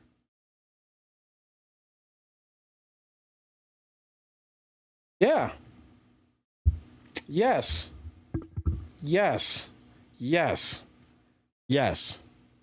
I absolutely can track who's in the waiting room by looking at my phone without actually having to. Yep, I can do it. Yep, I'm gonna start doing that now. So I have my phone up, I'll have the Discord app running, and I'll be able to track if anybody jumps into the waiting room by looking at my phone. So now I got 3 screens to look at. But anyway, I hope you guys enjoy your weekend. Your only friend is YouTube Streets Puertorock77. Tune in next week. Hopefully I'll have a guest. I'm going to see if I can reach out to Detective Seeds. I know got to link up with Cassie Cole Cage. I know some people, y'all going to be like, oh my God. Listen, to be fair, I gotta be fair. I can't lock out guests. Any guest, anywhere. I'm fair. I'm fair and balanced like Fox News. Just... No, I don't think Alex is afraid to come. You know what? I'm gonna reach out to him. As long as he don't talk about buttholes and milking buttholes. You know what I'm saying? Like, I gotta make sure, or he doesn't show his areolas live on the show. I just gotta make sure he doesn't do that. You know what I'm saying? Or I gotta blur him out. I don't know. Anyway, you guys take care, man. Thank you so much for rocking. And on your way out, please hit the like button. Your only friend is YouTube Streets Puertorock77. I'm out of here. Peace.